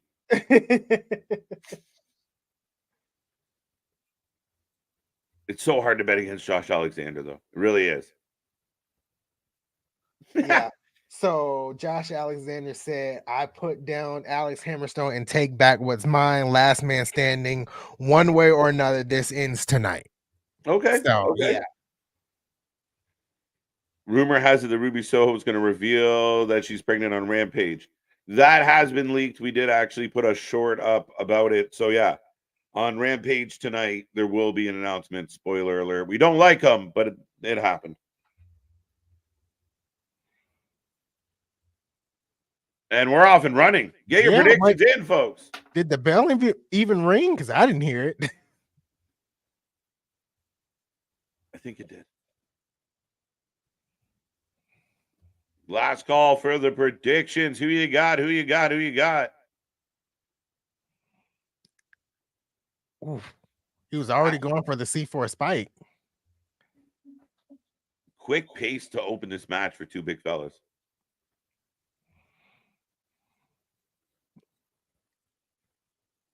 Does Moose get hazard pay when he has a Canadian date? That's funny. That's the dad joke of the day, Dave. I like that. Good one, David. KJ's Canadian. He knows the score of the game, guys. That's funny too. Yeah, one of my 3 screens that are up in my face right now causing me to squint. Not the vitamins, the TVs. It is the Leaf game. So I'm very aware that it's not going so well halfway through the game. I got Toronto in 6, so we got to lose 2. Don't worry, folks. As now it's 3-0. See, son of a bitch. Josh for the win. Hammerstone all the way. Push him to the moon. Kind of split. Yeah.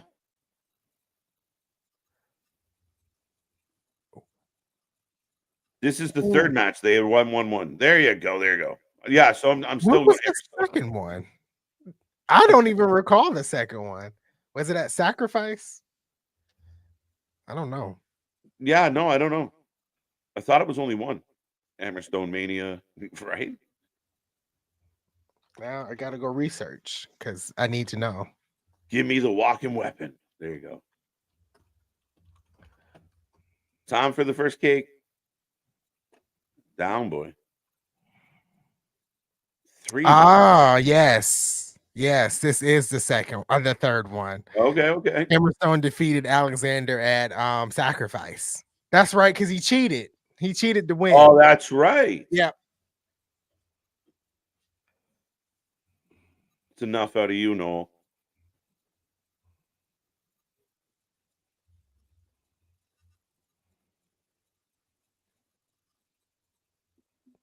The first one was Bound for Glory. There you go. There you go.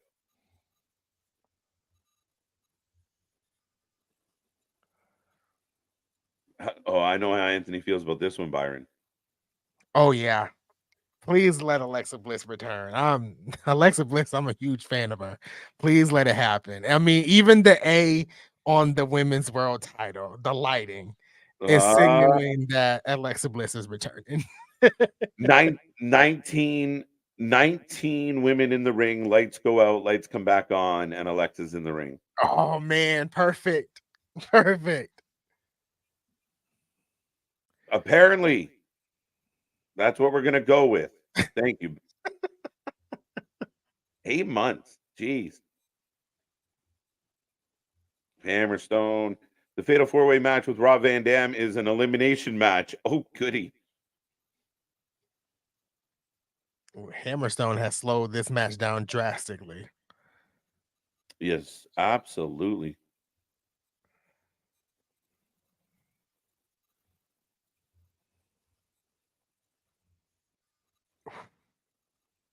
Right on the barricade.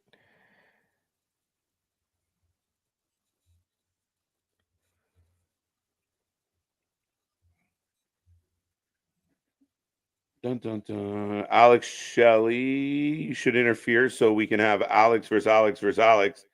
And Alexa shows up. There you go. All the Alexes. Oh, that suplex. He just held him up like that, Hammerstone, like over his head Like, for a no minute. problem. Yeah, He's like an this is just absolute the beast. day in the park. Absolute beast, Anthony. On the floor, ladies and gentlemen. If you are just tuning in, we are watching Collision and Rebellion. Right now, we got Hammerstone taking on Josh Alexander. And we have a fatal four-way elimination 420 Fiesta on Collision. 420 Fiesta.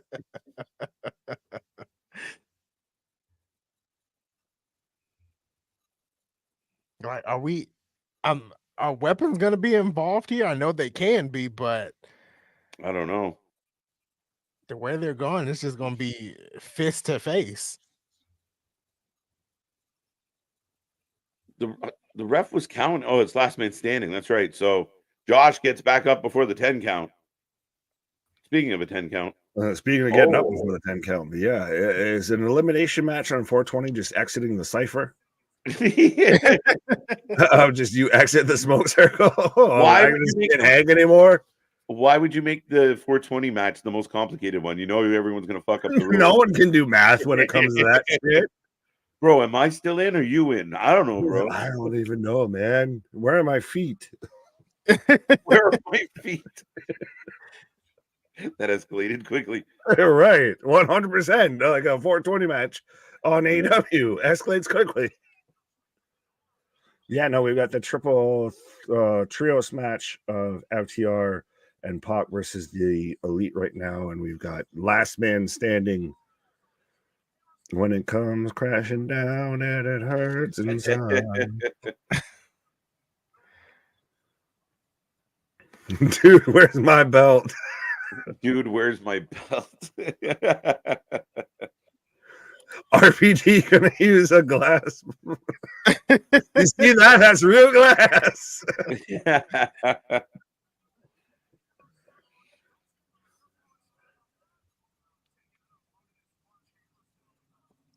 Oh, so I just got the replay of that suplex. Yeah, it's not going good, Ronnie. It's not going good. This is the problem with Boston. But like I said, we give them 2. Well, yeah, normally that's not the first 2. You don't want it to be the first 2, but as long as you're pretty comfortable, as long as you don't lose one on the road. Fair enough. But that's the rule of thumb. Don't lose on the road. I mean, don't lose at home. How about don't lose? How about just don't lose? Don't lose would be a lot better. But I got the Leafs in 6, so they're going to lose 2 of them. Just don't know what 2. Who has the more feathered skullet, Pac or Danielson?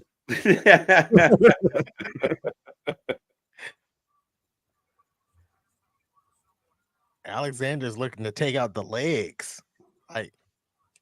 Yeah, you got to chop that redwood down, especially if you know a guy that's that powerful and everything. If he can't get to his feet in a last man standing match, it makes it a lot easier for you to not be standing. Yeah. And then you got pinned, and then you're eliminated, and then no, and then. Bong Olympics. That's a big 10 for mana. Yeah, big dog. What's up, big dog? Damn, they just spiked the F out of Okada. Yeah. Oh. Is it interesting to use the headgear as a weapon? Like, it's padding. Like, it's like using a pillow as a weapon. It's hard plastic, though, man. Well, I mean, an action figure is hard plastic too. Are you going to get knocked out? Hey, you got brothers. You ever get hit with an action step on it? I think it's kind of effective because Josh Alexander is bleeding. So, gig job on a pillow. You got hit with a pad and just gigged himself. You had brothers. You got hit with a fucking action figure. They hurt, man. It's good old. I told the story of I had sock and boppers, and then I fucking Muhammad Ali, my brother, and then I had Sock Boppers no more. Float like a butterfly, sting like a Thing bee. like a bee.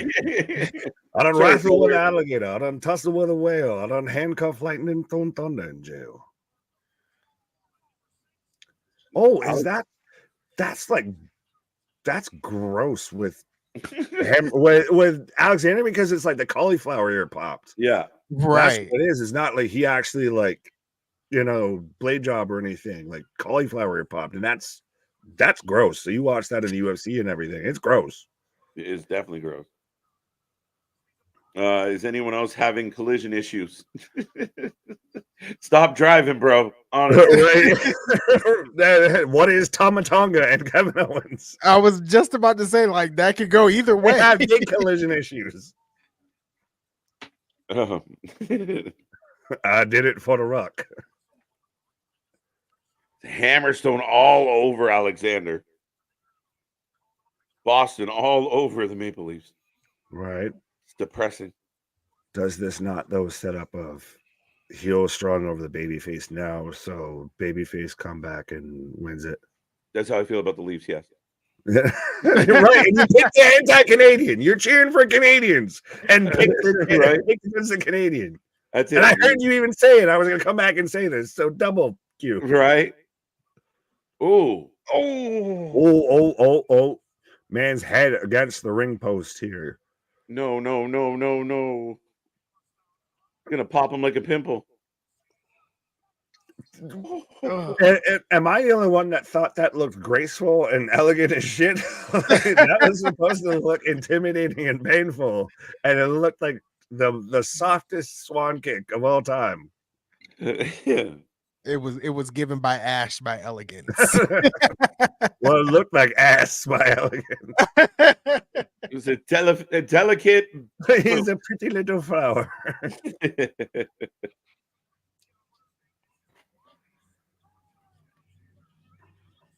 Man, Josh Alexander can't even keep his balance. Well, yeah, the cauliflower ear, the spinach brain, and the carrot nose. Torture rack. He is decimating Josh Alexander. Maybe you're right, Anthony. A statement match. That's what it's given. Like at this point, I'm like, can Josh Alexander even fight back? Oh, he will. We didn't, force a contract extension upon this man for him to lose right now. I think it'll be it's a good showing for Hammerstone, and especially with a guy like Alexander. I'm just still holding out hope against hope here that that shit looks like it's about to fall off. Josh Alexander was laughing as he was getting up. Oh, great. He's lost his mind. Oh, well, again, he's got spinach brain and carrot nose. We'll go along with that cauliflower ear. He's got a full vegetable platter. Well, if he hadn't lost his mind, it just got kicked into the second row. And ankle lock. What the? Again, no tap outs, no submissions, anything. This is last man standing. So again, who's been chopping away at what's going to help you get up has been Josh Alexander. Oh.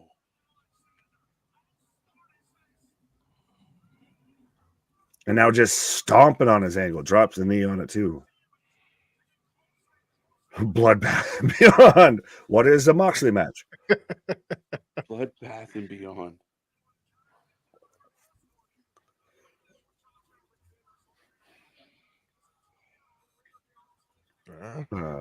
Looks like Josh Alexander is fighting back.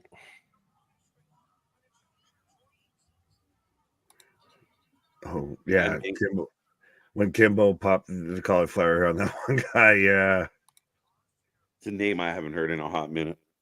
Oh, I was a huge Kimbo fan. And then the Ultimate Fighter happened, and all the mystique went away because of a fat mullet guy. The country. Roy Nelson just took all of that momentum and said, "You can have that." Yeah, you ruined everything. You took everything from me. I don't even know who you are. Oh, this match is intense. kill shot, little crossbody there into the corner. Yeah. He had Alex Hammerstone in the tree of woe. Right.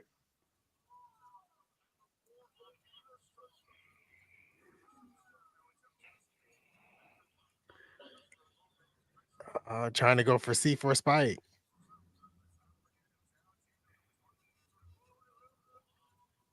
Ooh. Oh. Hammerstone just grabbing on. Now, is it not? We had the Full Metal Mayhem match and everything before, and we had the blood, guts, and gore and everything with that earlier. Is it nice that we've had enough along of a pause in between this match to that match and everything, so it doesn't feel repetitive or anything? Yeah, no, you definitely don't feel repetitive. I think with the story they're telling with this one, you're not even thinking about that last match. Right. Well, what's in the bag? Oh, the thumbtacks. Oh, here we go. Well, it could be with TNA and so on. It could be shards of glass and everything. Oh, sorry, we almost had a pinfall on Collision. Again, I feel like they're giving away quite a bit of what we're going to see tomorrow. Yeah. Maybe that's what we'll do. We won't, actually go and watch Dynasty. We'll just rewatch Collision and be like, well, this is what happens. So. As we got thumbtacks on Rebellion, folks, and a hockey fight on Collision. 6-man hockey fight.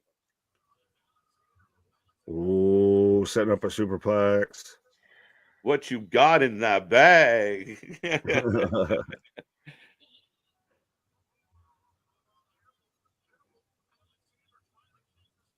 Ooh, nasty headbutt.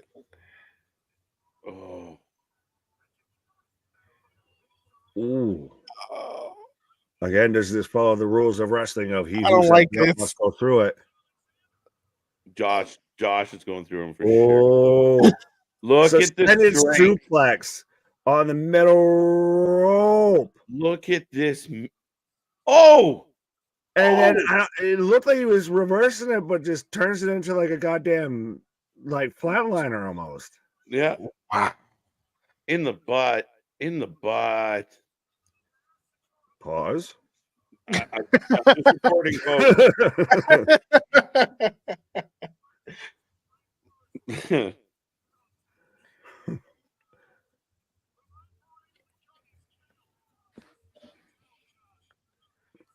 David has a question for you, KJ. Are there hillbillies in Canada?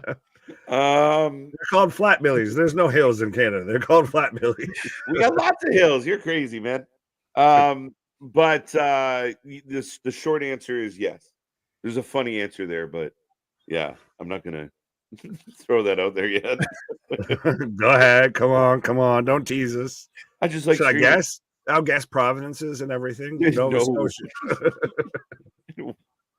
Right to Nova Scotia. No, we definitely have our own fair share of yeehaw. Oh yeah. Actually, I think we've seen some yeehaw. Yeah. Who's this? What? Sorry, Daniel Garcia came running out in the most overbooked moment of the show. So now they're beating up Danny Garcia too. I've got Hammerstone about to hit a suplex on the entrance ramp here. I was like, what is Hammerstone looking at? But he went and grabbed the headgear. Symbolism. It's just foam. It is. Don't worry when Chad Gable comes out with it in like 2 weeks and has that gear. Because I like how everyone has been saying what we've been saying for a while. We're going to get mini Kurt Angle with Chad Gable now. Yeah. People calling him Perk Gable. Perk Gable. It's not nice. So Collision going off the air. Danny Garcia, Pac, and FTR outnumber the heels. And we're off and running. Right. And Alexander with A snap suplex on the ramp right there. Oh, C4 spike. On the ramp. Oh. Pac is upset. All right, ladies and gentlemen, if you watch Collision, you want to give us a rating out of 10, let us know. Let us know. We need 9 people to get to 100. So if you're watching us right now, be a friend, tell a friend, get us to triple digits. Again. Right. And this match is unbelievable, by the way, if you were just tuning in. 100%. Absolutely. This match has fully delivered, and I really think, because wow. This and one other match left, I think, on the show. Oh, no, 2, because we've still got the women's match and we've got the main title. Wow.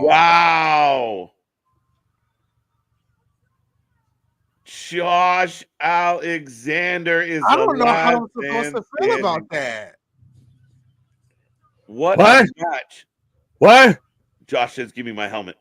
What? Yeah, give me my earmuffs. Earmuffs. That's because he's Canadian. That's not fitting. Nice. Not fitting. No, Accurate. It's accurate. It's fitting. Yeah. That was the strip clubs in Canada asking for a friend. I have no idea. No idea at all. Expensive because you gotta pay extra for them to take off the parka. It's just hard to get the loonies. It's hard to get the loonies and toonies. Right. It's more like Ricochet. You're sitting there shooting out loonies and toonies at them and everything. It's like a wishing well. It's like a wishing well. Jesus Christ. Well, ladies and gentlemen, we're still rolling through Rebellion. As we're getting a Gresham little vignette here. And we're getting a Gresham vignette, trying to make all your wrestling wishes come true. And we're rolling along. I will remind everyone during this little moment, we are back tomorrow for AEW Dynasty, 6:45 p.m. Eastern. And then all week long, Monday to Friday, for all your favorite wrestling. We got original content coming your way. The draft special this Thursday. So much more. So make sure you like, subscribe, be a friend, tell a friend. And we're still watching 2 wrestling shows as RVD's coming out and Gresham's getting a promo or getting a package. Yeah. Who's homie with the grill talking to him and everything? Rick Ross. But yeah. As we're also setting up Moxley versus Hobbs on Dynamite. I really kind of like this. It's given Gresham kind of the most personality that I feel like he's kind of ever had. Like he's never had a personality, so now he has a personality. A bit of edge, I would say. Well, he's throwing up the black goo here. He's throwing up the ink from the octopus. Oh, when did he get a grill? No, Let that's me see grill. Your grill. Isn't that the ink from the spit up? I don't know, but I don't know if ink looks gold to you, but the octopus is in the room. Yeah. Is this the lights out? No way. Could it be? Well, you had the little spider tease. Now we've got like the fucking honeybee. This is some Candyman. Okay. Yeah, well, because that's clearly not Gresham with the fucking hand tattoos and everything. Like right. That. You've got like Overlord, like you got the honeybee and an octopus. This is getting weird. Could that be the reason why you've had the blinking lights? Yeah. Is it a partner, a friend, an alter ego? What are we dealing with here? Facts. At this point, I feel like it might be a partner. Right? Just like Nick just said, like that wasn't his hand. Not Josh Alexander's, but that wasn't his hand. So I don't know. But I wanted Jonathan Gresham alone. I like Jonathan Gresham if he actually was this killer and everything like that. Like I think you could have done it and actually build him up and he tears through the X division. Like you give me Mustafa Ali versus Jonathan Gresham. And then he builds up there. Like, I don't know the random like tag teamy kind of faction everything. I'm just a little skeptical. Yeah, don't feel that passionate about it either way, but I think fair enough. I was gonna say you're giving me the whole side eye, the whole look. I was like, yep, okay. Well, listen, I mean, it gives Grisham a chance to do something new, exciting. I have no idea where this is going. The dude could be a manager for all we know. It's Bivens. With a grill. Big ass Bivens. Big ass Bivens. But no, I just think it's instead of him just showing up and being a really good wrestler, giving him some of that character's kind of a good feel right now for it. I'm curious to see where it's gonna go. Yeah. I'm definitely interested. These video packages have been some of the best work for Jonathan Gresham. So yeah, I can't wait to see what it is, what they reveal it to be. Well, that's what I liked of if you had it being that conflict of like he's trying to hold back the darkness of the fucking octopus character and everything like that. You know, the weird, Shark Lord fucking side gimmick here is a little strange to throw in last minute, I feel a bit, but yeah. Maybe it's like his Uncle Howdy. Uncle Fishy? Uncle Squiddy. Uncle Squiddy. It's Squidward. It's Squidward. I'm Squidward. It's Squidward. As we are getting what is happening on RVD Commander and we're getting a cipher. We're getting a cipher. That's up next. The smoke session. Words. Right. So if you are just tuning in right now, we are about 10 away from 100. So be a friend, tell a friend. We have Rampage on right now. I think it's a fatal 4-way for 420. And a huge match coming up on Rebellion. Jordan Grace, Steph D-Lander for the Knockouts World Championship. So get in that chat. Let us know who you're taking. I admit I'm completely slack about it. Our buddy Iceman. We got the homie. We got the friend of the channel out here. I was going to say, though, for the 420 match, do you have instead of a 10 count, a 20 count when you're on the outside for a fatal 4-way? Right. Does the ref have to count the 4? Right. Now, someone said this is an elimination match. This could take forever. By the way, if you're watching Rebellion right now, George Iceman doing his thing, killing it, and he will be on our channel sitting down for an interview with the Wrestling for Life Network. So looking forward to our time with Mr. George Iceman. And I'm sure he's going to have a lot to say when we get him on, especially with Ash by Elegance at his side. Absolutely. Well, it'll be right before even too when Ash takes on Zaya on that Thursday as well. Yep. Yeah. So they're up in the suite right now here. I was going to say sweet box, but I was like, that's not what I should say.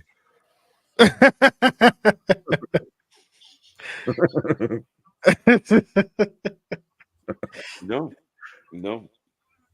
Jordan Grace for the win. Iceman Dean Malenko. Yes, I wish. I'd get Malenko on here in a heartbeat here. Let's go. Diener. But so who you got, whether you got Steph D-Lander, you got Jordan Grace here. Jordan Grace is not losing, but I've been wrong the majority of the night. So have you gotten anything right, sir? I got the tag team title match right. True. The system retained. So, I did get that. I don't really count the Santana match because that was like impromptu. I did do Santana, but I have a chance to mentally prepare. You know what? I'm afraid again, but I'm going to agree with Anthony. Jordan Grace is the face of this division right now. So, thanks for stopping in, Steph. Enjoy your tour, and see you next time. Right. I don't know if you want to agree with me though. So, well, I was going to say, you don't want just to be the contrarian and everything. And even though I've argued against this because I thought D-Lander might be one of those that Philadelphia weekend, that 2300, stop in for a visit here. But I think I've seen a lot of people really get behind that she's out here competing for the title and everything. And maybe she kind of does have a bit of a run in TNA. And maybe WWE comes a knocking on Jordan Grace. So I'll take D-Lander again, I think more just to be difficult. But yeah. Can we team up Jordan Grace and Ivy Nile? Yeah. That's the Pokemon evolution. That's Pikachu meets Raichu. Squirtle and Wartortle. That's Blastoise and Squirtle. Oh, the Peacock's back. Wait, who? What now? And who's this? He's got an NFL jacket on, but who the f is that guy? I'm hoping for a nameplate soon. Please help me. And they're just holding the camera on him. Yeah, awkwardly. Whew. Yeah, Now, no. Sorry, Anthony, go ahead. I was gonna say Jordan Grace has mentioned how she wants to wrestle Natalia again in TNA. In So, TNA. Yes, in TNA. This time she made it like this has to happen in TNA. I like it. Send Natty to TNA for a few months. I'll take that, and I'll just give you Jade versus Jordan Grace on WWE and say you can have that. Yeah. Fair enough. The Muscle Hamsters. What? MDBU high. Do they both come out like? Well, they've got the chains and everything. They come out with like the fucking Steiner little sheet metal and everything with the chainmail. They should. Now you see, we got a 33 1/3% chance of winning this tag team match. Right. The Juggernaut. God damn. What other matches are on this card still to come? We got main title. That's main it. title. That's it, right? Okay. We've got this, and we got one more. Right. If anyone's curious, Rampage is in picture, Fatal 4-Way, the 420 Fatal 4-Way featuring Rob Van Dam and nobody else. Right. It's still going.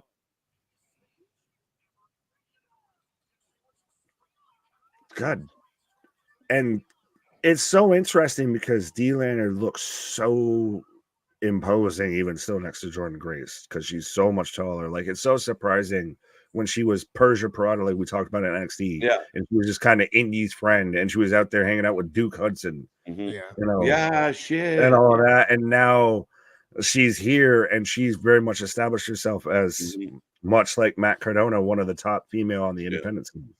And she's physically has the ability to be dominant. Like, wow. She's a dommy mommy. What can we say? Right. Like, she's fast too. Like, seeing how they're just moving here.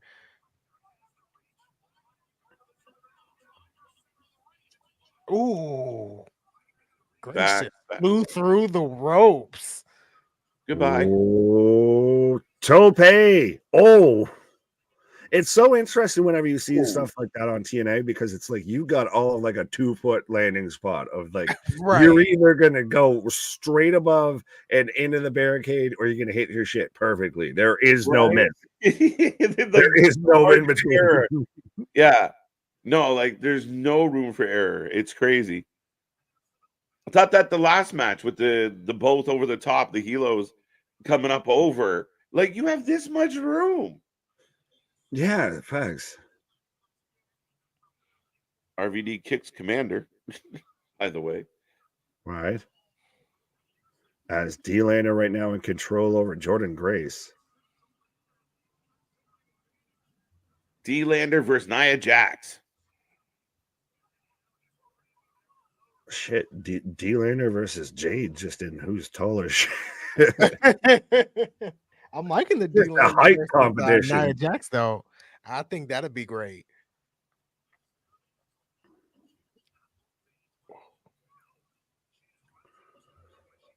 Ooh, Jordan into the top turnbuckle. Big boot. Jordan's muscles have muscles. She's muscles squared. Absolutely. She's in, the evolved form of Steiner math. Right. Damien letting us know Lee Johnson is eliminated. Like Lee Johnson was in the match? Well, that sounds fully like something that would be involved with 420 of like, I need an icy wiener. I need Amanda hug and kiss. Like Lee Johnson is in the match. I pee freely. I pee freely.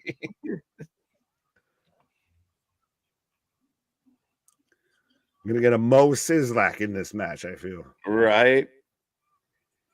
And D-Lander just can complete control of Jordan right now. Not many women outpower Jordan Grace like this. So and she looks so small. Yeah. And that's really, to me, surprising of seeing how small Jordan Grace looks next to D-Lander. Mm-hmm. Like she towers Jordan Grace. But again, you get the heel and control at the beginning of the match. Normally, it doesn't bode well for the end of the match. Right. Right.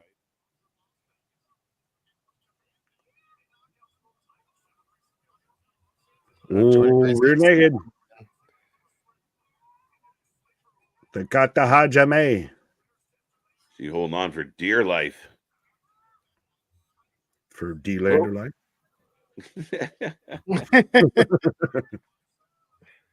Oh, and that's one way to get her off. Pause the fuck on that.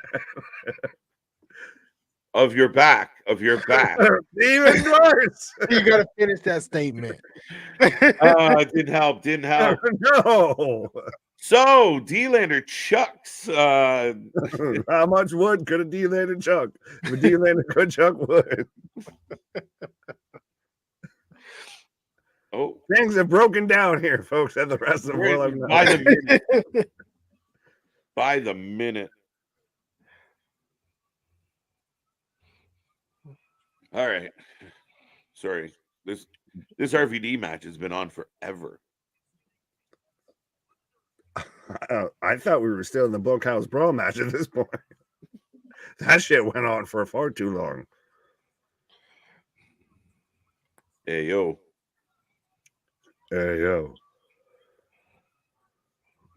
Apparently, people just want to shout random numbers at me. Nick 37 in a row. Oh, fuck. Oh. Yes, we are definitely open. You're definitely open. And if you don't get it, Google it, kids. Yeah. No shit. Jordan Grace have incognito mode on. Jordan Grace powering up like a Power Ranger. Oh, well, that was short lived. Yeah, I mean, that was short lived. Like took her out with one clothesline. D-Lander decapitating Jordan Grace. Am I the only one that's starting to slightly want to see D-Lander versus Camille? I feel like we probably might have already seen it through NWA, but I think that might have happened once upon a time. But yeah, I kind of feel like that might be something that could happen in NWA or TNA, NWA, all days here at one time or another.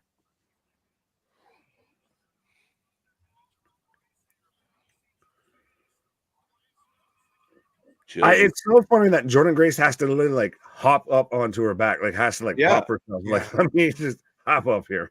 She looks like a kid trying to get a piggyback from her older sister. Right. Oh, drops down in the Kata Hajime, the coquina clutch. She's holding on.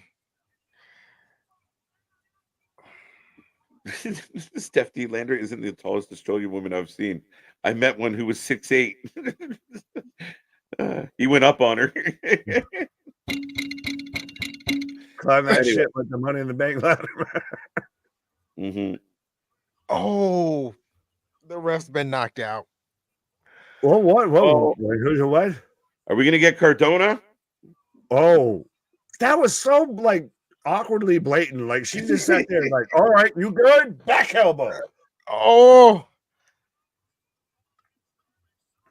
Suplex. Belt shot. They're rolling in the ref. Why is the ref fucking...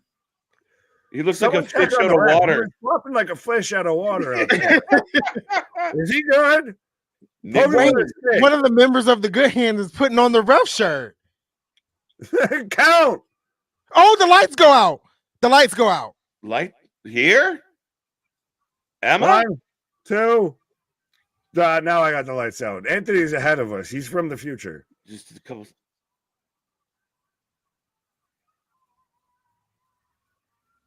Oh, it's PCO. Why? Wait, what?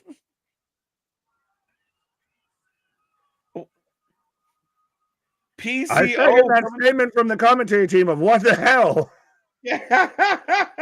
What's good, DJ? Just having a Saturday night. Happy night to all. Thank you for joining in. PCO right now is breaking up this match. Does PCO have beef with Cardona?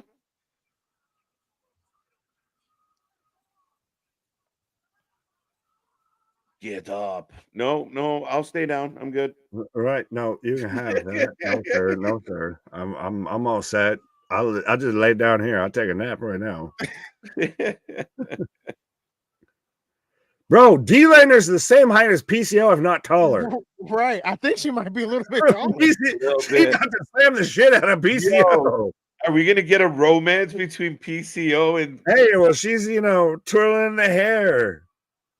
Does this mean the match is still on or what's happening? I don't like what. No official has shown up to do fucking anything yet. They're just letting this go. Is she gonna become Lady PCO? Well, no, is she about to get choke slammed? Oh, wait, never mind. Short-lived. Right? Kong and here comes Kong. So, yes, have your woman feud involve fucking men feud that no one gave two rats' asses about. That's not true. I enjoyed it. I did too. They did last week. What? The feud between Kong and PCO ended in the Monsters Ball match and everything like that. Actually ended 2 weeks ago. Apparently not. Jordan Grace and Khan face to face. Like, what is it? Wait,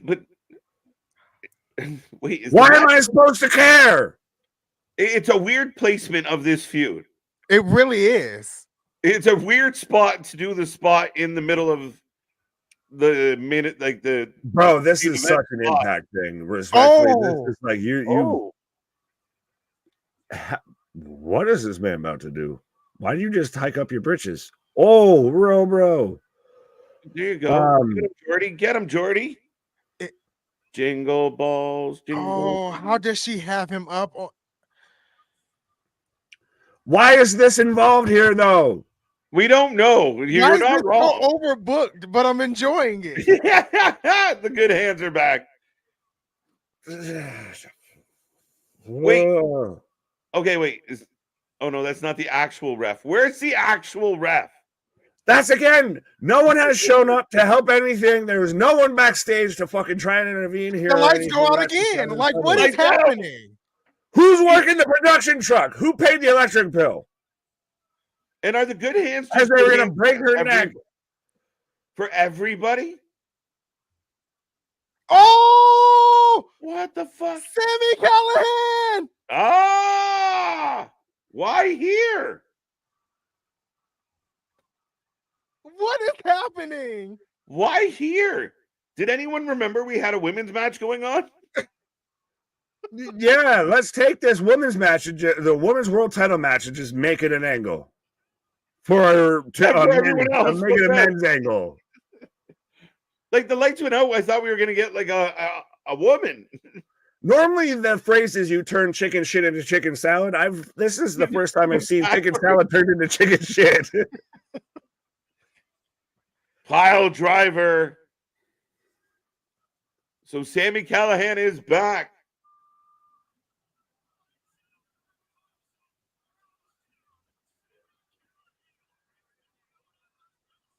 Now he's chasing D-Lander. I'm not even like, I think there's still a match happening.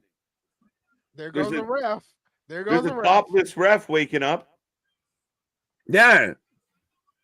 And does he? Now we get a fucking ref. Now we finally get a ref coming down. I can't defend it. I don't know. I enjoyed it. That was the most TNA thing of TNA things I've seen in quite some time, sir. Respectfully, it makes my brain hurt.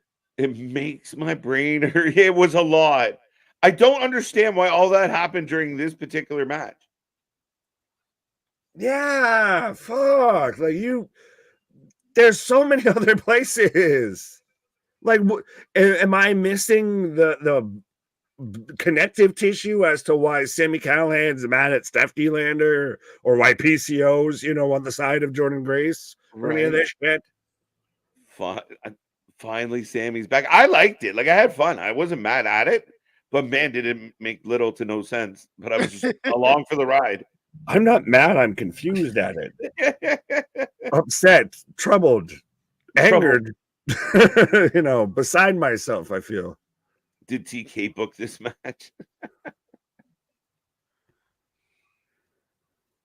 But we're getting Emi Sakura versus Yuka Sakazaka on Rampage right now. For anyone following along, all three of y'all. Right? If anyone, yeah. Everybody now. Disturbed. Are you telling us your current state, or are you talking about the band? I think he was trying to add on to me saying perturbed and all that. Yeah. I was like, good band, good band.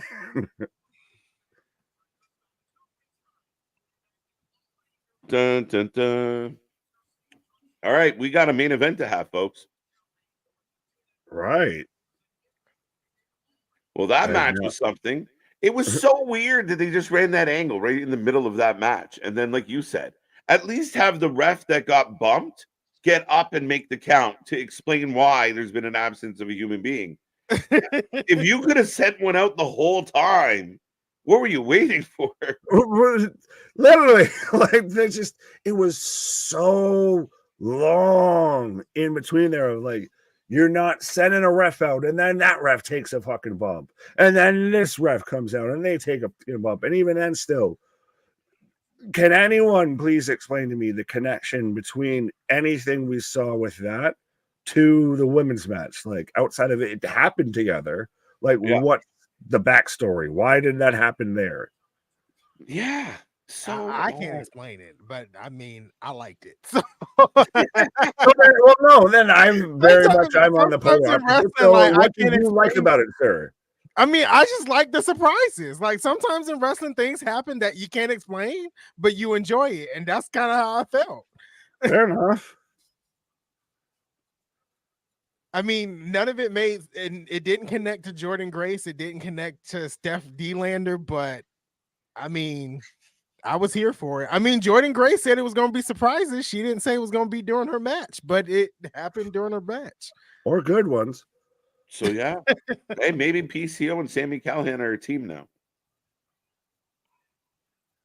Oh, that shit. Now we completely fucking forgot the whole point of the lights out, segments and shit that we were getting was, like you both said, it was Sami Callihan.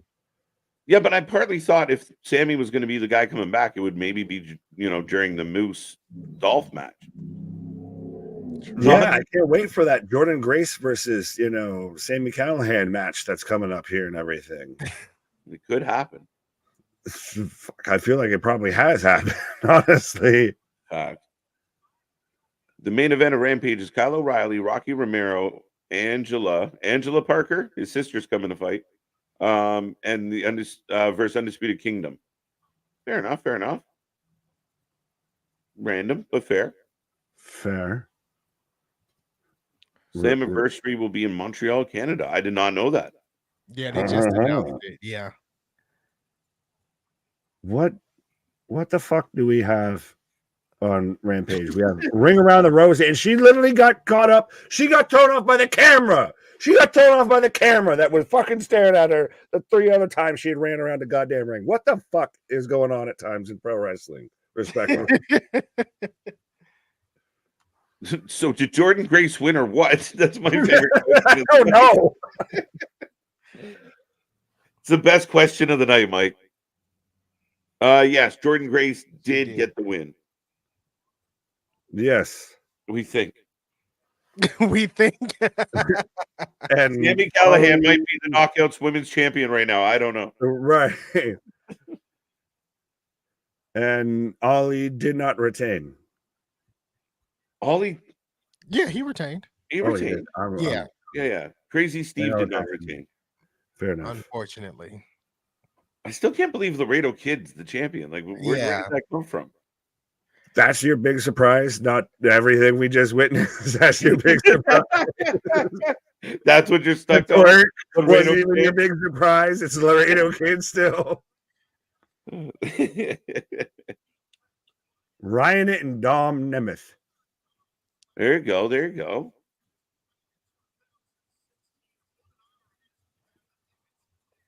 He hasn't been to one of his son's matches since 2016.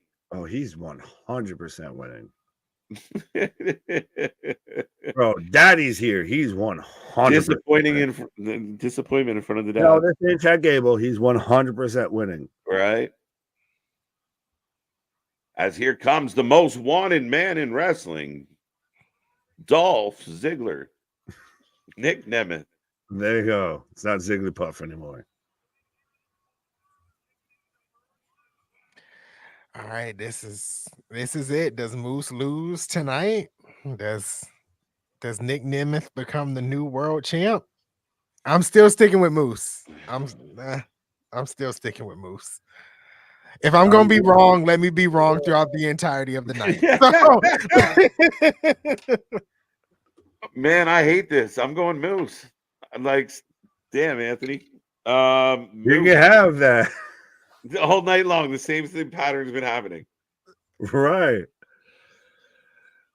I'm here to show the world. I'm here to show the world. Nick Nemeth is 100% winning this match. Right. What's going on, Jake? How you doing? How you doing? Smile mark. Yes, I know. Damn it. Like, what was it Boston said earlier? He's Canadian. Who knows? The bat senses have got him tingling. Pause. One of my favorite entrances in all of wrestling, and I think I say this every time I see it. So, move. Get your predictions in, folks. Moose, Nick Nemeth, main event of Rebellion. I apologize if I'm not paying attention to Rampage. No one's mad at you for that. No. No one else is paying attention either. So, and yes, my Leafs are getting on the wrong side of a 3-goal difference right now. Lots of time. Let's go. it's going to be like 3 minutes in the third period, and you'll be like, lots of time. We could score a goal a minute. Lots of time. It happens. You don't quit. I love the wanted man gimmick. Dolph's been doing really well, man. Those little videos he did and shit, they've been good. Well, and especially, Anthony, you watched the kind of contract signing, the press conference that they had with this and everything. So there is very much, you can attest this. There's that true animosity. Like, they've gotten this over pretty well. Oh yeah, it's definitely true animosity between them. I think there was a no contact, like they had to agree to a no contact rule at the press conference. And Moose, in so many words, kind of ran him down. Like, I've been here, you've never really been here. So, it's true animosity between them. Well, it's interesting too, because I saw even like the hype up videos that they were doing for tonight of Moose, the head of the system that's been in TNA, and Nick Nemeth, who's coming from another system, nudge, wink, wink, and everything. So yeah,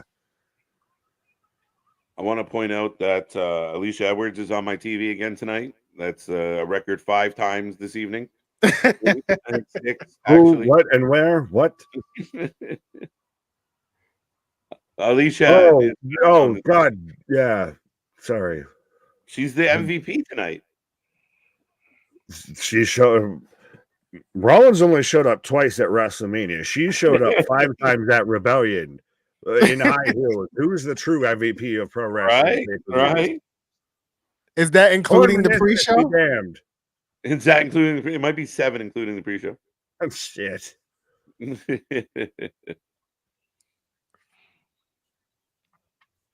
Moose bought his Meese. Nick Nemeth for the win. Live. Yes, we are. Is Rampage live or pre-taped? Rampage is not live, I do not believe. They're saying it's live. I think. It might be live. It's on a Saturday, but is it? No. I cannot confirm. I thought they pre-taped them both, but I cannot confirm nor deny. Fair enough. We got asked that about Collision. I thought they were pre-taped together. Yeah, I thought it was. Rampage normally will follow the Dynamite taping. So, Uncle Howdy says live. There you go. Rampage says it's live. If you want to believe that, that's on you. Right. But we've got Moose versus Nick Nemeth right now. Hung up on the top rope and down. Ooh. Ooh, just caught that man. Yeah. Now, if Moose hadn't signed like the longest contract in TNA history, is he not a guy that we could have seen go, especially under the new Papa Paul era, go to WWE? Potentially, yeah. Yeah, I would assume so, but when he said he didn't want to make new friends, I always go back to that. And it's like Moose is just here to stay. Right. I don't know if he even had interest to going somewhere else. Oh, yeah, it's not a bad shout at all. Trust me. Yeah, he's 100% become the staple of TNA. Yeah. Yeah, no, this can't be fucking live because everything with the fucking pregnancy thing. So, what are you talking about? Sorry, everyone in the chat. I just clicked and came back around. Oh, that's the best. Ladies, wait a minute. We've been in the future. I'm fucking Chief Wiggum out here solving this case. Right. Once I get my tie unstuck from this hot dog roller, I'm going to get to the bottom of this. Peoria. How did that go? I don't know. I don't know why someone's asking you to say that. That sounds like a weird kink or something like that. Normally, you charge for that. No, we got super chats and super stickers if you want, for requests. This ain't only marks. It's not shit. I think Thunder Rosa wins her title back. Maybe not. I got Tony. I'll take Thunder. I mean, she never lost the title, so how can you win back what you've never lost? Because she don't have it, and possession is 9/10 of the law. Lawyer speak. Well, my 10 fingers are gonna go beside your head. Who do you got, Anthony?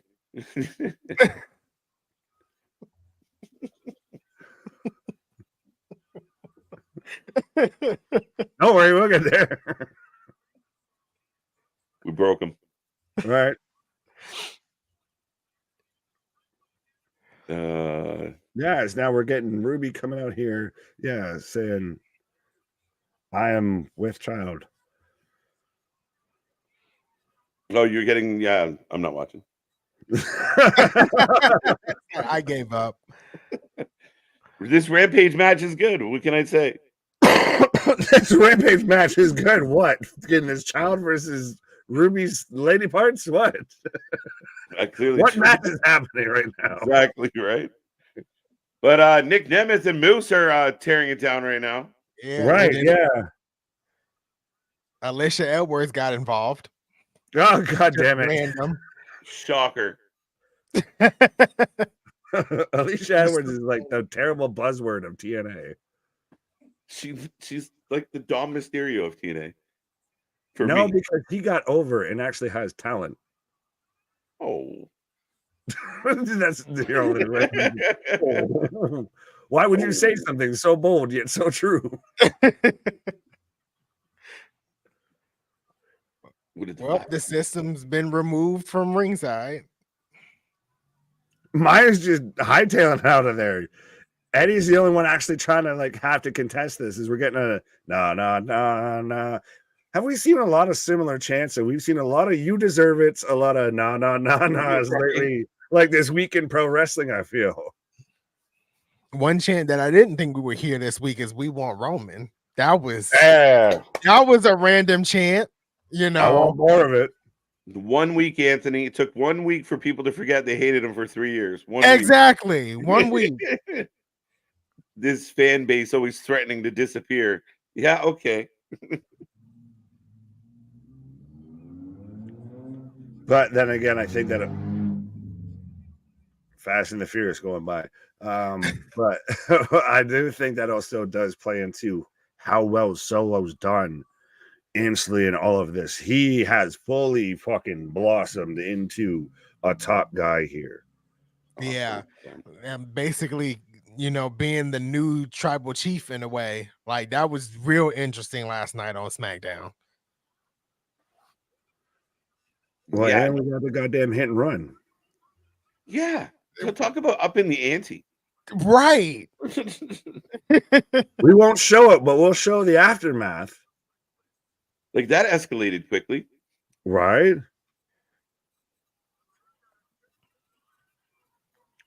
As Nick Nemeth in control. Oh, into the turnbuckle. Still locking in a chokehold on Moose. You know, this would be a little more effective if we didn't just see Jordan Grace do this exact same shit. I was kind of thinking the same thing. Stop being picky. No, just kidding. Sorry, sir. It's completely different. You can be greedy, I'll be picky. How about that? If you had deserve a chant today. I had a you deserve a chant today. Okay. Does it count if you do it? Right. Imagine if Ruby's baby actually came out with tattoos. That's not how it works, MDB. There you go. I mean, you never know. Be first time in history. Yeah. Do they come out a Rancid fan, or is that taught to them? Right. Instantaneously. Destination. Oh no. baby. Oh no.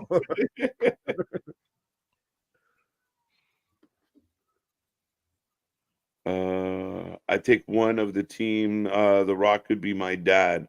I take one for the team. The Rock could be my dad. Wait, what? We are having your own conversation. We interrupted. I apologize. Yeah, clearly. I'm sorry. I thought you were having a conversation with us. I have no idea what's happening in this chat right now. Like I said, I'm sorry. I thought you were having a conversation with us. Y'all are having a conversation amongst yourselves. Please continue.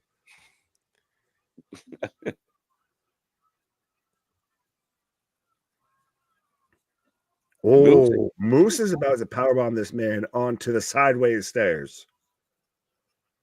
Oh, it's all fighting out. That kind of works though with this ramp being that high up and everything. It's like a little bridge there, right?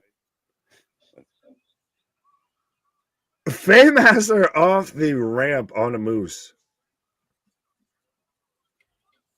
Both men down. What's happening on Rampage? Commercial. Oh, good.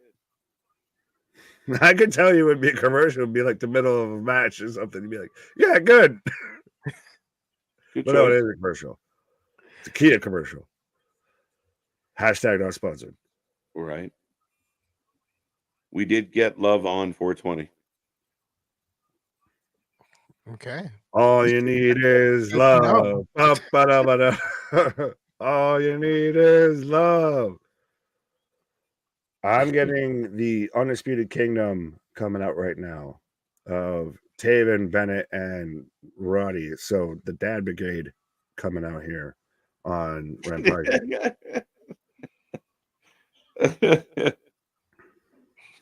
What the fuck, boss? Moving on. And yeah, get the suitcase ready and fill it up with the money. Let's go. I'll take my mill and run. I'm gonna count that shit first. You ain't shortchanging me.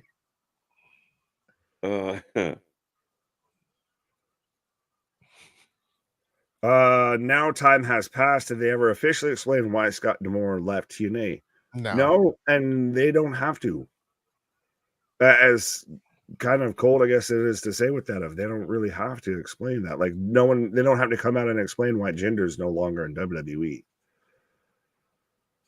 No, not really. It's kind of just went quiet. Yeah. Right. Absolutely. We'll never know. unless Scott D'Amore says something, but I don't think we'll ever know. Right. Which They're he shooting has at been you in, like, very 5 years. silent since he's, been fired. Not a tweet, nothing. Does he sign with WWE or anything like that? They've made a lot of clearing of spaces behind the scenes and now even in front of the camera, it seems like. So perhaps. Perhaps, yeah, we could see Mr. D'Amore in WWE. I would like it. He would bring some of his creative ideas to the creative team over there. So yeah, I don't think he'll be used correctly if he goes to AEW, to be honest. That's Tony Khan's ship and he's not gonna let it go. Yeah, used is a big statement there. Sorry. No, I think Anthony was spot on as far as doesn't matter who they bring in, as long as the captain, with the steering wheel in his hand is all but blind, doesn't matter. Mm-hmm. As Sherry showed out, I backlisted you guys. Well, you should have never left. How dare you? I'm insulted. As a fucking super sky high here from Moose on a Nick Nemeth for a 2 count here. Oh, is that you were describing me? Well, yeah, I'm there too. I'm Anakin Skywalker out here. Anakin. Kyle O'Reilly. This is a good question for you guys. Kyle O'Reilly is AEW Sammy, homeless looking guy. That's not where I thought he was going. You had me in the first half. Right. You didn't read that full question before you sat there. Let me propose this to you guys. Wonderful question here from Boston. Does Sammy or Kyle look more homeless? Which one? That shows you the difference between Canadian homeless and American homeless right there. That's what that does. Wait, what? Because Sammy's Canadian and Kyle's from the US. There you go. Yeah, I guess. Good question. You posed the question, sir. I would suggest and hope you have an answer. Well, I was hoping to ask you guys is about homeless people. Is Kyle the actual, Sami Zayn of AEW? But no, he just got back. No, I don't even know if Kyle O'Reilly is the Kyle O'Reilly of AEW at this point. He's just got back here. Oh wait, did your shit go out? Okay, there we go. Yeah, for a minute it went out. Okay, those lights are a hazard, eh? Like the second time they've been knocked down tonight. Yeah. Cameraman. I think she's got a split cranium right now. She's like, if only I could move from this spot. Oh. Bro, there's medical staff checking on this woman because she just took a light fixture to the headpiece.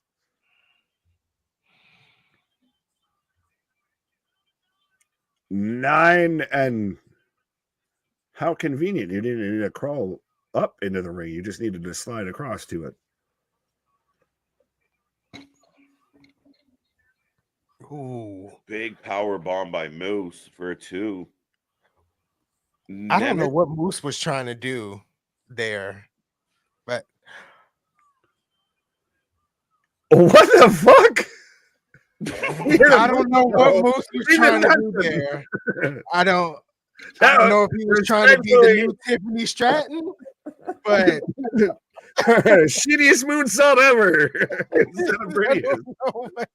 I don't know what happened. Like even Nick, I was supposed to super kick you there, but I don't know what the fuck to do now. It was just like you could almost hear him like, "Yo," just right. And if we're not laughing at the fact the Moose got a moonsault off. I'm pretty sure he was supposed to kick him, but it didn't go well. You were supposed to get a higher arch. You were supposed to get up there. Like that's the most Brock Lesnar-y fucking aerial maneuver by a big man I've seen in quite a minute. Good Lord. Well, I never see when I see a moose fly. That just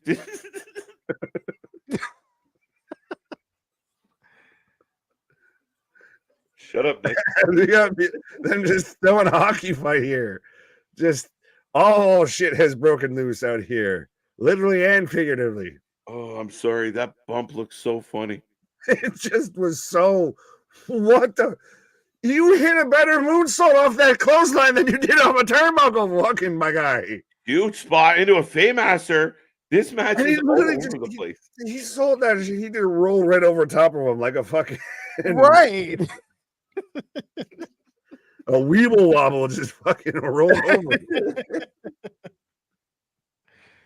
I know when your game glitches and your wrestler just like goes stiff and just bounces. That's kind of like where we're getting in moments where we're like, "Miss, you okay? You can move, right?" Yeah, that moonsault was complete lag. It was just no, I'm hitting the buttons I'm supposed to do it. And just break. Oh, I no. can tell it disconnected right there. Oh God Almighty! There's a lot of near falls, but I don't know what just that whole moonsault. That was a near fall too. No, that was a fall. That was a full fall. It was near a fall. It was all the way. Oh, that's ridiculous. Shit happens. This is live, folks. 4 hours plus. I was gonna say, anyone still think Moose wins after that moonsault? He has to. He needs redemption. Redemption. He's gotta win. He's gotta win and hit a moonsault and pin him. Right, moonsault pinfall. Let's go. It was just so funny. It was just so short for like such a tall guy. Like you came up so short. Big spear. It's over. His shoulder was up. He wins. The shoulder can be up. I'm happy. I got that. At least I got that tonight. There you go. But it was like Moose pulled his shoulder up. Counting three. He did. Can you do something right here? Like, hey man, what a weird match. What a great match. It was a good match. We saw Moose fly out here tonight. Flying mooses. Moose do not fly, ladies and gentlemen. If anybody was wondering. Right. That's reindeer. Moose don't fly. Reindeer fly. Reindeer fly. So the Nemeth family just stands up. That's their discontent. That's their disposition on this match is they stood up. Right? Like staring them down, Nick. So the demise of the system, not quite yet, my friend. Oh, okay. Now the video package is playing again. So I guess the lights out wasn't really the lights out earlier. Oh, yeah. Oh, wait a minute. Yeah, now we're getting a little glitch. Hardy. Dude, it might not be Hardy. Delete. Dude. Delete. Delete. There was a man hugging a tree. It could be a Hardy. Well, we hardly made that moonsault, so yeah. There's got to be something. Lights out. So again, people keep forgetting to pay the goddamn electric bill here. Anthony knows. Oh, I'm not going to spoil it. I'll let y'all see it. I'm gonna fight you. I'm gonna fight you. Is it Hardy? Ladies. Delete. Delete. Yeah.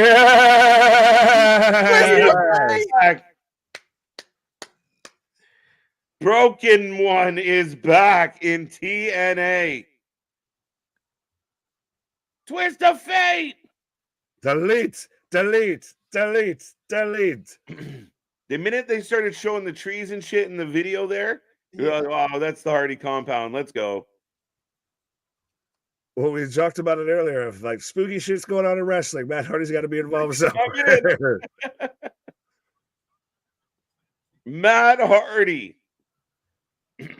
Matt Hardy and instantly going after Moose. I'm surprised. So we have Sami Callihan show up in the women's match. And we have Matt Hardy show up for the main event in the world title picture. Right. Something's ass backwards. Yeah. And we got Matt Hardy. We go off the air with Matt Hardy holding on to the TNA World Championship. Who would have called that? Now, so what's next for Nick Nemeth? Now, I said he was going to lose, but I don't know. Now I'm kind of. Hey Hunter, they didn't give me the title. What you got? NXT champ? You want to be NXT champ again? Right. I'll be US champ. I'll be IC champ. I'll take on Gunther. I can do that. Right. I can't believe I'm going to say this out loud. Rampage is still going. Shit. Sadly. 5 minutes. Kyle O'Reilly kicking everybody. But ladies and gentlemen, that was Rebellion. We will take your ratings out of 10. How did you guys feel about Rebellion tonight? Remix. Ronnie James Dio. That's how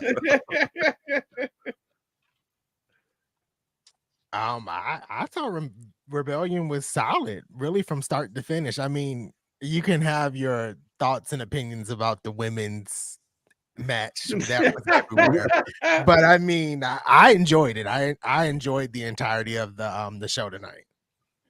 Well, are you sure? Because you were the one that's about ready to throw your monitor, everything. I mean, when wrestling, you came around quite a ways. I feel when wrestling is not predictable, I guess you have to be happy, right? Like, so yep. I mean, all the matches hit. I just none of them. You didn't hit on any of them. I got the Jordan Grace match right. I got this one right. The last. You got the tag titles right. Oh, I got 3. We got a few. Yeah, that's a few. I like how it's been you and Andrew. We got a few. I just feel like I copied them all night, so it was just like, win or lose, we're going through this. But right. Got a couple right. Here, well, Brogan Halo saying, "Screw Rebellion. I rate you guys 100 out of 100." Thank you. What is Meltzer star ratings? We would have got more in the Tokyo Dome. Facts. We've been on at 3 a.m. though too. It's true. Dro saying 8 out of 10. Sherry saying solid. Jobson letting us know he had a 7-4 record. Apparently, I might have lost track of this whole prediction bell thing on this particular 420. Spin the wheel, make a deal. Whichever way the vitamins land is who gets it. I will take a peek at the chat before the show. Well, I mean, it's on I get the easy out. You know what, AJ, you win. Congratulations. The belt is on the line tomorrow. Exactly. You don't even know if you won it by the time tomorrow rolls through. It'll just be on the line. You're all winners tonight in my books. Right. And this is literally the reign of you can have that. That ain't even what I'm at. Damien with an 8.5 for Rebellion. Broken saying, "Hey, I was up at 4 a.m." Likewise. If it was 3 a.m., he'd probably be lonely. But anyway. Did someone say 3 minutes? Just give the belt to MDB. I said MDB. Congratulations, MDB. 419-1. But so official rankings, how you feeling? I know Anthony said you liked it. Do you want to put a number attached to it? I'll give it an 8. Solid 8. Okay. Yeah. 8.6. 8.6. Solid show tonight. 8. What is it with you and just random, like not an 8? I was confused. You did this like on SmackDown. I'm like, I'll give it a 7.2. A 7.3. Yeah, pick a fucking by 5s, divisible by 5. Make me round up. Yeah, round up. You gotta give it to the donation. Round up. I'm good with 8.5. 8.5 people, but I don't want to break it down too far. But I really liked the show. And even the thing that we kind of bagged on a lot, which was weird positionally, but still was a lot of fun. PCO shows up, Sammy shows up. I didn't hate any of it. I just didn't understand. They were like, where should we put this? They're like, just shove it in there. Like, I have no idea how we got there, but start to finish, highly entertaining show. We're all winners, and you're setting me up to be the goddamn Russian judge out here. I'll go 7.5. That's fair though. That's not that far off. Yeah. I don't know. You had 8.5. You're making a case. I didn't round up 8.5 and everything. And I'm like, I'll give it 7.5. So like I said, I feel like the Russian judge out here. No, 7.5 is not bad. I was just about to say, and this is just a random thought. I don't know if in that moment with the women's match was TNA trying to do something similar that was done at WrestleMania. Just not very well. with the Ooh. interferences. Oh yeah. Fair Because enough. none of it connected, but like at least in the WrestleMania main event, like what happened made sense with the interferences. So I don't know. That's a good show. That was kind of like the TNA version, but we didn't realize like PCO and Sammy were the big like, oh my god moments where Right. we John pop. Cena, Undertaker, PCO, Sami Zayn, or Sami Callihan. I see the comparison there. Right, like I get. I never even thought about it like that with Anthony, the way Anthony put it and everything. But it does kind of make sense. But yeah, it's maybe just not the right caliber. You know, Right. You put them. You know, wrong bullets in the wrong chamber here. All that. Yeah. And that connective tissue is a little bit thinner on us here. We didn't really, have the whole plot line of how we all connected these people other than they're working in the same company. Right. Well, and again, so yeah, that I guess was probably my biggest hang up with tonight. And how are we feeling? We end on one Matthew James Cuthbert Hardy showing up, at the end when we thought it was Sami Callihan was the payoff to the lights out and everything. No, he just also happened to be there. That it ends with Matt Hardy taking out Moose and holding up the world title. I like that Matt Hardy is back. I'm gonna start off by saying that. I like that Matt Hardy is back. Going completely after Moose, not sure how I feel about that. I'm gonna have to see how that plays out. Yeah, I mean, going straight after Moose is an interesting one because now you're like, where do you go from here? How does this play out? Like, does Hardy have some friends that are going to go against the system? Right. And if it doesn't work out for Hardy, is it one of those like, I just came in for a cup of tea? But Matt Hardy's fun. Big pop from us for Broken Matt Hardy being back in the mix. I mean, a good pop, a good way to end the show. But is it interesting that Nick Nemeth was the last guy that showed up and everything and took out Moose and everything? I was sold he was winning tonight, and I thought that's even part of why you brought him in and everything like that, is you were going to have him go over, because I know the system might be new, but I feel like Moose has had the belt for a bit of a minute. I could be wrong, but I thought we'd bring. Go ahead. He wanted that hard to kill, so he's only had it since then. Okay. But even still, with bringing in Nick, I thought it was going to be one of those of you brought him in so you can put the belt on him. You've got all this attention and everything. And now we're skipping right past Zigglypuff all the way to Matt Hardy, because we're going to get plenty of matches out at the Hardy compound. We're going to get all of that stuff coming back, by the way. We're going to get the fucking lawnmower and here we go again. The goth child, and Rebby Hardy's gonna be. Who's gonna be worse on TNA television, Rebby Hardy or Alicia Edwards? Right. I think I would say Rebby Hardy. I think it's going to be an absolute mess. We'll see what they do, how far they push it. But I think that's one of the fun things about TNA is because we don't know the contracts. We don't know who's just there for a hiccup. Like you said, now it looks like Dolph is out of the picture. We got a new challenger. So the turnover, I think, makes for a lot of exciting storylines and a lot of change. Yeah. I'm excited to laugh about, Yeah. God damn it. I will delete you. TNA 9 out of 10, Rampage 7.6 out of 10. I'll take your word for it. What? Yeah. Another 0.6. Okay. Yeah. And we got 66. Is KJ the White Rabbit out here? He's got the secret QR code on his bald head there. I'll pull one up. I'll make it happen. Underneath his beard right there. Right? Right. KJ's so lost in the sauce right now. What? He's crisscross applesauce. I'm not having a good night. None of my predictions went well. I copied Anthony. It wasn't a good idea. Y'all gave this show way better than a rating than I did, and you're like, I'm not having a good night. I mean, goddamn Maple Leafs lost. You can have that. I said that it wasn't a good idea to follow my prediction. Right. Anthony needs to quit drinking in the old cool. Quit Kool-Aid? drinking the The old old Kool-Aid. Kool-Aid. Why don't you spell it with a K like you're supposed to? By the way, don't. I was gonna say. By the way, don't drink. AC fluid. That's not what you're supposed to do. No, don't do that. Do you have Kyle O'Reilly or Roderick Strong tomorrow, Nick and Anthony? All right, we're gonna call last call on the chat, folks. But any idea of anything tomorrow tickling your fancy?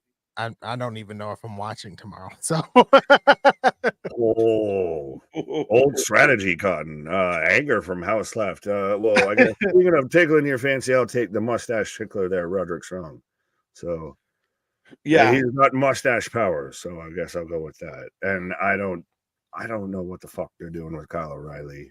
I don't know even at this point what they're doing with Undisputed Kingdom, because have they felt relevant since MJF left? not at all. Yeah. I mean, this is all been a waste. And you had an opportunity with the Bullet Club to do something cool. You didn't do it. Roderick losing the title now. I mean, then again, what does it mean? Like, there's real no feel going into this one. Toss a coin, pick. I mean, it should be a good match. The momentum going into this match is based on their history through like Ring of Honor and everything like that, through nothing that's been built up in AEW. True. Anthony celebrated with the TNA 420.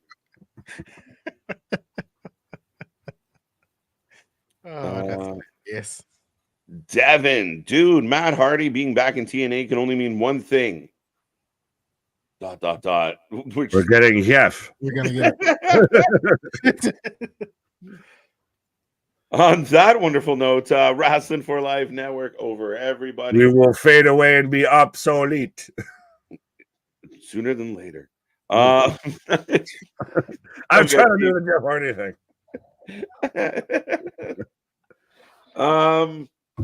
Oh, wait, last one. Does MCMG come and climb the ladder and win the tag titles tomorrow? No. They could show up in the match, but they can't win the match because they aren't booked in the match. Fact. Right. But I guess it'd be nice to see him in AEW. I don't know. I'm nervous about them going to AEW, but we'll Just see like how I it am goes. about Deonna Purrazzo. I'm nervous too. We don't know. Final thoughts on the matches or on the card tonight, on everything else before we get into tomorrow. I'm trying to think if I have anything else. I don't think so. Solid show, but that's about it. Our shit is real. Our shit is raw. Our shit is I didn't even do that. You put that more live with it. All right, folks, click all the buttons, do all the things. Have a good night. We're back for Dynasty tomorrow. See you on the flip side.